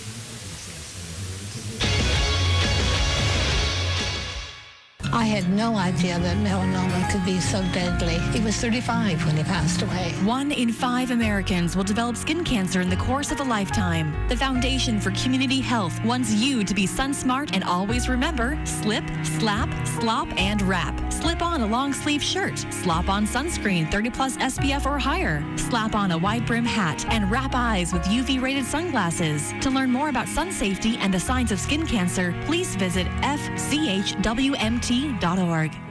Excuse me, Missoula. We're dying to know, where in town has the best organic food selection? Or how about, where's the best place to grab a beer? Best of Missoula voting has begun, and we want to know your favorites. Tell us about your favorite boutique, concert venue, fly shop, even your favorite radio station. We'll publish the results on July 28th in the Missoulian and host a free party just for you. July 29th at Downtown Tonight in Caras Park. Vote now through June 13th. Online at Missoulian.com. Brought to you by the Missoulian. Every 65 seconds, someone is affected with Alzheimer's or other dementias. Many become isolated at a time when help is most needed. If you or someone you love is affected, help is available, both for people with memory loss and their caregivers. Memory loss can feel frightening, but you are not alone. Call the free 24/7 Alzheimer's Association helpline, 800-272-3900, for guidance and support. Brought to you by the Montana Department of Public Health and Human Services. We now return to Paddlehead Play-by-Play on ESPN Radio. 9th inning beckons here in Idaho Falls. Zach Allman will start this inning off for the Paddleheads. Trailing by 11, 22-11 is your score. First pitch of this inning is outside for ball 1. There is a new pitcher on the hill. It's Victor Rodriguez, southpaw out of Venezuela. Pitch on the way is fouled off to the right. It's been a good day for Zach Allman at the dish. Swinging the bat for the Paddleheads.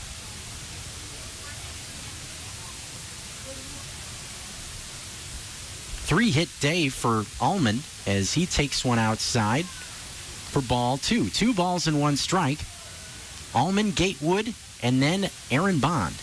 This inning, 4-5-6 for the Paddleheads, who will look to battle to the bitter end of this one. 2-1 pitch is skied into straightaway center field, hit pretty well. Going back is Steele at the wall, and he can't make the catch up against the wall. As Allman hustles around second, now he's going to try to go for 3. Here comes the throw, and it's not in time. Allman's got a triple. First triple of the year for him, and a 4-hit day. He's 4 for 5. Steele went all the way back to the wall. He tried to make a leaping catch up against the wall. Ball glanced off his glove. Kind of caromed away, and Allman, some good base running, saw that. The ball got just enough away from Steele that he was able to take third. And here's Gatewood. First pitch to him is swung on and missed. Change up from Rodriguez. Makes the count 0-1.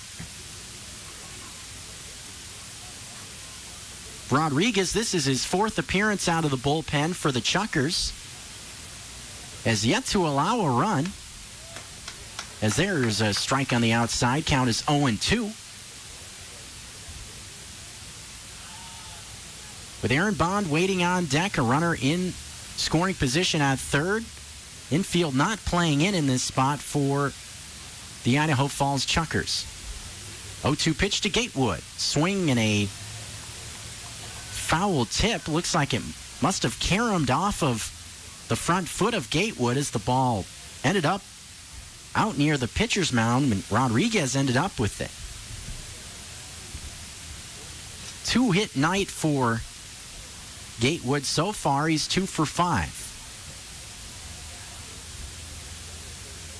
0-2. Here's the pitch on the way. Swinging a bouncing ball up the middle past Rodriguez. Gar has it near the second base bag. Throws to first in time, just in time to get Gatewood for out number 1. Was a productive out, though, as coming in to score from third is Zach Allman. Makes the score 22-12. RBI ground out for Gatewood. That's RBI number 4 for him on the season. And with 1 gone and the bases empty, here comes Aaron Bond into the box. 27 hits for Idaho Falls, 16 now for Missoula, and now 12 runs. First pitch on the way is off the plate away, ball 1 to Aaron Bond. 1 ball, no strike count with Jay Hayes on deck. Top 9. Chuckers just looking for the final 2 outs to bring this ball game to a close. From the third base side, the 1-0 pitch on the way is outside and a little bit low. 2-0 is the count.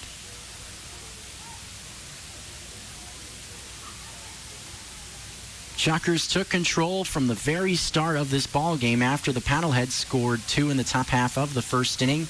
They scored 7. 2-0 pitch coming, swinging a high chopper towards short. Manji has it just behind the bag, throws on to first. Got him by a step. Very close play there as Bond kind of looks frustrated as he goes back into the dugout. I think he was thinking he could beat that one out to first base on that high chopper. But a nice play made by Manji to make a sharp throw to first for out number 2. Manji has looked like a pretty nice player this week for Idaho Falls. We talked about him swinging the bat, doing a good job, but has looked pretty solid defensively as well. Definitely showed off that arm on that last play as Hayes gets into the box and he takes strike 1 as the Paddleheads are down to their last out here in the top of the 9th, trailing by 10. 0-1 delivery is a swing and a ball fouled off to the right. Count now 0-2 on Jay Hayes. 1 run in the 9th inning. Allman scores as Missoula offense just keeps on rolling here. Hayes has had a pretty good day swinging the bat. He's 2 for 4, and he swings, and foul tips went into the glove of Martins Molinari, and that is going to end the ball game on this Monday afternoon. Chuckers avoid the sweep. They take game 3 of this series as Missoula drops their first road game of the season. Final score tonight, 22-10. We'll come back with more from the ballpark as we wind things down in our postgame on ESPN Missoula 102.9 FM. Once again, the final score from Idaho Falls, Chuckers 22 and Paddleheads 12.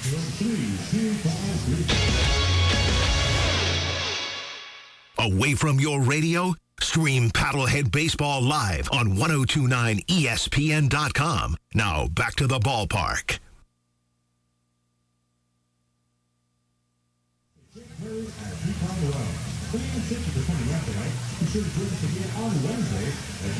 And I guess we will keep it here on ESPN Missoula 102.9 FM as we enter our post game. Chuckers defeating the Missoula Paddleheads 22-12 in this ball game. Idaho Falls just kind of took control from the very start tonight. Missoula, believe it or not, did have a lead at one point in this ball game. It was in the top of the first inning. They scored twice, make the score 2-0, but that did not last long as Idaho Falls came back with 7 runs in the bottom of that half of the first inning, took a 7-2 lead, and they were far from done as they came back in the second inning as well with 7 more runs. And just like that, it was 14-4 after just 2 innings. Chuckers would add 2 more in the third inning. Just kind of add insult to injury, so to speak. They would tack on a couple more runs as the game would go along, with 4 coming in the 7th and 2 in the 5th. But the one thing I'm going to look at from this ball game from a Paddleheads perspective that you can take as positive is that the game got out of hand. There's no question about it. But they continue to put good at-bats together through the game. They continue to compete, fight, and that's all you can do in a game like that, is to be a professional and not just pack it in and say, we're done. Like, that's the type of thing that you want to see from a ball club, that you're going to fight till the last out and be a professional, because sometimes it's not going to go your way, even for a team like Missoula that's been so good thus far this season. You're going to run into these games every now and again. It's a 96-game season, so it's bound to happen at some point, and it just happened to be today for the Missoula Paddleheads. Offense was able to score in innings 5, 6, 7, 8, and 9, so that's an example of that. With the game seemingly in the hands of the Chuckers, the offense kept putting at-bats together and put runs on the board. And that's all you can do. Try to be the best that you can be in that type of a scenario. Got one more segment left for you here in the post game on ESPN Missoula 102.9 FM. We'll wrap this game and series up and look ahead to what the Paddleheads have coming up next as they will visit Boise after the day off. Come back with us one more time on ESPN Radio 102.9 Missoula for our final segment of Paddleheads Baseball on the radio.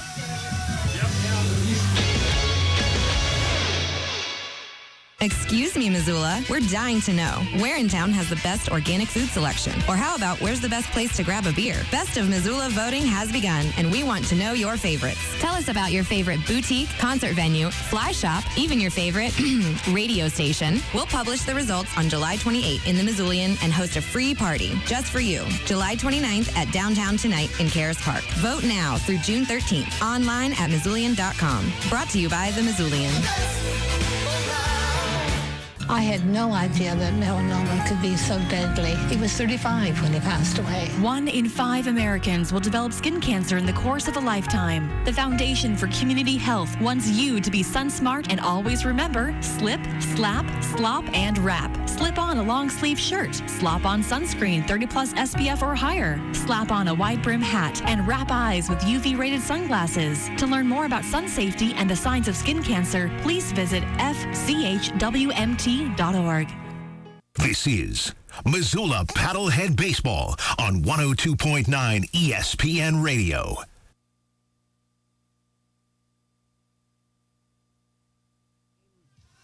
Idaho Falls Chuckers getting the victory today over the Missoula Paddleheads, 22-12, the final score. Idaho Falls, you mentioned in the last half inning, they will have the day off and they will face the Rocky Mountain Vibes for 6 games as they continue their 9-game homestand. Missoula will conclude a 6-game road trip over the next 3 games, taking on the Boise Hawks. Will be their first 3 games against Boise and their only trip out to Boise this season. Hawks will come back to Missoula after those 3 games, so it will be a 6-game slate similar to what the Paddleheads and Chuckers just finished up, as Missoula finishes up this week 4-2 against Idaho Falls. And all things considered, if you're the Paddleheads, despite the sour taste in your mouth left from this game, you have to think that mission accomplished. If you're the Paddleheads, you win both series, and you had 2 games where this Chuckers offense was able to really get rolling, and that was the key. But all in all, Missoula outplayed the Chuckers through the week, and when you're playing a Northern Division team, it's always an important thing to look at. The Boise Hawks are not in the North. They are part of the Southern Division, and taking a quick peek at the standings in the 2 divisions, Missoula with the loss today, they moved to 7-2. Billings picked up a win. They are at 4-4 record-wise. Now 2 games back of the Paddleheads. Chuckers with the win. They moved their record to 4-5, and the Voyagers are still looking for their first win. They are at 0-9 to start the season, and they had a rough one today against the Ogden Raptors, who now hold the best record in the Pioneer League. The Paddleheads and Raptors had the same record coming into today, and Missoula Falls, Ogden wins, so they now have the best record in the league. Looking at other scores from around the Pioneer, Billings got the win over Rocky Mountain, 6-3. Mentioned Ogden over Great Falls, and Boise defeated Grand Junction 10-8. We'll be back on the air on ESPN Missoula 102.9 on Wednesday from Boise, 7:15. First pitch. Be sure to join us. Should be a lot of fun. Tomorrow the team will head out to Boise. Guess it'll be about 3.5-4 hour trip for them. And then after that series, it will be back to the friendly confines of Allegiance Field at Orgren Park for a 3-game series that will begin on Saturday, Sunday, Monday. Be sure to get your tickets at www.gopaddleheads.com. First pitch scheduled for 7:05 on Saturday night. Sunday will be a 5:05 first pitch, and then on Monday, back to 7:05. The games on Saturday and Sunday will be simulcast. You can listen to us or watch us on TV. We will be on SWX Montana as well for those 2 games on Saturday and Sunday. Taking one last look at the stat line from this ball game, Idaho Falls Chuckers had 22 runs on 27 hits. They committed 5 errors. Paddleheads scored 12 runs on 16 hits, and they had 3 errors. The winning pitcher for the ball game was Austin Dabuski. He moves his record to 1-1. The losing pitcher was Taylor Bloy. He falls to 0-2. That's going to wrap things up for us here on ESPN Missoula 102.9 FM. Thanks for joining us for this broadcast of Paddlehead Baseball. We'll be back with you on Wednesday for the Hawks and the Paddleheads for Game 1 of that 3-game series. Until then, it's been a pleasure being with you on this Monday. Have a fantastic rest of your Memorial Day, and I'll be back with you on Wednesday evening. One last time, the final score: Chuckers 22 and Paddleheads 12.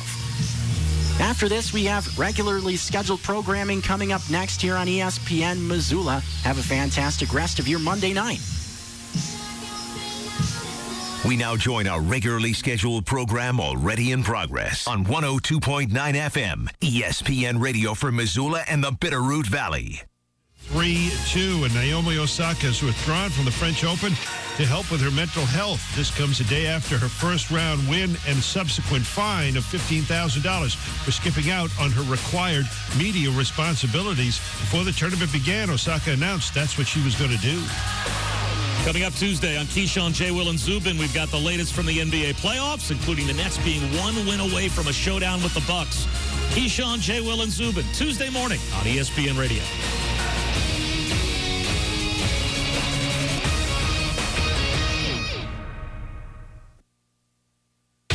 Whatever your football love, the NFL, FBS, FCS, Grizz, Cat, and even area high school, we've got it covered. 102.9 ESPN Radio.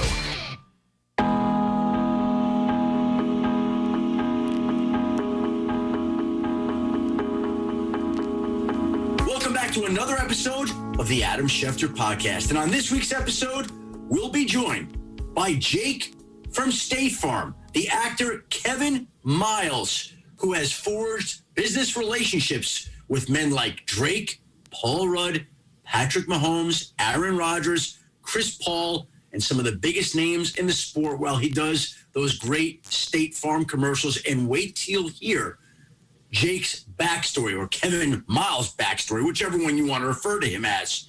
And, of course, there's a lot going on in the NFL right now. Some notable issues for a time of year